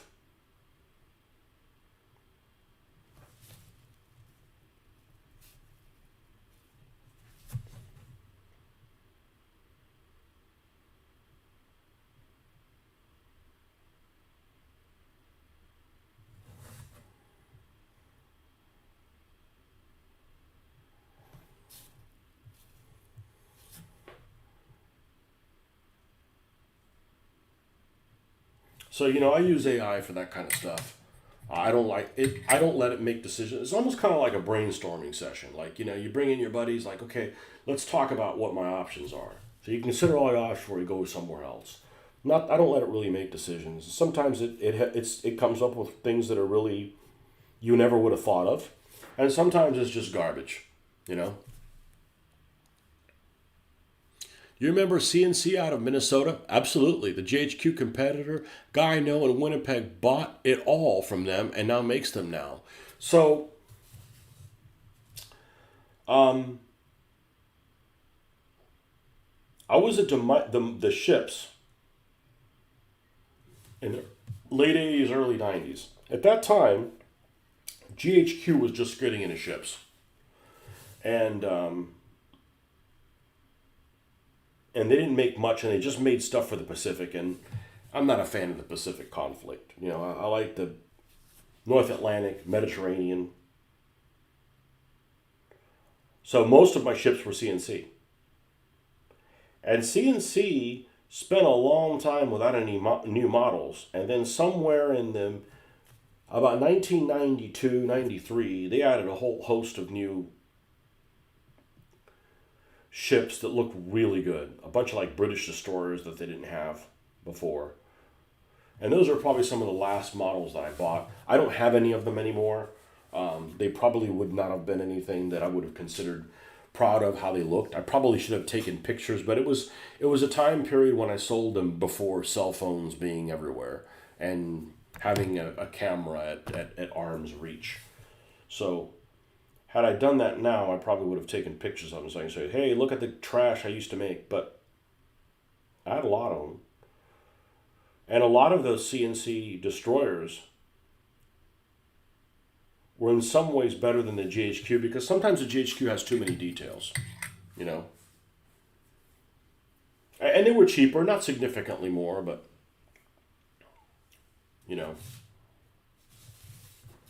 But yeah, I'm very familiar with CNC. And they came with those cute boxes. You're like, man, these are handy to carry things in. And then after a while, like, man, what do I do with all these damn boxes? I don't want to get rid of them. I don't have any use for them. They're not safe to travel, to have things in them. But I sold all my ships in the early 2000, maybe around 2010. I don't know if Mitch ever got to see them. Yeah, I think they're pre-Mitch. Not that he would have kept me to kept them, but yeah, I always thought it was really strange that CNC and GHQ are both within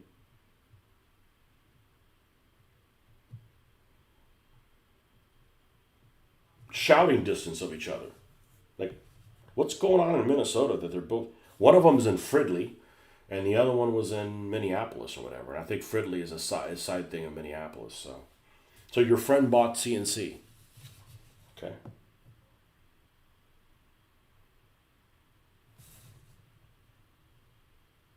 Well, that store, Zeno's, I was talking about in Jacksonville, carried all the CNC stuff.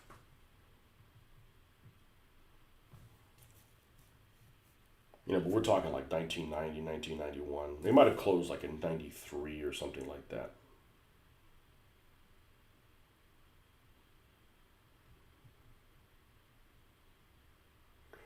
Only thing I didn't like about them is some of the tanks, the barrels were a little too spindly. But this was before um, the content of the miniatures changed. That's a little bit more durable now, with more of the lead alloy, not less of the lead alloy, more of the tin in it. All right, let me step away from this and see if I like it, or the red needs to be a little wider.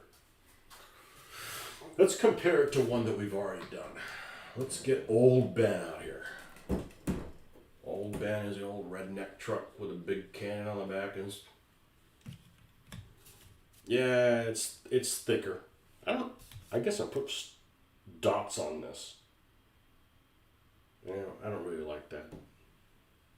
It looks better without them. We'll have to go back and change that another day. Hey, do I gotta pee again? I gotta pee again. I'll be right back.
And I had both of them because even when GHQ came up with it, the GHQ didn't come up with the version of everything. You know, like for instance, my Scharnhorst and Gneisenau, World War II Scharnhorst and Gneisenau, were both CNC because they made an Gneisenau one and it's different enough that they. I mean, those girls, those gals used to run in pairs, so you're gonna need both of them. I want to make the red a little wider. I want to make the red a little wider.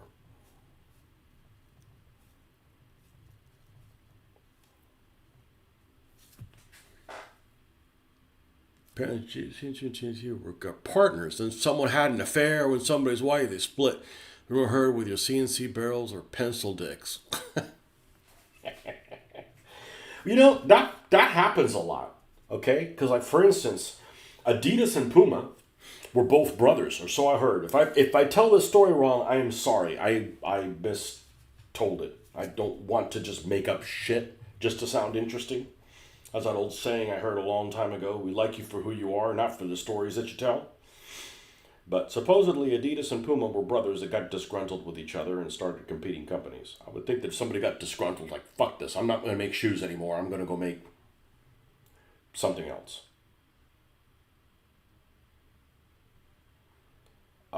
If you know anything about alcohol, there's this what would be the correct way to call it? A cordial. I don't use that terminology, but apparently I do. I've used it once, and they just said it. Mixers, this stuff called Saint Germain, which is incredible. Saint Germain was two brothers, and they got in a fight with them, and one of them split off and made a domain de Canton. So apparently, it's a thing that happens maybe pretty frequently. Somebody slept with each other's.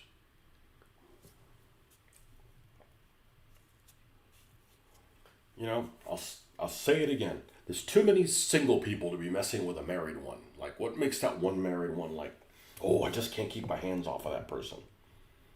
Never understood that, but anyhow.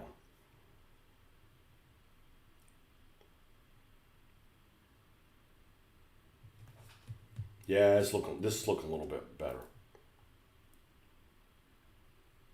Make the red thicker in proportion to the white.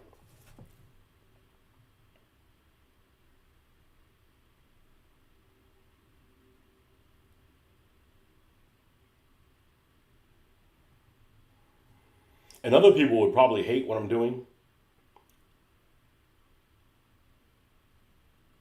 This is one of the things I enjoy doing the most.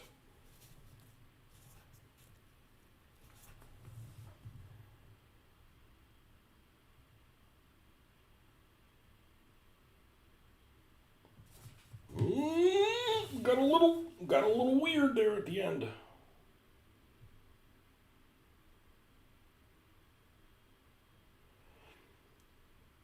I gotta do cleanup, but it's pretty infrequent when I have to do cleanup.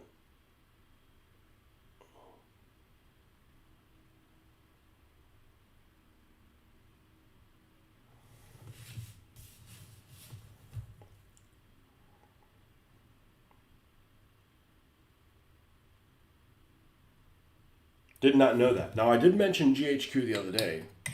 I swear I didn't make this up.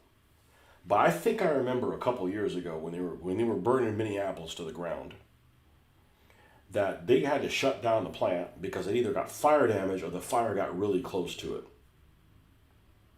And I know I didn't make that up because I don't make things up, and if I did, I could do better than that. I don't know whether it's true or not, but I seem to remember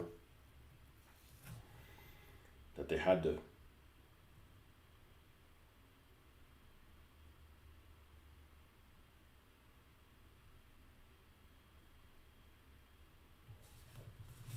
Now, the problem with micro armor, I like micro armor. The problem is games that involve micro armor generally infantry takes a second fiddle, and even worse than second fiddle, they're not very interesting to play at that scale.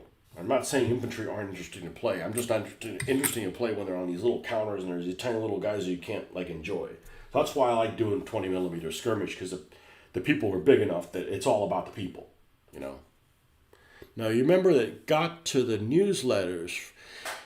No, I remember that too. I got the newsletters from them at the time. What rules did you use for micro armor back in the 90s? Command Decision. The first one. And then I got the second edition. The second edition of Command Decision was infinitely better than the first one. And then I've never played 3 or 4 or any of those, but that was like the gold standard. But that's back when you either made miniatures or you made rules. You didn't do both. So, and I'm still, I don't consider myself old, but it's weird when it's like people make rules and miniatures to go with them. Because they could just change the rules. Well, we're going to make it like this. Why? Well, we need to sell more 2.5 ton trucks or something. I don't know, Command Decision.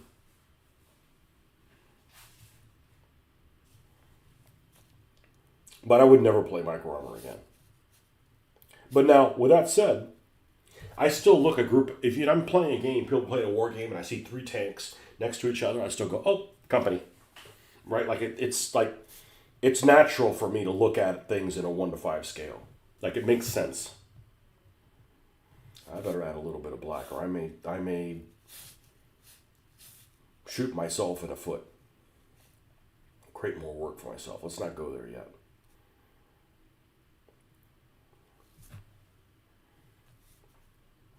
No, brighter.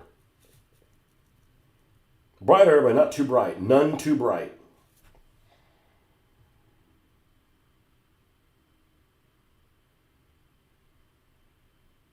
There you go. I think that's pretty fucking good. Now let me screw around with the blue. Add a little bit of fade in the blue.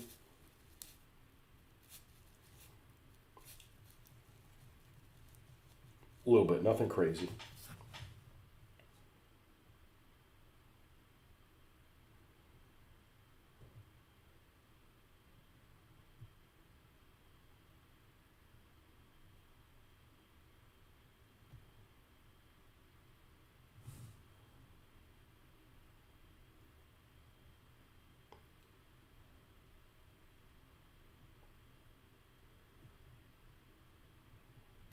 And then we'll do a close-up. It's easy to do, it just takes some time. And you gotta pace yourself. And you gotta realize, yes, you too can do this.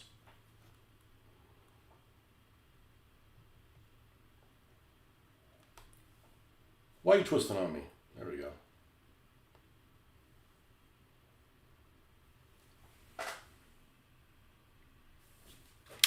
Too much kickback. It's bright in here. Man, it's bright in here.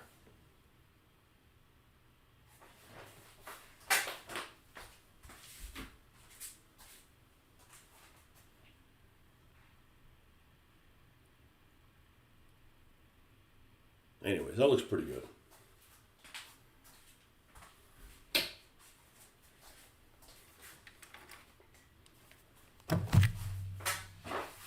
Now, we want to do the weathering before we do the drippings. Because you get the drippings exactly what you want them, and then you weather them away, and I'm like, ah, crap, you know? So, let's pop this up a little bit. I don't know how useful it's going to be, but it won't hurt. And let's get our usual suspects. I'm going to try to flip this over and use this, so I don't have to keep switching this out more than I want to. All right, the usual suspects are chocolate brown, U.S. field drab, and Iraqi sand.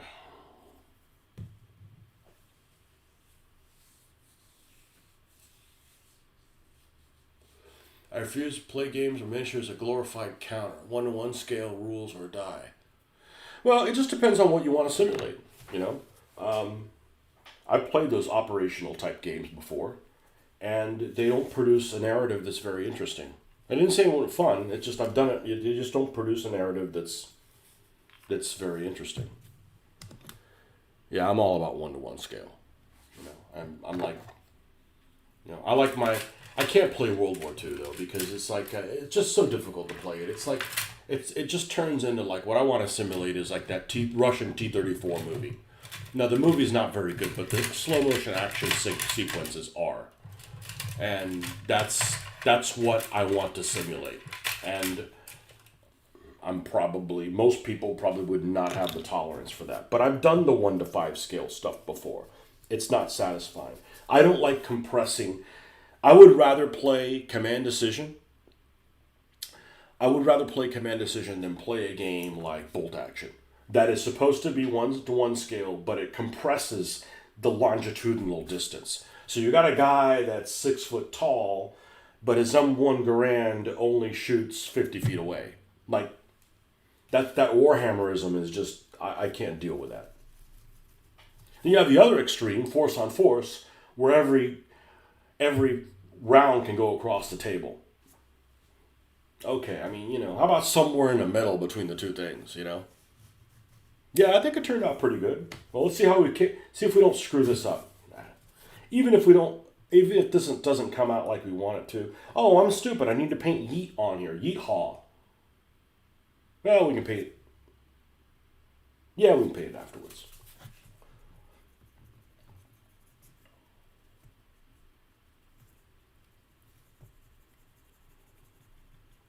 This is the standard coloration I do for all my weathering that I got from Flames of War website. I don't like Flames of War the game. I think their website's awesome. Maybe not organized really well. They have a lot of articles. That kind of makes it difficult, but really useful stuff there. You know, for a game that kind of sucks, they have a lot of really good historical information. A lot of juicy stuff that makes you, you know, get interested in.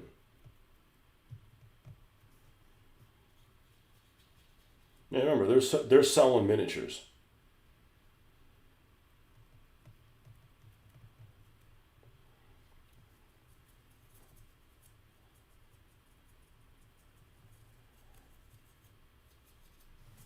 And is it a stock company? It probably is. Well, there you go.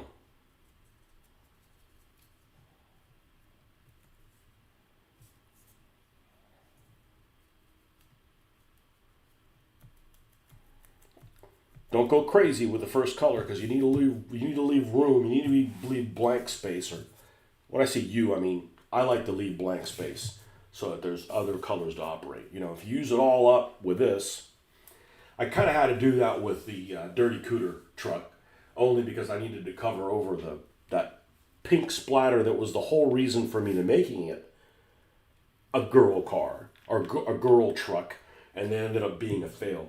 Still not happy with how that turned out. That's fine. You know, I'll get over it eventually. You know, one car out of 120 that I don't like. That's pretty good odds. You know, you also play old text. One says it helps with the goofy merge touch, but the campaign books were fun. We would meet up for a week and play through one in the garage.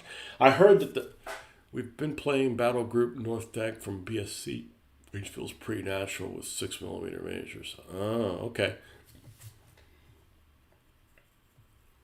I want individual people. I want individual soldiers because it's all about the soldiers when I do it. You know, all my soldiers have names. They all have tags on the thing, and you know, just think of it as a role-playing game where you can role-play half of a squad, and that's kind of the feel that I want. Oh, I'll never finish a game. Well, don't play too big a game. You know, it's an excuse for painting things. You know. And even though this is 164th, I really think of this as 172nd. I'm a 172nd guy. It just happened when we used to travel to these hobby stores, a lot of the World War II skirmish stuff. I wanted a World War II skirmish game. So me and my original Mitch were kind of coming up with our own rules for ourselves. I've never had these aspirations of selling things. Like, you know, you can't make a living on that. So why even do that? Do stuff that you like to do for yourself. But he didn't stay in one place for too long, so I did have him for a few years, and then he disappeared.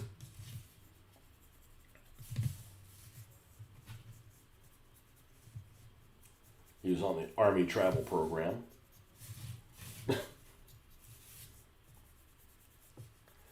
Some of this up here, dirtying the edges. As it gets dusty, this thing kicks up and it gets caught on all these edges. Trust me, I know. I park at a very dusty place, and that's what my car looks like. Okay, what I asked, 9:30? Still early, good. Now, as we're playing with fire, let's get most of this off, and we're just going to go over ever so lightly.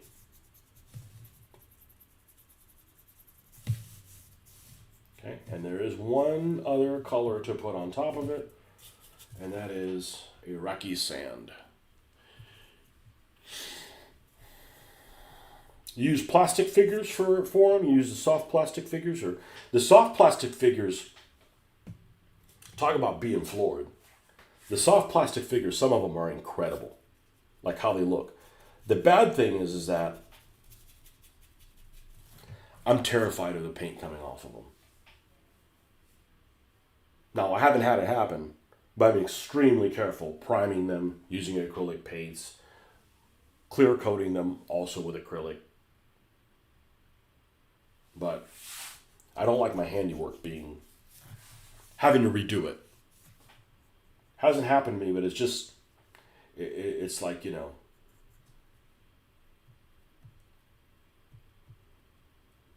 What are you scared of? I'm scared of my soft plastic figures, the paint coming off of them. And really the only thing I dislike about them, is that if they have any flash, it's a pain to deal with. It can be dealt with, but man, that takes an excruciatingly long time. And unlike painting this flag, for instance, or if I'm playing a shield or something like that, I don't mind if that takes a long time. What I don't like things taking a long time is when I'm doing quality control issues from a product that I bought from somebody. So if I'm cleaning flash, that's a quality control issue as far as I'm concerned. So I'm basically doing a quality control issue for something that I bought.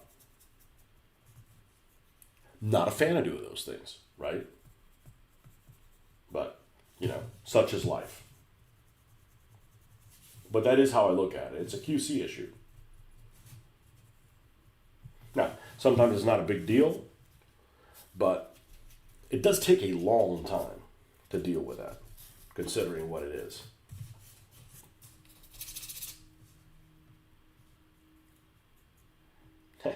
Less is more. I don't like that saying. More is not better.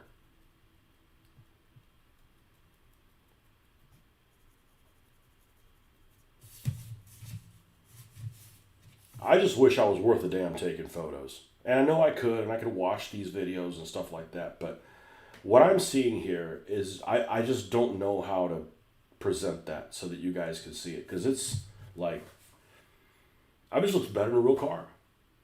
But, most people's models look better than a real tank. Go look at pictures of a real tank, and the stuff that a lot of miniatures people do looks better than a real vehicle. Because we got to exaggerate, some of this stuff so it could be seen.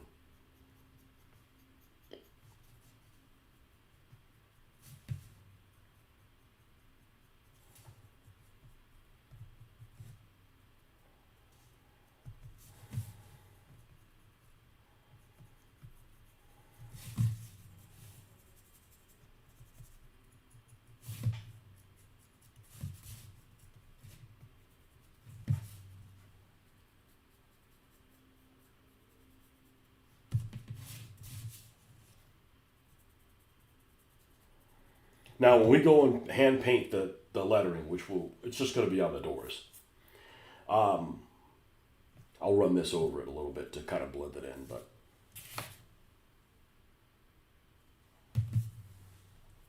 that looks fucking amazing. And we're not even done. We haven't done the drippings yet. I'm going to do the lettering before I do the drippings. All right, we'll do the lettering now. Great. Might get into resin printing once my RCAF travel program chills out. There's so many people. I have a lot of mixed, mostly soft plastics, some PSC, hard stuff, a few 20mm metals. The paint has been fairly durable, and the flash is ridiculous to get rid of. Yeah, there's just some places that just, especially if you get one that's like on the face. Well, let me toot my own horn here. And this is what I mean is, I'm not going to toot my own horn. I'm going to toot the horn of the people who created these things. It really is freaking amazing that these soft plastic figures that we've had all our life, I've had these since probably 1981. Whoever sculpted these was brilliant. Again, that's the people that are really, I paint pretty good, but I couldn't do it if it wasn't for the guy sculpting more than pretty good. Let's see if we can get a representative picture of these guys. I think that turned out okay. Let's get a picture of the back of this. All right, now let's see if it's too bright, because it frequently is.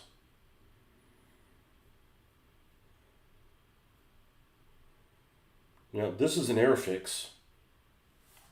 I guess technically they're 1/76 scale guy. They have great faces. They almost paint themselves. Now, I did coat them in Elmer's, with thinned Elmer's, and that stiffened them up a little bit.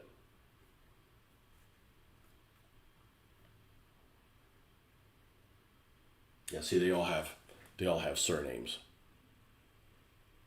Desert rats. But I mean, the only bad thing about them is if you have a bunch of these guys, they have equipment all in the same place, right? White metal figures usually mix that up a little bit. But there are some amazing figures. And I painted these within the last year. And I never would have even considered these. I had these when I was a kid. I'm like, I gotta paint those things. Like, they don't look, but I don't mind mixing a couple of these guys in there. And there's just like, it's just incredible. I mean, the face on them is really, really good. The sculpting part.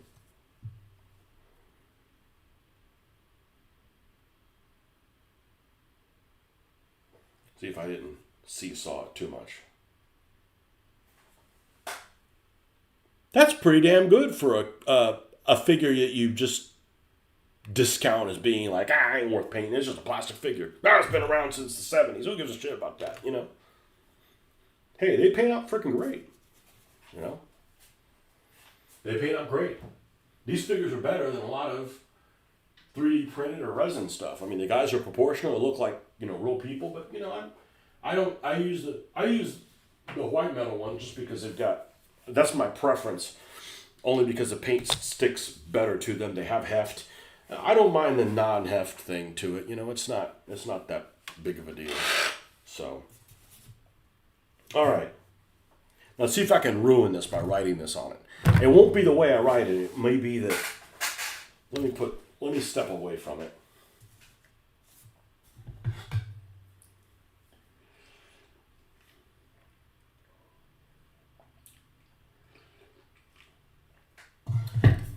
Okay, I don't want it on the hood. I think the doors is a way to add something to the side of it without it being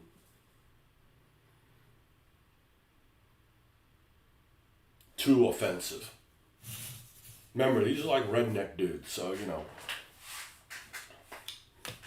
they're loud and obnoxious. At least these guys are loud and obnoxious. And you listen to that country music too, like, ugh. Not a fan of country music, sorry.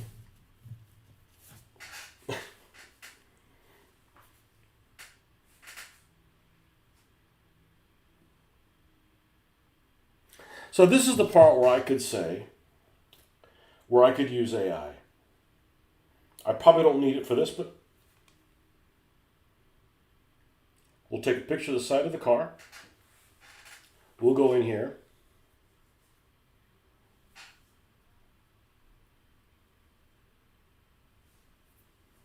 No, I'm not going to do it. It's not going to make my decision either way. What I'm going to do is I'm just going to make a decision, and it'll be fine, because if I don't like how it turns out, I'll just repaint the doors. It's not that big of a deal. It's inconvenient, because I'll have to redo something, but it's not that big of a deal. That's great. Had that kit from probably 8 years old. Yeah. No, those Airfix Africa Core and Desert Rats are some great figures. I don't have any Africa Core guys painted. I started to, and then I got, Squirrel, and I went on to something else. So I normally would add black to I am going to add black to this because I like to sketch, so to speak, the name before I will go commit and put it down. But let's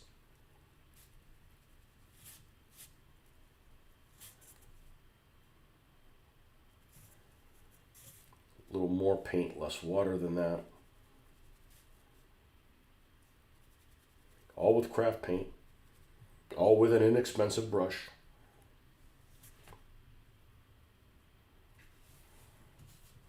All right, we're going to put Yeet Haw underneath it.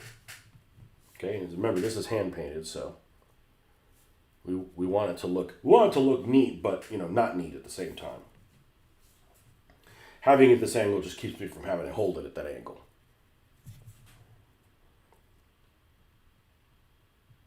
So we don't run out of space. I'm going to put the haw first.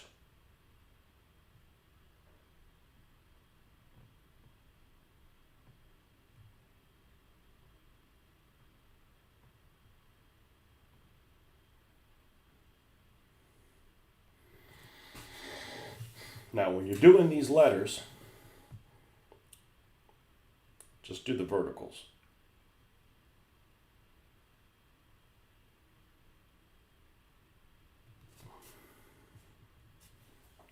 Do I like how that looks? I think I do. So let me take a picture of it and show you what I think looks okay, and then we will fill it in.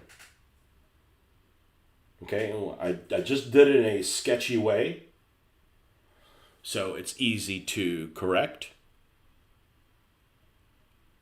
And then you can fill it in. So I'm actually going to do the other side. Do the same thing.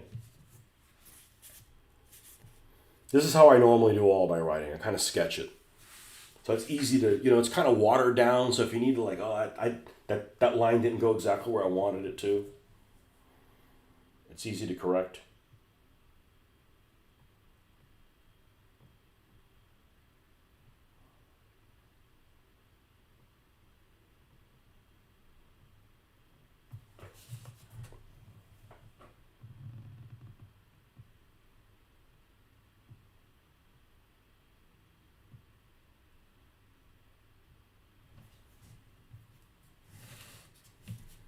Okay?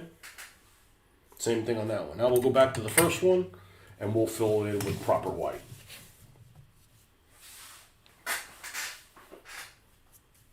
I don't know if I should put the Yeet Haw with an exclamation point. I have a feeling I don't want to. Even though it's not something you would actually mumble. Perry Miniatures has sets of hard plastic Africorps and Desert Rats platoons, which are usually found on sale. Yeah, they're 28 mil. I am an anti 28 millimeter person. Doesn't mean I hate you because you do 28 millimeter. I'm just I am never going to do 28 millimeter. I never liked the scale. Back when I was doing skirmish, they didn't do historicals when I started it. And they were always they look like Arnold,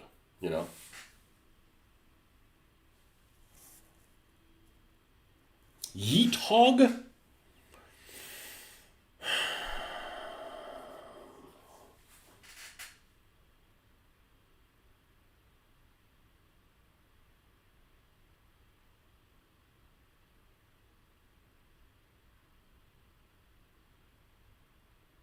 Why are you making me doubt me? I think it's a good idea. It's just maybe a little too late. Let's see how this goes. We can always add a G at the end. I like that. There's some merit in that. These fuckers like to eat hog. That's for sure. Yeah,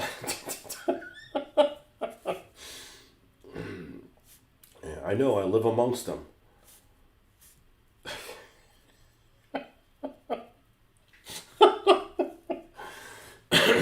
I'm from the South, but I'm not Southern. I think this is a little too. We need to minimize the footprint of this. I think we need to do this by hand to tinker with it. The small time is not heroically sized, referred to as real scale. Hello. What's up, Justinian?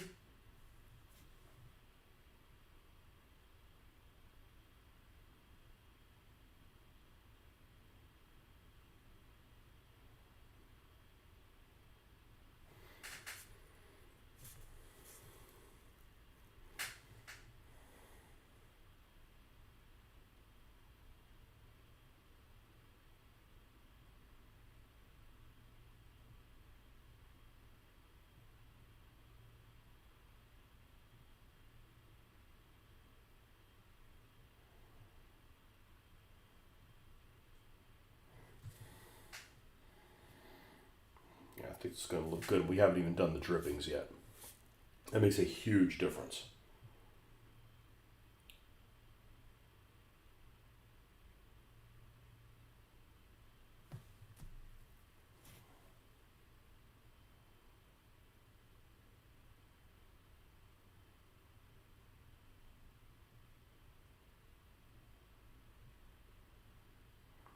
I got to make a car. It's called the Toothless Wonder. That's just one of my things. Oh, look at that Toothless Wonder. Got to be a redneck vehicle. Or Russian. I guess you could be Russian. You could be a toothless runner. They're making a bolt action video game.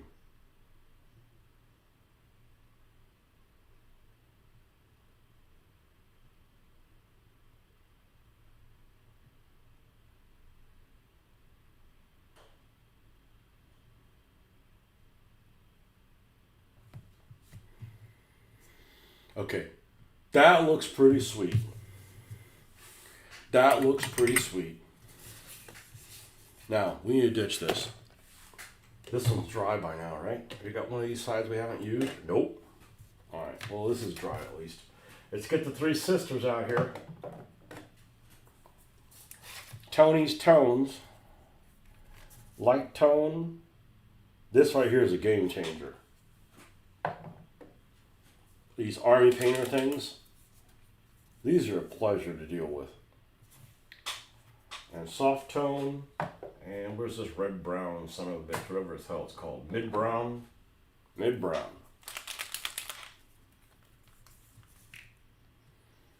You know, more rules are good for the consumer. They just, not everything's for me. People wouldn't have the patience to play the kind of stuff that I play. Just like, contrast paints. I'm not doing contrast paints. A little too late. But I'm glad that, it might be something that gets people out of, a pickle. All right, let's come up with a blend here. And the only reason I do is because it's fun. I enjoy the blending process. And you can get some in-between shades, so not everything is like the same color all the time. All right, so where's this rustification going to happen? Well, it's going to happen right here.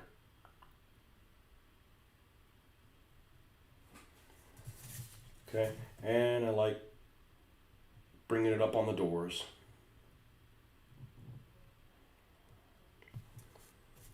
And whatever these little louvers or something like that is, it's going to accumulate that. It's going to drip down. And the door handle. I said in this world, acid rain is a thing. And,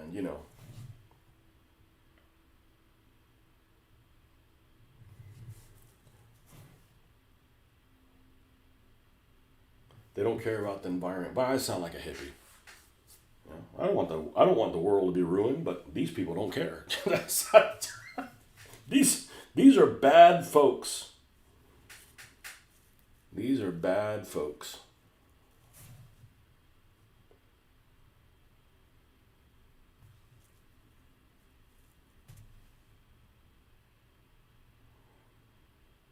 These guys save all their bottles of litter at the beach kind of people,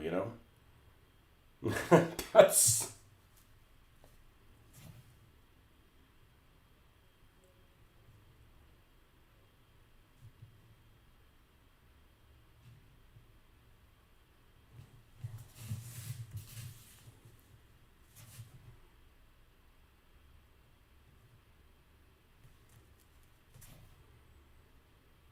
This is probably one of my favorite things to do is add the drippings.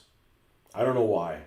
It's certainly the thing I've started doing the latest of any of the things that I do. The most recent. 2 years ago I wasn't doing this. Didn't know about it. I found these little drippy things and I'm like, oh. And this is because of doing tanks.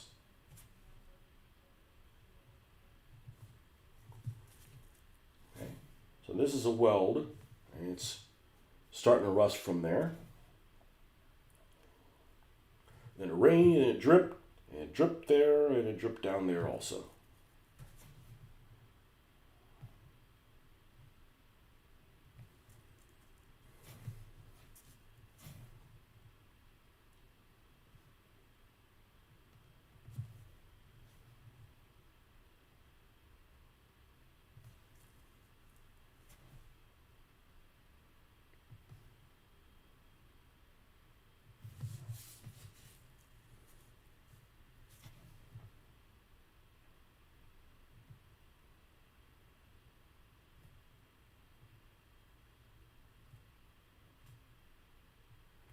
And it's all acrylic. You don't have to worry about buying this special stuff to clean your brushes in. You know, I actually have the Tamiya one. This stuff. People rave about this stuff. It doesn't work any better than I don't think it works any better. And I have to clear coat the whole vehicle now with something else. I'm like, you're adding more steps. I don't need to add more steps. I already take longer than most people anyways, you know. Am I done with tanks? No, I'm just taking a break. I'm not done with tanks. I'm probably done with ancients though. I'm not done with tanks. I'm a World War II guy. I got tanks up here.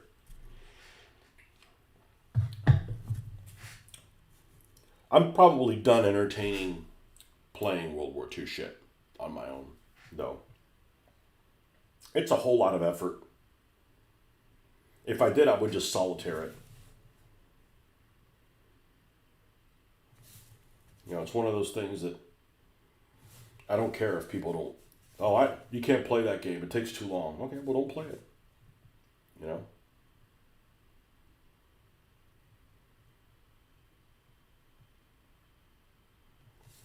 No worries, I won't invite you.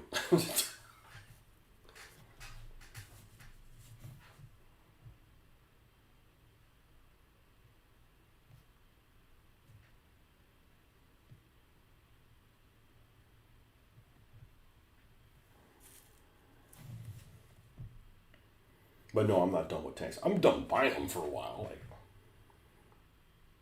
This next show in April, I'm not going to. I just decided I'm not going to go to it. It happens the same weekend that I want to do something with a daughter. Nobody pulled my leg. I just decided I'd rather spend time with a daughter than go to a game convention that are playing a bunch of games that I don't want to play any of them. You know, I don't mind seeing some of the people. Some of the people I don't want to play any games with. It's nobody you guys know or nobody that's been in any of my videos. But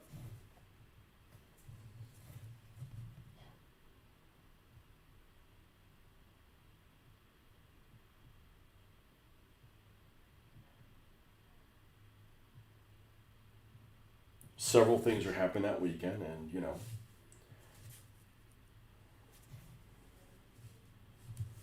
I just don't feel like it, you know.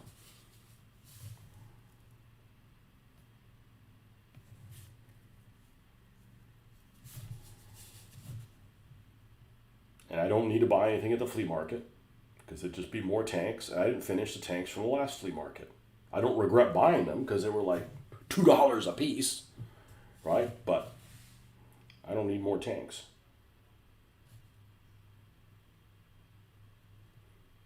I'd rather buy more Hot Wheels. Not that I need any of those either.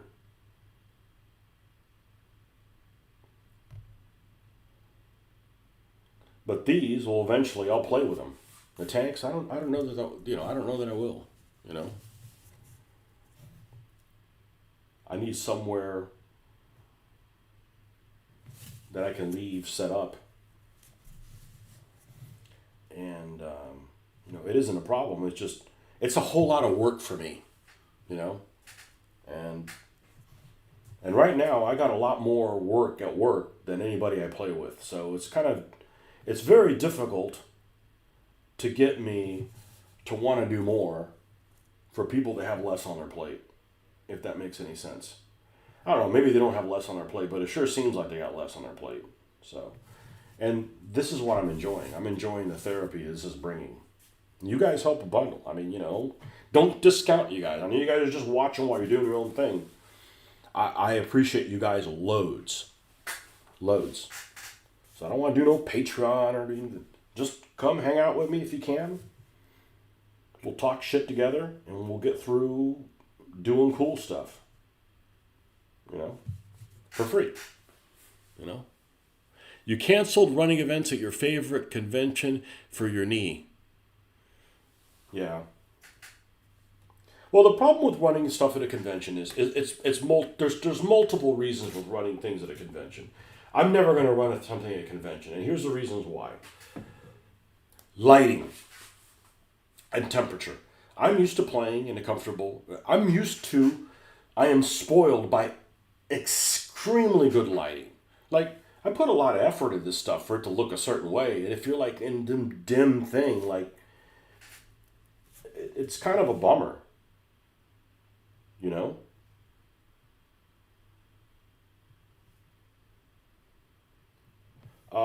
I don't want randos touching my shit.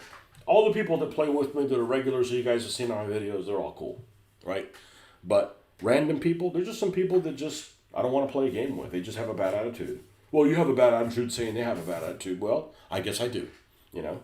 But I'm not willing to put up with shit when I'm not being paid for it. I don't like putting up with shit when I am being paid for it. There's a guy a long time ago that I had an acquaintance of mine that wanted to get into playing DBA. So I talked into playing, going to this convention and playing this cooperative DBA game that my friend Marty was running. And finally got this guy to play a game. And this co-player on this team was this guy that was just a prick. He was unhappy with his life, I guess, and he wanted to bring that unhappiness to everybody else. And he treated my friend so poorly. And this guy's super nice. He's, he may not play the kind of games that I play, but he has a good attitude. And he never wanted to play another game with him because he just was just his demeanor and his attitude and everything. And he was even his co-player. So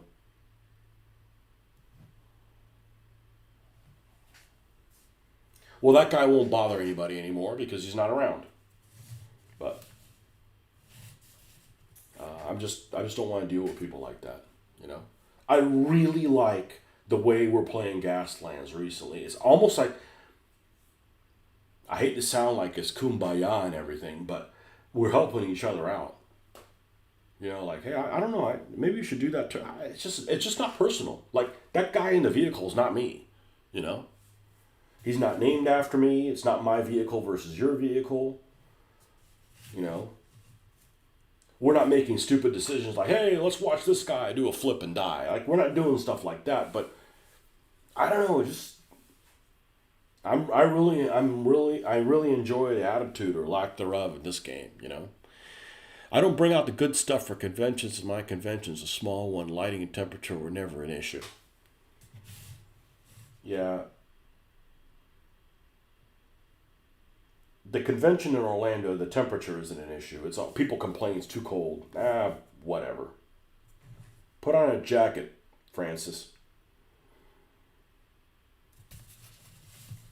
But the lighting it gets to you. You're like squinting and stuff. Do you ever matte clear coat over the original Hot Wheels paint? Absolutely. Absolutely. So,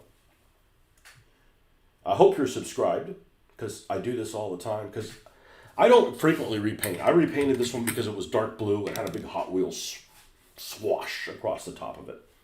That doesn't work, right? This guy. This cute little bastard. This is the original color it came in. So I clear coated it. So then it gives you something for this, for the strong tone, which you can dilute however you want to go over it. So now you make the surface dissimilar, and then you just work from that. This is, all these stripes and everything, this is the original paint that was on here. Yeah, it's not super durable, and it's going to get clear coated afterwards. I wish I could do it in enamel, but the enamel sprays they're just toxic. I won't touch them. So most of my vehicles that have completed are all done the same way. Almost 90% of these are the original paint scheme. But they just have that clear coat. I don't know how it dawned on me that's the way to do it.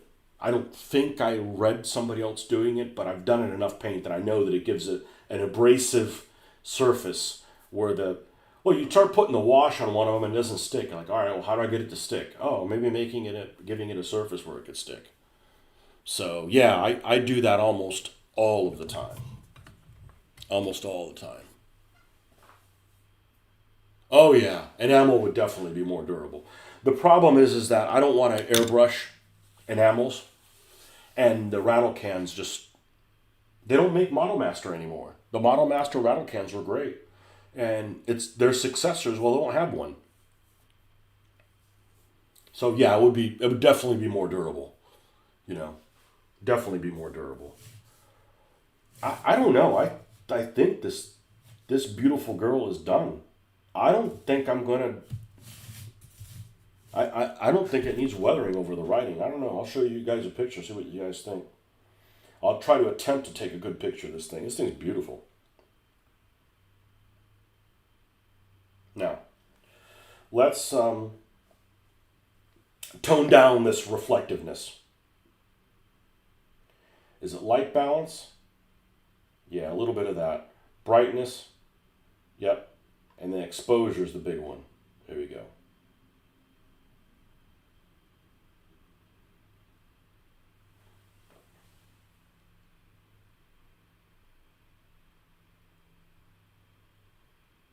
Now, the brown wash idea came from, or I got it from, that guy in Australia when I was doing tanks. When I switched over to do tanks, I'm like, I gotta watch some videos. I don't want to do 50 and then I'm happy with them. Like, I want to start doing them where I'm happy with them from the get-go. Sledgehammer, whatever the Sledgehammer guy is. He used Agrax Earthshade. I watched him doing something on Sherman's. Liked the way it did. Turned out great. I can repeat it every time. I put my own spin on a couple things that he does. Probably wouldn't have come up with that on my own. I'm just admitting, I probably wouldn't have come up with that on my own. But that's what we're here for. Learn from each other. Maybe I'll do something. You're like, man, I should do that from now on. It makes my life a lot easier. Or, maybe I won't do it the way Tony does it because he's an idiot. Whatever. It's just, we're in it together. The internet is, I definitely have improved a millionfold since the internet. Because you see other people's stuff, and I'm willing to tell you anything that I do because it might help you out, because people have done the same thing to me, Okay, I think I'm going to stop because it's 10 o'clock, but this is where we're at, and again, I think if I take a picture of it over here, it looks freaking amazing. I mean, this thing costs a freaking $1.